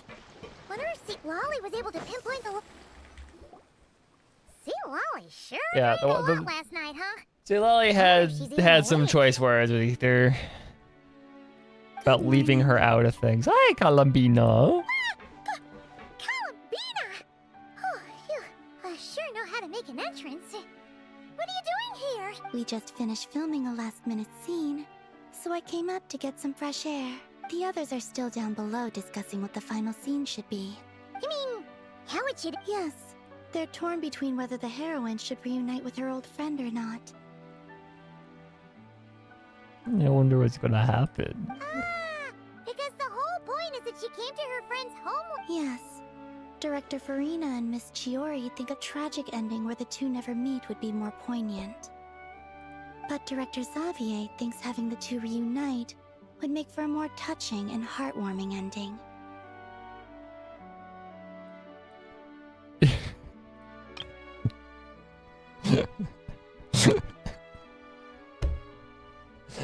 I love the fact that the party of doomed Yuri are the lesbians, and then Xavier, the guy, the token straight guy, is like, yeah, no, we should make them like meet up. Like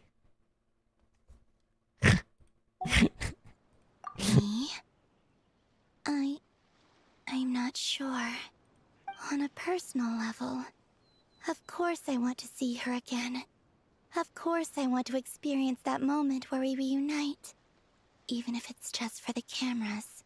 But that means an actor would have to take her place. And that makes me feel... Oh. Huh? My Lebanons. Yeah, don't look so worried. Making a film is supposed to be fun. But besides, it's all gonna work out. You can trust Paimon on that. Work out. Well, you know. They'll get all tied up in a nice little bow. Okay, I trust you. Lebanons. I'll just focus on having fun for now. Well, well, look who we have here. Travel... Oh, the lighting specialist and clapper loader that never were. Yeah. We kinda went AWOL, didn't we? Sorry about that. Fucking Chiori's sassy ass, like, clicks. Like, tongue clicks are Seriously, hilarious. Don't worry about it. Everything's going smoothly on our end, so just do what you need to do. You seem to be in better spirits now, Miss Columbina. I apologize if our earlier discussion put you on the spot.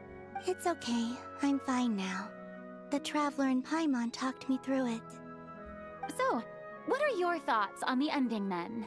Should we have them reunite, or not? We should tie everything up in bows. Huh? We used a metaphor and she did not understand.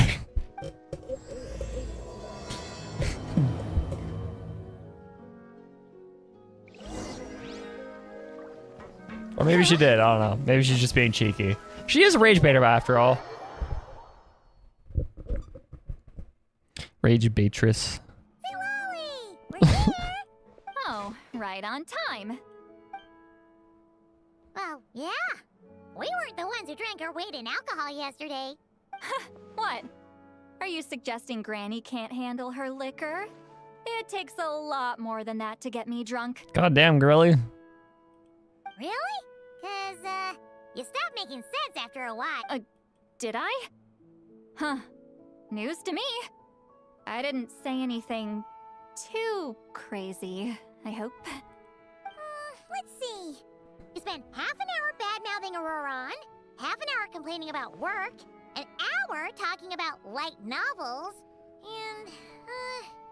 and, Good, because the rest of the night was like hitting on Ether. Are they gone? All of a sudden, you're very locked in on screen. we bumped into them on the deck, but they just left. The fact that you're this obsessed with of all characters I expected for you to get really locked in on, I did not expect you to get obsessed with Seat Lolly. Like, of all characters. Wait, but now that everything with your core is sorted out, what's stopping you from seeing Columbina?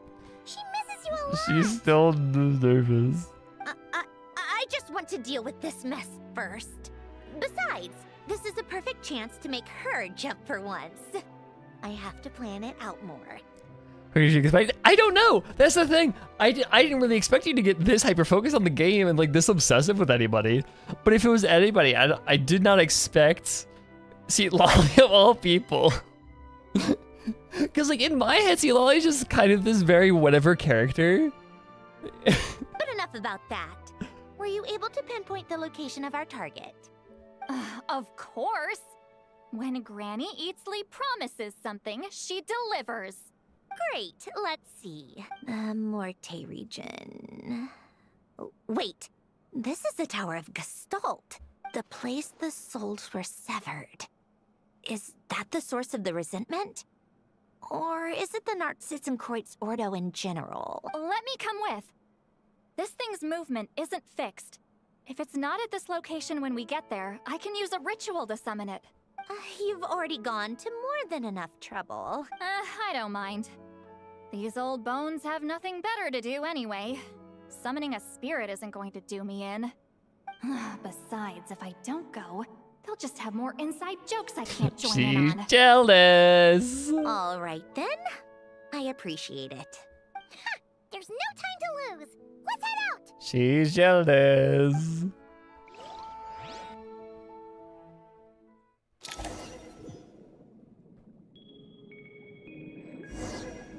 Yep, that's Tower Gestalt.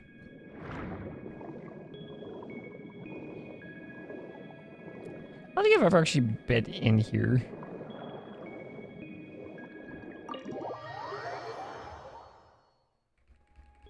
Huh, no sign of it so far.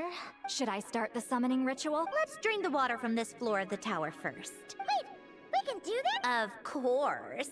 Alan and Renee both saw the future that awaited Fontaine and even shared a few methods for waterproofing buildings. Not important. Just unlock the mechanisms in the order I tell you. Thanks. I do. She's so fun still. Yeah, it's for the last location. Yeah, exactly. What is it?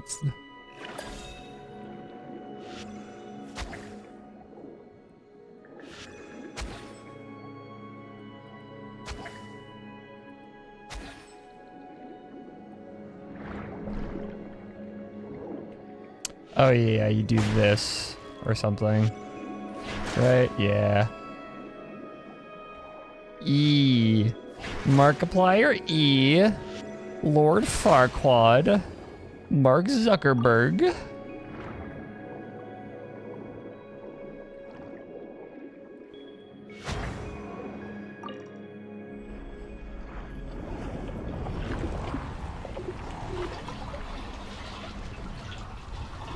Rip those books.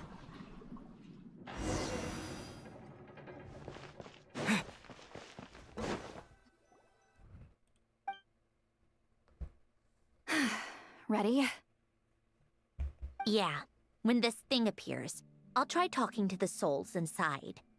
But more than likely, they've already been driven to madness. If communication fails, we'll have a battle on our hands.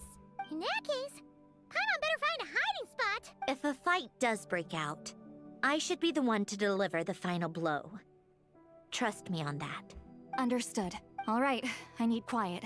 Wandering spirits, drifting along the tides. Hear me now. Broken souls, silenced, torn apart, and forsaken. Follow the traces of the past, and return to us. Primo gem shape. Let resentment recognize resentment. Let vile entities be drawn together. And in this place, take form once more. Paimon. What? This is exactly why I deal in math, not magic. How are we supposed to know what stage the spell is at? It's like there's no logic to speak of. Mechanical science is so much easier. Watch out! That's just like the fire spirit from Carmen Sandiego. Hey, you! Or whoever's inside of you. I'm a descendant of Fontaine's Lord Artificer, Alain Guillotin. I can make you whole again and return you to the ley line. Citrone! Looks like talking this out is off the table. All right, plan B. Time to blow off some steam. I need to blow off some steam!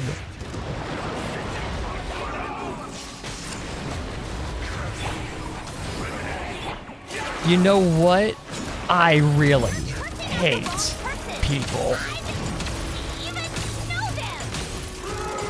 They're loud, obnoxious. Wait, what? Loud, self-absorbed, obnoxious pricks with absolutely no redeeming qualities whatsoever. I mean, really, look at all they've achieved. Genocide, global warming, reality TV. It's a never-ending parade of failures and fuck-ups. Sorry.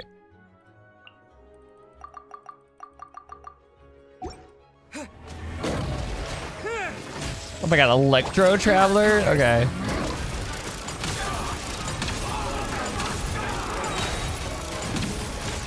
Most of them already did, but you still have a chance to return to the ley lines and reunite with your family. Just work with me here.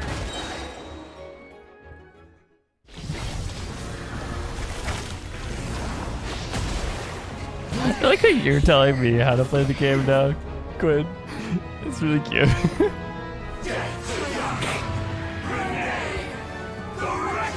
Oh, hello.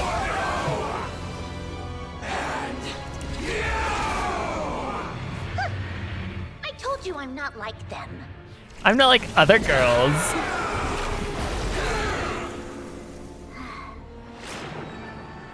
I'm stronger.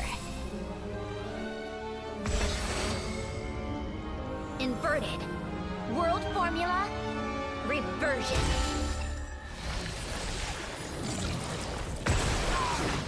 Get fucked. Get splattered, goobers.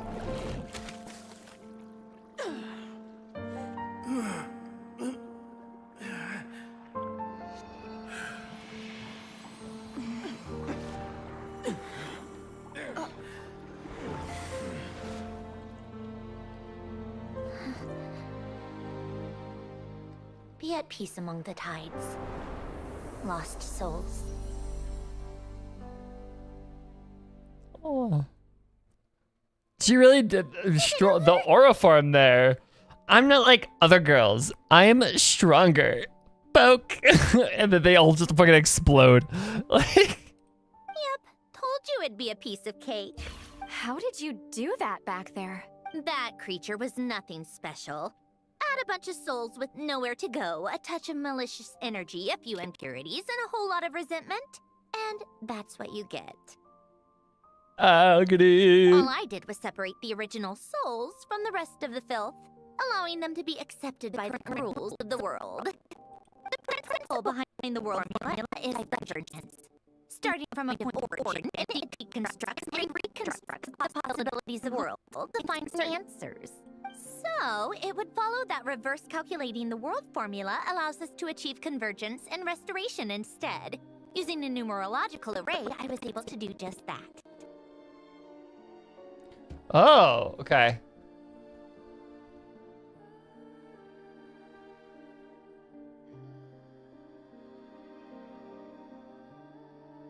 So the world formula describes how thing. Okay, that makes actually a lot of like kind of in a sci-fi way. I reduced them to the basic fundamental essence of their being without changing their underlying nature. That meant. Never mind. Judging by all the blank stares, I'm guessing you don't actually care. I think I finally understand how Outlanders feel when I ramble on about shaman stuff. Yep. Point is, it was super impressive. You really are amazing, I mean, yeah, the world formula is basically formally calculating the fate of the world. Yes, but it does it by describing how and when things diverge from fate, I guess, or from the rules of the world. You're just realizing that now. Calculating fate made in heaven. Ahem. Enough about that. Rhinoceros beetle, rhinoceros beetle. We should get going. I'll go reset the mechanisms inside the tower. See you back on land. I have returned. No, you haven't. Correct. Well, rhinoceros beetle, rhinoceros beetle. For the books. Glad to have that over and done with. Feels nice to do a good deed every once in a while. You helped everyone out a bunch in Notcry, too. Kinda seems like you're just a good person at heart. I wouldn't be so sure. I'll be heading back to the Fatui soon enough. Fine. Just don't say I didn't warn you when it comes back to bite you.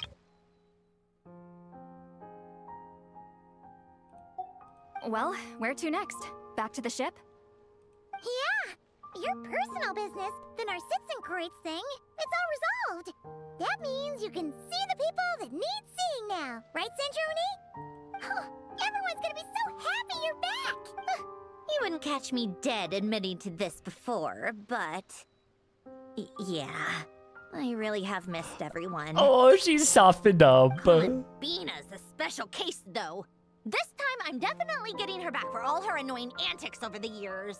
Yeah, you are.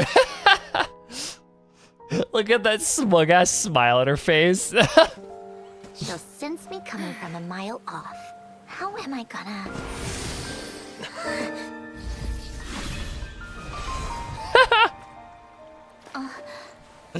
She gets yoinked.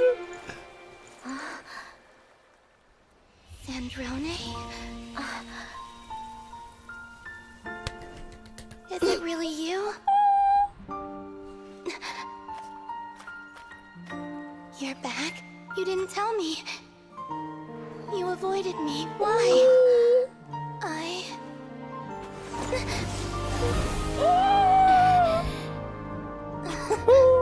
Sandrone? Oh my god. Now we're even. I missed you so much. That makes one of us, idiot. Oh my god. I'm here, Columbina.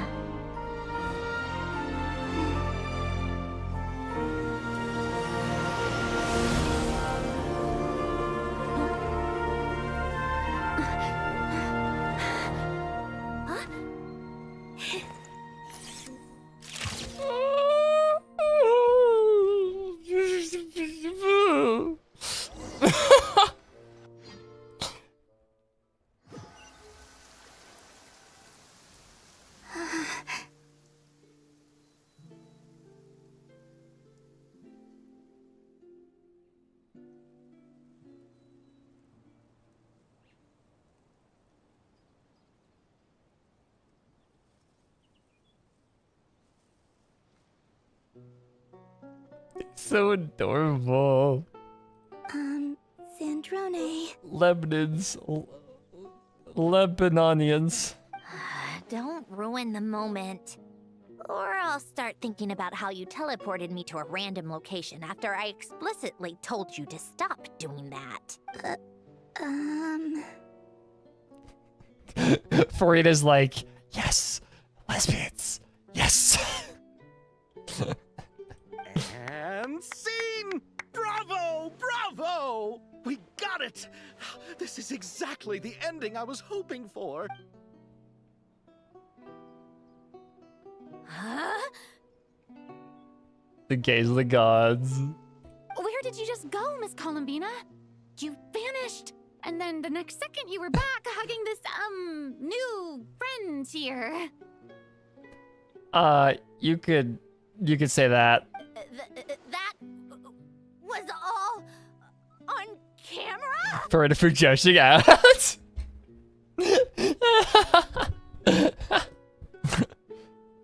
Yeah. Well, the camera was already rolling and it happened so fast, so yeah. Fucking Chiori. Yeah, okay, I was like, if you're, yeah, him and joshing. Chiori's like, yeah. Yeah. But like, who cares, right? Hold on. This must be... Your wife? Yep, my best friend. The one I was looking for. I never thought I'd actually get to see her again. I'm just so happy. Say the line, Columbina. Plus, the film got a happy ending too. It's all thanks to you, Sandrone. Sandrone? You couldn't stop being annoying for 1 second?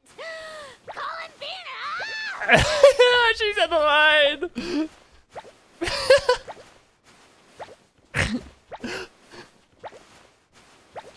Shake the Vita.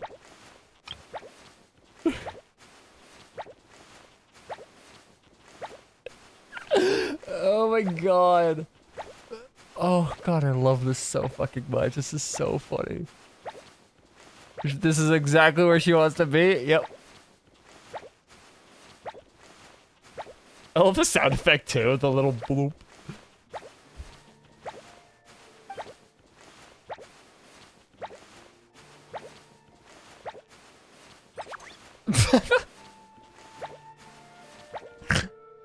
Oh my god. The final gap of the camera. Feed. Columbina hyposalinia. Wait, was that the top? Was the top one Columbina hyposalinia? Because that'd be really cool if it was.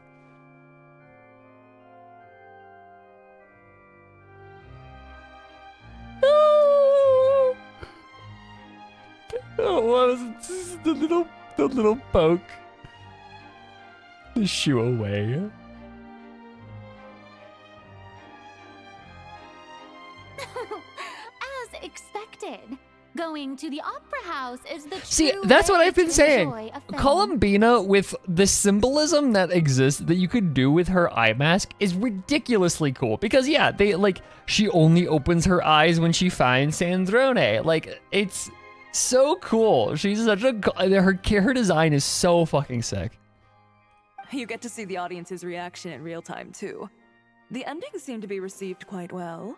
I can't believe you let us include that in the final cut, Sandrone. The little poke in the shove away is so cute. So cute.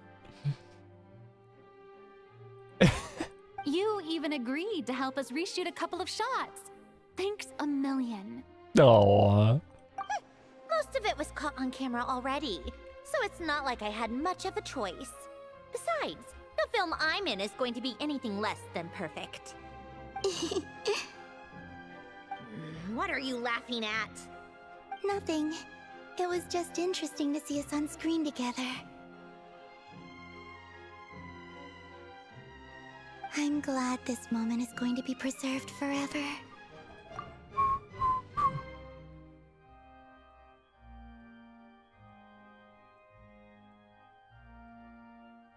I would want that fucking poster on my wall, like in real life. Like, I want that poster on my wall. That would be so sick. I'll put it next to my fucking Hu Tao art. Like, come we know you're in love with Jesus Christ. Just a pity we didn't take home the Farina Award this time around. Well, artistic films can rarely compete with commercial You'd be ones. surprised, actually. You should have prepared yourself for this the minute you changed the script.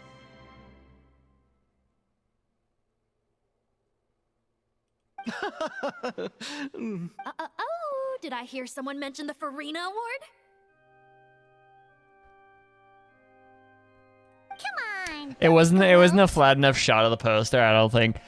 You would have to like rip the texture from the game in order to get a poster of it. I won't. Our crew winning the Farina Award was a team effort after all. I mean, okay, to be fair, if the Farinas are supposed to be just, if the Farina Awards are just supposed to be the Tonys, because like if it's like a Ballon d'Or, not the Ballon d'Or,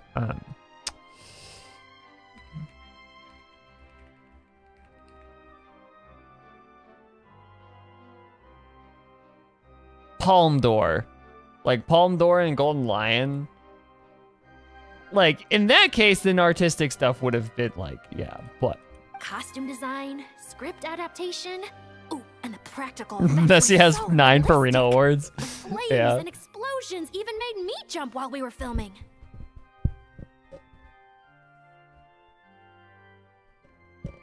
A lot of the effects were based on actual items the Special Patrol confiscated from criminals. Who knew they'd serve another purpose, right? But it turned out amazing!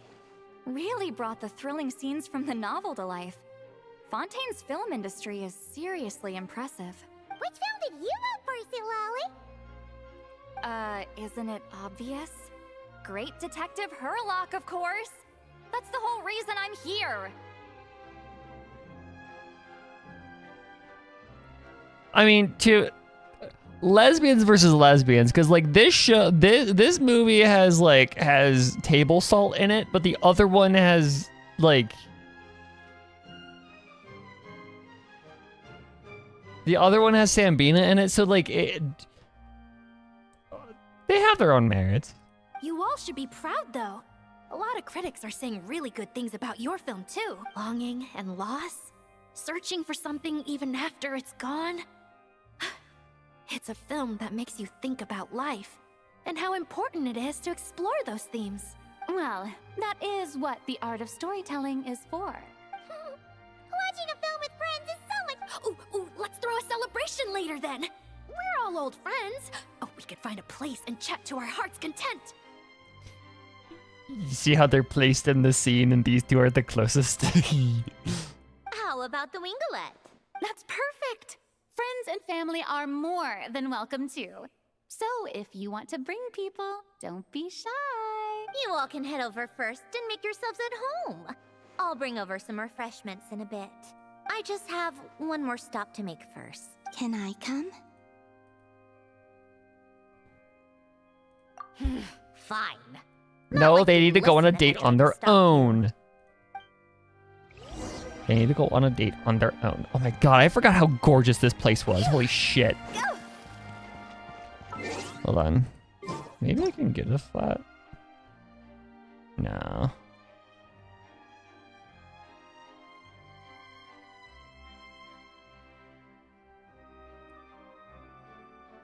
I also have Homa buff on Heitai right now, so it wouldn't be good.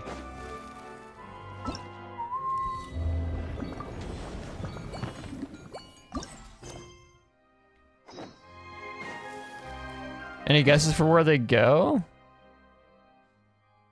I don't know.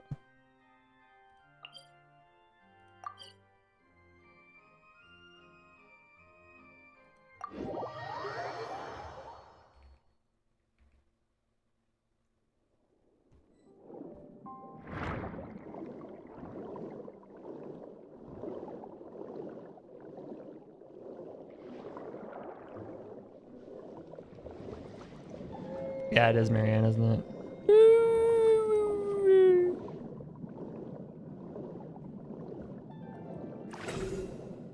Let's just say goodbye to Marianne.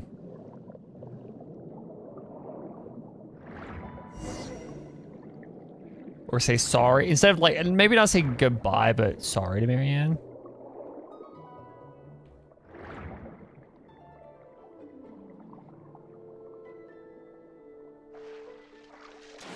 Yep. Or Renee. Or one of them. I didn't know this was here, actually. Wait! Is this? Yes. Here lies Oh, no, Lord it's the line. Artificer, Elaine Gaeltan. This is his grave. Oh. I'm sorry, Ellen. I'm sorry this is the first time I've been back since leaving Fontaine. She's flowers too. I should have come to see you more often. I got your gift. I even cleaned up one of the Nartsitzenkreuz Ordo's messes along the way. Our home is just as quiet and warm as it always was. The flowers in the garden are still thriving. I'll make sure to tend to them more often from now on. Polonia received irreparable damage in battle. I should have taken better care of your invention. I'm sorry. Polonia was family to me.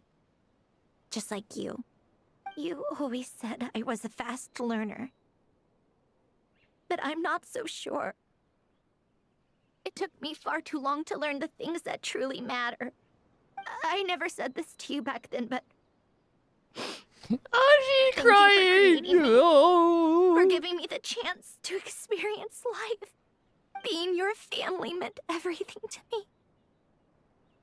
Absolutely everything. Can I say a few words as well, Sandrone? Don't need my permission. Oh, she's trying to be fresh. She's trying to be sassy while she's also a wife. You don't need to worry. Get it Sandrone right. is doing great. Not only is she a brilliant scholar, she's made a whole bunch of friends too. And she takes great care of them. As if. She'll never admit it, but she's always there when her friends need it the most. I wouldn't even be here without her. So, if she ever needs help, her friends will be there in a heartbeat, including me. That's what best friends are for. Columbina. What else? No. Oh, she likes drinking bitter coffee, listening to piano music when she can't sleep. Turns out she even likes giving hugs. Oh! No, wait! Don't tell him all that!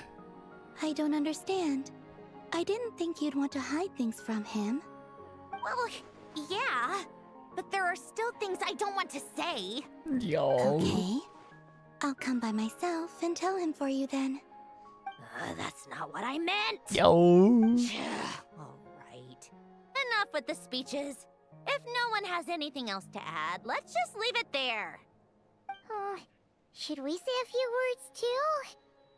Kinda seems like Columbina said it all. Leave a flower.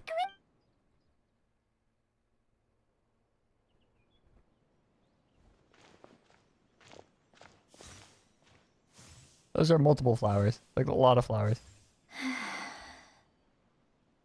Goodbye, Ellen. No.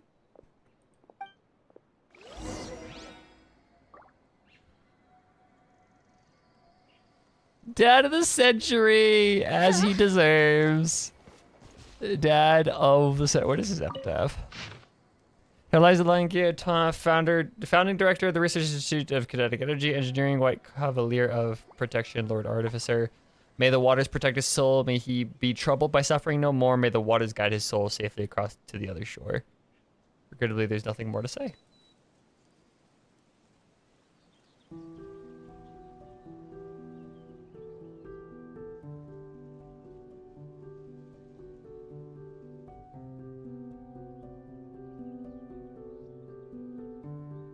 It's basically this, but in French. Oh, that's cool. That's actually really cool that it's just the same thing, but in French.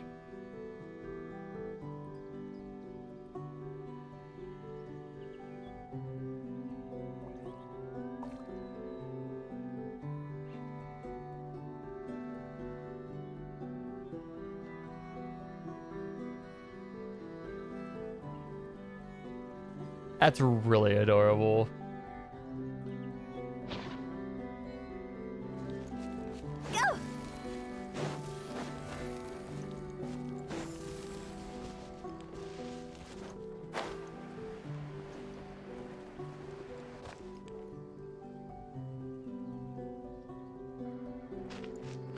I love that.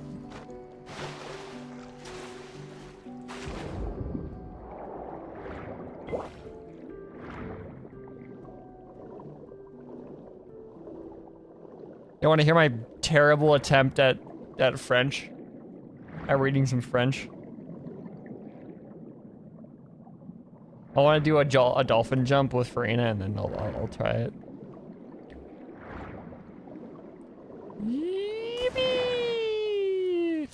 Okay.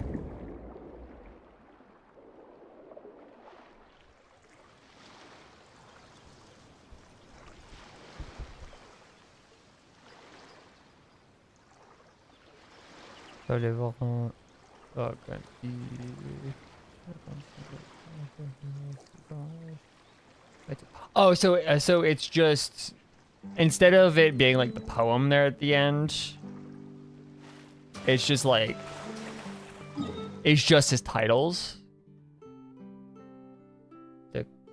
Le garde de soin au-delà des rivages, c'est dommage. My 2HD. My 2HD. I have not done. They shortened the poem. Okay. Yeah, it makes sense. You made it! The party's already started. Oh, but, you didn't bring anyone else along? I thought you headed out to invite some friends. We did invite a friend, actually. She'll be here soon. She's even bringing some desserts to have over tea. You should join us later, Miss Farina. Seems that might be. I do love a tea party. Then don't mind. I wonder who that might be. Seems like a fun occasion. Fun. Let's go talk with everyone. Good idea. We'll introduce you to all our old friends. It's been the Yuri patch, so I wonder.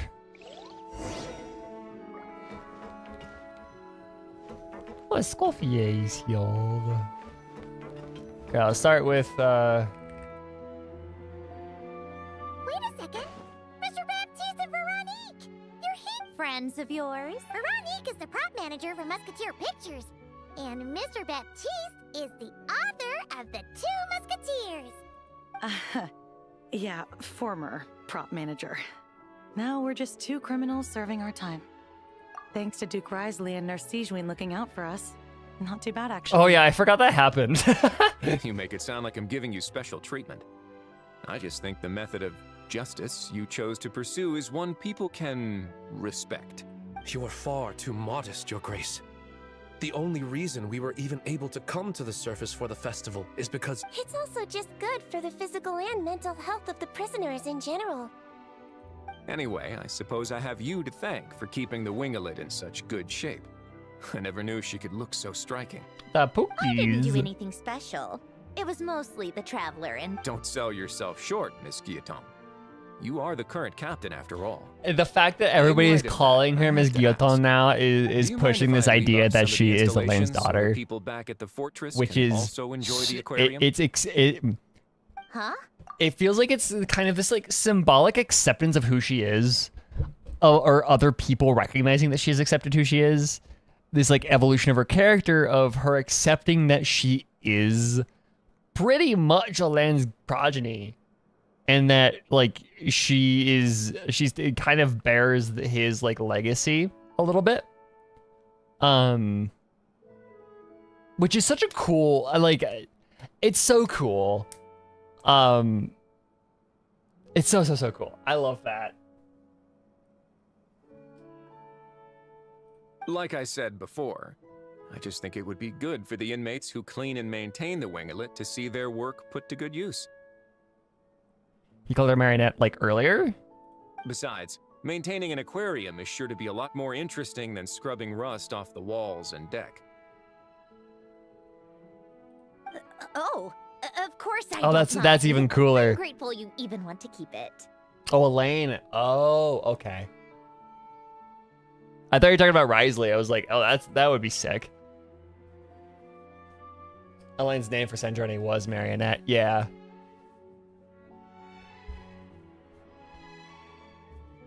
And the fact that her name in the subtitles is Marionette as well. Great. Then it's decided. That's amazing, Sandrone. We should go hang out at the Fortress of Meripede later then. You do know you just invited me to hang out in prison, don't you?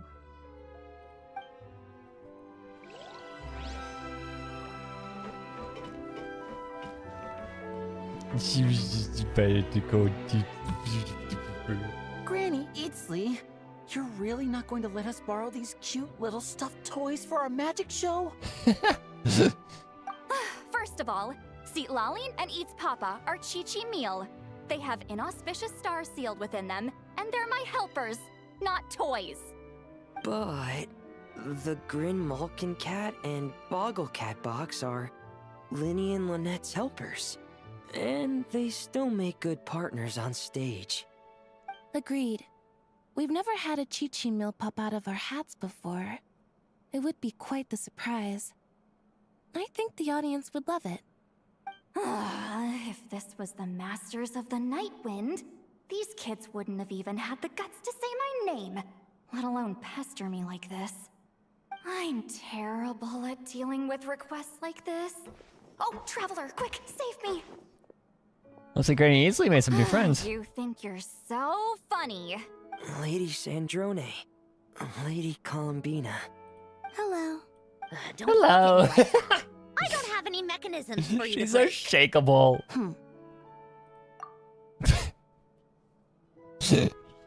It's their auntie. Don't be fooled by my sister's demeanor, Lady Sandrone. She's just as delighted as the rest of us to have you back. Auntie Sandrone and Auntie Calabina. Well, I suppose when I'm not so busy, I could find some time when Arlecchino is around and bring over a few gifts to the House of the Hearth. She's such a good aunt. You're too kind, Lady Sandrone. I'm sure just your visit alone would make Father more than happy. I just need to borrow them for a bit. I'll pull them out of my hat, give them a quick hug, then give them straight back. So one of my favorite things that the voice cast does is, have you guys noticed that whenever a term in this game is put in quotations, the voice actors tend to pause to like to put emphasis on the fact that it's in quotations, but when they're talking about Arlecchino, like, obviously they're gonna put the term father in quotations because traditional gender roles, woman cannot be a father, whatever, yada yada. But whenever they're reading, whatever, especially the kids are reading lines about Arlecchino and they refer to her as father, they completely glaze over it like it's not in quotations. Because fuck that. Okay. When did hugging become a part of Fuck it? pausing. It's just natural. Just say father. Treat her gender like it's normal. Oh, I could lend you Pear. I love it. It's so cool. So you have something to hug in the meantime. He gives really good hugs. I don't need something to hug in the meantime. The issue was never the hugs. It's the hugs. Hmm. You're literally a pillow princess. You can have 2 VIP tickets right next to each other. Right next to each other? Yep. Super quiet. No one will bother you. I'm sure you'll have a great time. Fine.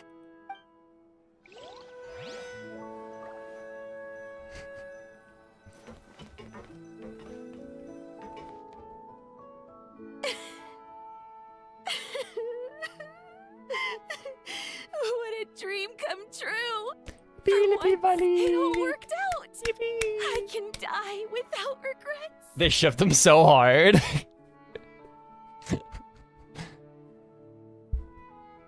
Yeah, honestly. I can see it. Let's not get too ahead of ourselves, Director Lapine Pauline. What was in that piece of cake you just handed her, Escoffier? Maritime flowers, eggs, flour, same as all the other pieces. What, you think I tampered with it? Playing a detective in real life now too, are we? Not Lynette setting up Lolly either with yeah, exactly. Like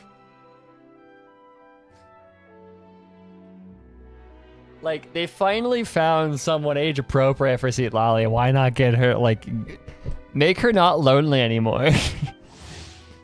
You know whose coffee is. Oh, it's so delicious. I'm so happy. Miss Lapine Pauline, look who I brought! Master! Wait, what happened to your face? Why are you crying? Never mind my face. Here, let me introduce you. This is Miss Charlotte and Miss Escoffier. Things are sounding lively over here. Her name is so fancy, you cannot help but say it, Miss Escoffier. Oh, look who it is! Perfect timing. I was so busy with the shoot, I feel like we barely got to talk. And the elusive Miss Guillotin.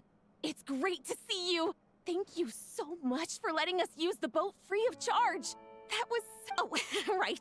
Introductions. This is... That's kind of you. But I didn't really do anything.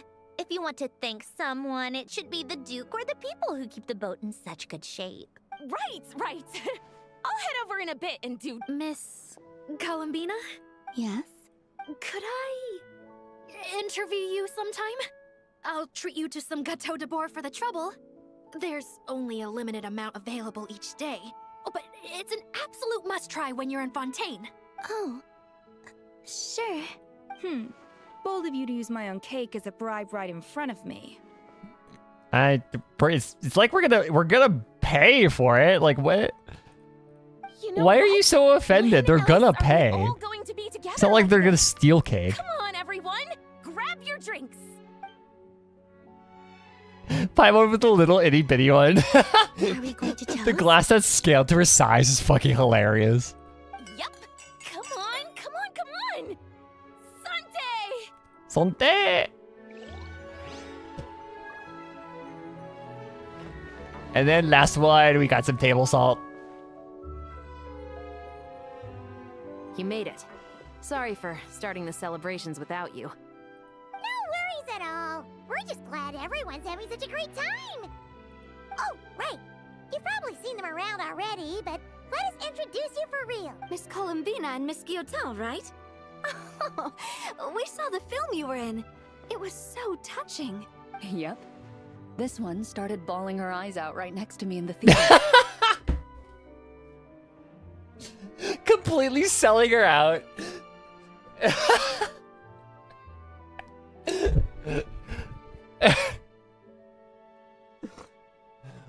Completely selling her out. Yeah, no, she had absolutely no chill.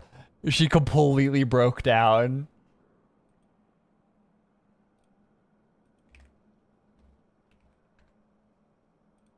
I know. I didn't bring nearly enough tissues. Thanks. We saw your film too. I memorized all your— Oh, guess we can skip the introductions then. Our effects were pretty over the top, right? Some of the extras in the big scenes were actual members of the Spina di Rosula. So basically, your contribution was creating realistic-looking chaos. She's so snobby. Why does she have an issue with everybody? That wasn't the only realistic aspect. Miss Chevreuse and Miss Emily were also kind enough to lend their expertise on criminal investigations and forensics. Top 3 ships mentioned in the stream. Hey, throw some... There's some extra stuff in there.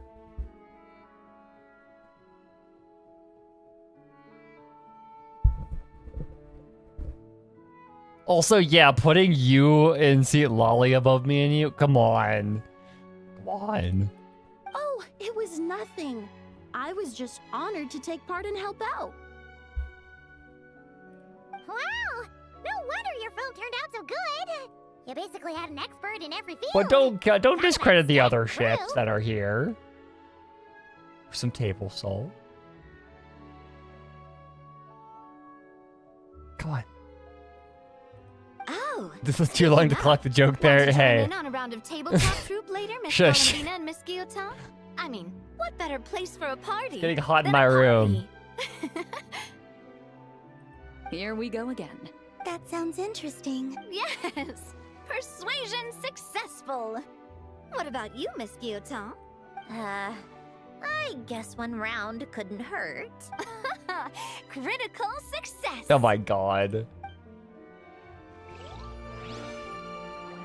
Talk to everyone. Hello, Nouvellette. Long time no see. Good lord. Nouvellette! You came to the celebration too! Yes.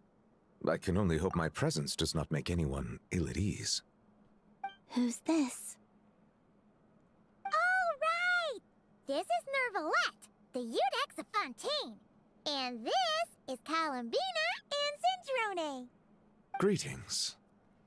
Navi is gonna invite her. Yeah, it's like me and my brother trying to get my mom to play D&D. It's like one round, please, one round and you'll fall in love. Okay, my mom is reading this book called Dungeon Crawler Carl, and me and my brother are like sitting to the side, just like quietly hoping this book convinces my mother to play D&D, because we've been trying for so fucking long to get her into the game, or to convince her to want to try and play the game, and we're like, please, please, please, please, please, let this be the thing that convinces her for once. These two must be the Fatus and former Fatus related to the recent incident in Nordcry. I read about them in the diplomatic report. The Eudex? Oh, the dragon that cries a lot. He is emotionally mature. Oh, well. Jeez, Columbina. That's your takeaway from all those Fatui meetings? Seriously? He's emotionally mature. He is... there's nothing wrong with a grown man crying. Is that truly how I'm portrayed in the Fatui's intelligence? You must put a lot of people in prison then. Major PR fail. Well, it would be more accurate to say I pass judgment on their crimes. All trials in Fontaine strive for fairness and justice, so as to avoid imprisoning the... So, Only the people who deserve it gets... Well, deserve is quite a subjective metric, is it not? At the very least, I can promise that in every trial over which I preside, I make every effort to deliver a fair verdict.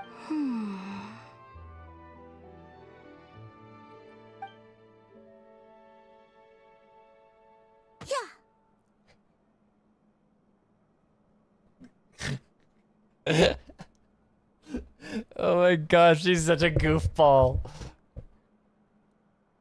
She only hits men.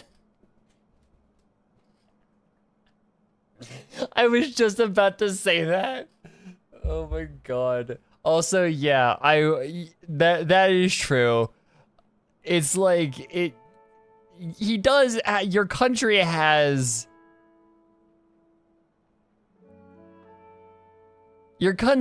a fucking child trafficking problem to the point where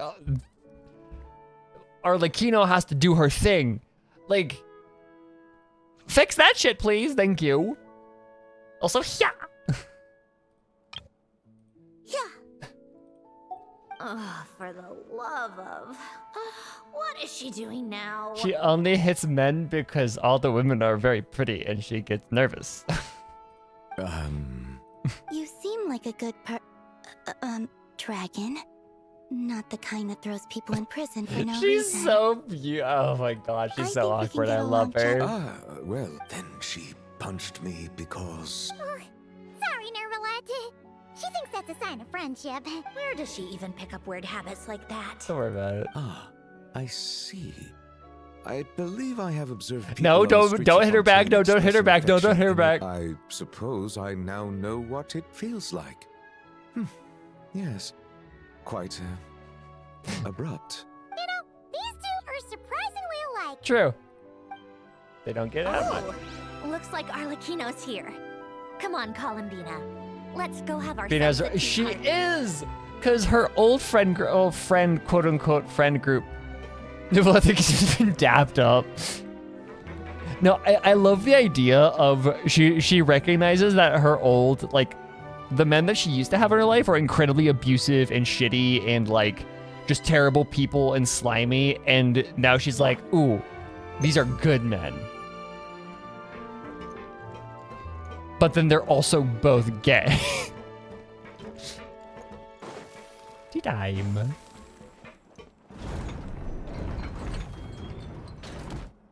Well, it's been quite some time since the three of us gathered to drink tea like this. It's just like a... Yes, but your tea is as good as ever, Sandrone. Of course it is. Who thought this was a good Not idea? bad either, Arlecchino. I'm glad to hear it. Are they to your liking, Miss Farina?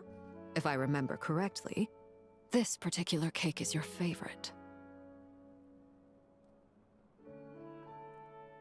If Rebecca... Yes, thank you. The tea and pastries are absolutely delicious. Hey, she's keeping her composure. She's getting better.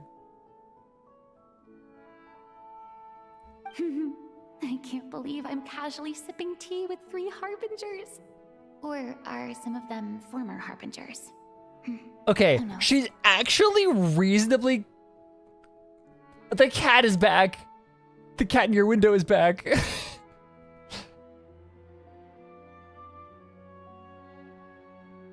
Farina's actually relatively calm, so she's getting better. Due to diplomatic reasons at the time, our last tea party was rather tense. Wasn't it, Miss Farina? You have my apologies. She's trying to sit on it. Just get a random ass cat jumped into your room. But this is simply a casual gathering of close friends. So I do hope you can relax and enjoy yourself. Of course. I appreciate the hospitality in both cases. Next time, let me be the one to treat all of you. Yo. I'm sure we'd all be delighted to have you join us more often. The same goes for you two. God, Aaron Yvette's voice is so soft in this. You can hear how soft Arlecchino's voice is. She's none of that edge that she had in the tea party, like, zero of that edge. She has warmed up to everybody in this room. She's friends with everybody. She genuinely feels bad about the stuff that she did to Farina. Like, oh, okay, anyways.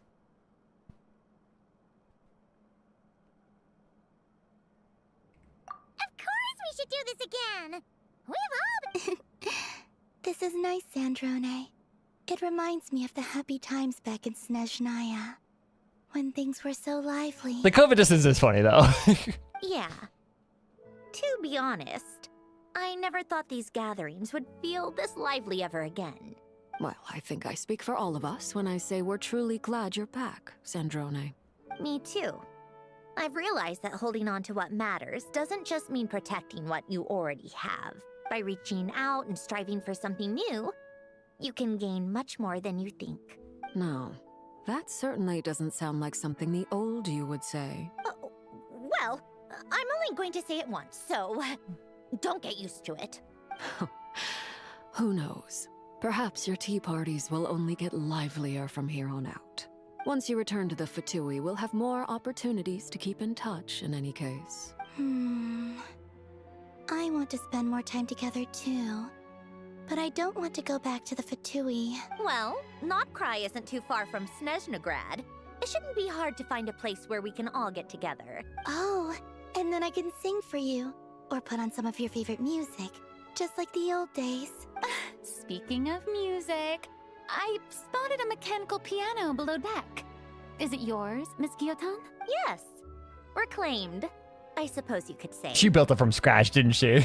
Why don't you play something for us? Huh? In front of all these people? Yes, why not? You play so well.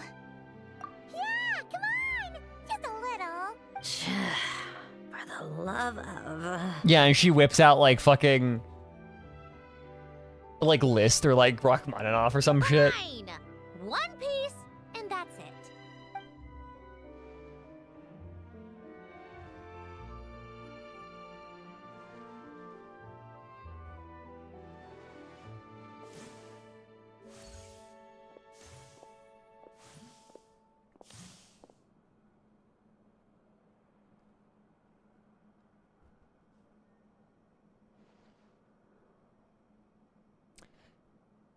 I'm gonna hold my comment for a bit.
I swear to God, if the animations for that were completely accurate, that is ridiculous.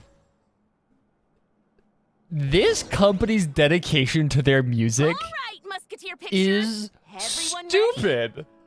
Who, like, okay, I get animating piano correctly.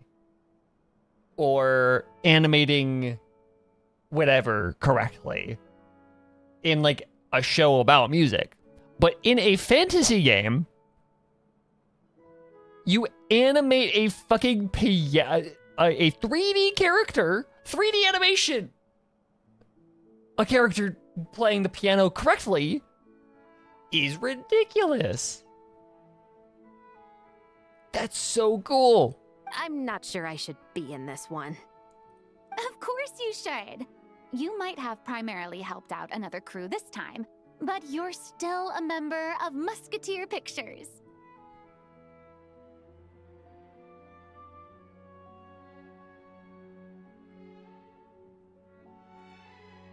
That's ridiculously All right, cool. Thanks. I'll still stand a bit off to the side, though. Can I be in the picture too? Of course, Miss Veronique. I would have loved to have you in the last one, too, if... Thank you. Do I really have to be front and center? Yep, you're a lead actress. You're one of the lead actors. Of course. Nervous, Sandrone? No. All right, look at the camera. And 3. Musketeer Pictures! Look at y'all. They're so cute.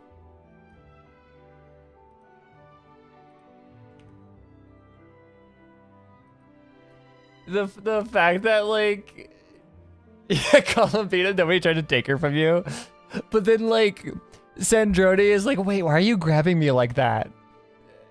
Like, and then Chiori and Chef Rouge just serving, and also Farina, like everybody's serving, and then Columbina and Sandrone are like just, oh my god, I love them.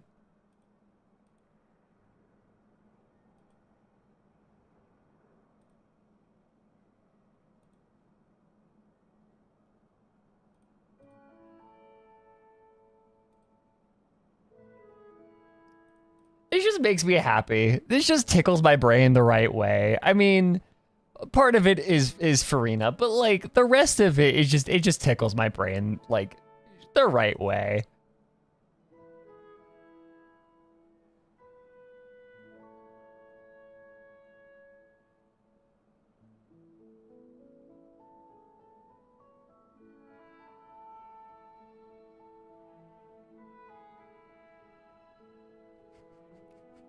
It's just like, she's mine. No one take her. She's mine.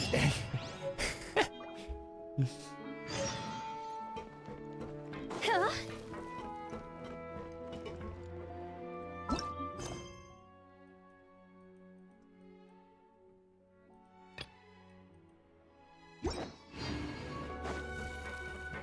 That was really fun. It was adorable, but also that was just fun as hell. So now what we're gonna do, before we close up for the night, I'm going to temporarily throw in the wife. Will we be gone?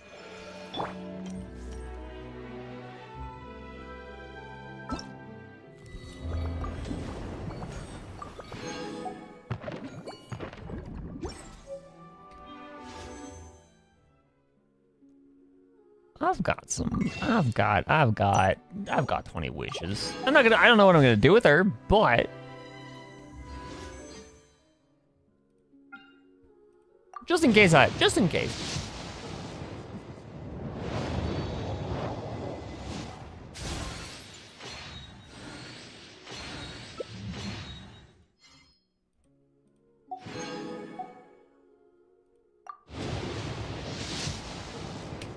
Damn it. Fucking rust. God damn it.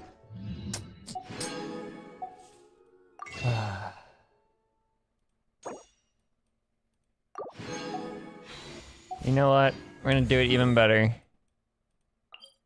Last 2 wishes.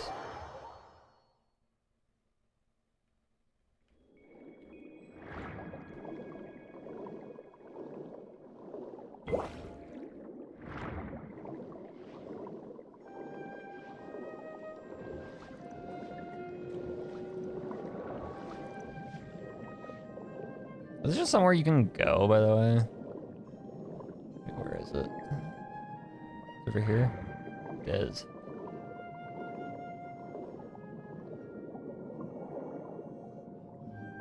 I should have done this before, but eh.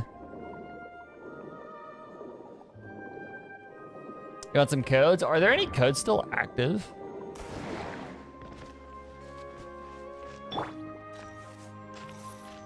Wishing on the grave of her dead father? Close enough.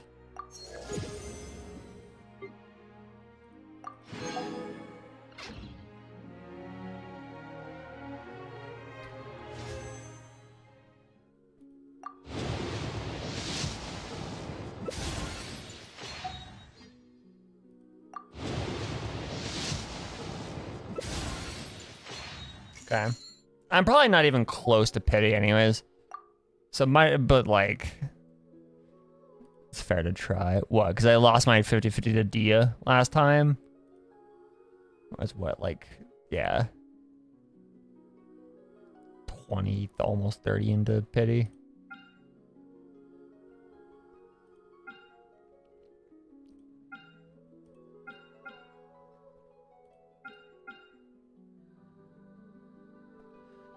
It's probably just waiting for.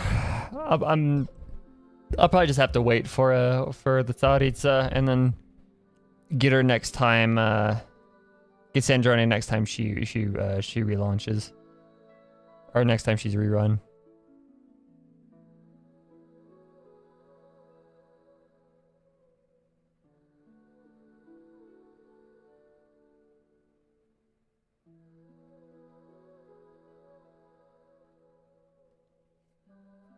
I do know Genshin Gift. I've taken that one before.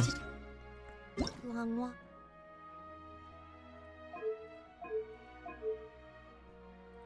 I know you can do this a different way, but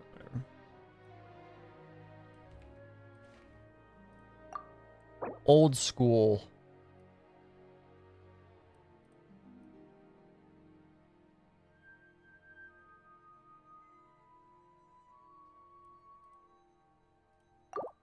Okay, it does not let me copy that one, so I'm just gonna 18, 9.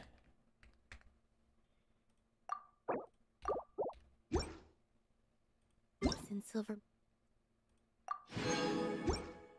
All every. That's one more for us. Allons-y, bitches. Nah, that ain't it. Ah, well. What can you do? Whoa. Anyways. So don't worry about me. I can keep up. Thank you guys ever so much for tuning in. No, I'm set on Mora. I'm more than set on it. Like, I'm set. I'm good. 25 million. I'm fine. I don't sing for anyone in particular. Still, if someone stops to listen, I hope it provides a moment of peace all the same. Thank you, Columbina. Anyways, thank you guys so much for tuning in.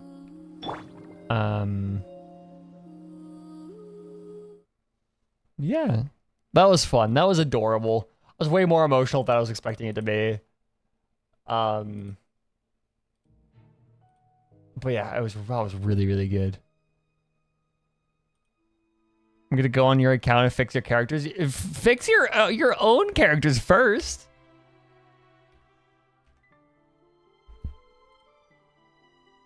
What do you mean, fix my characters?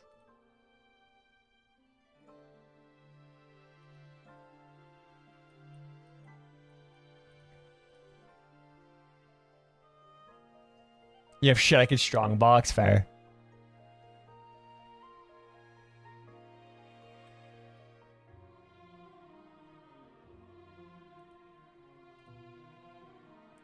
But anyways.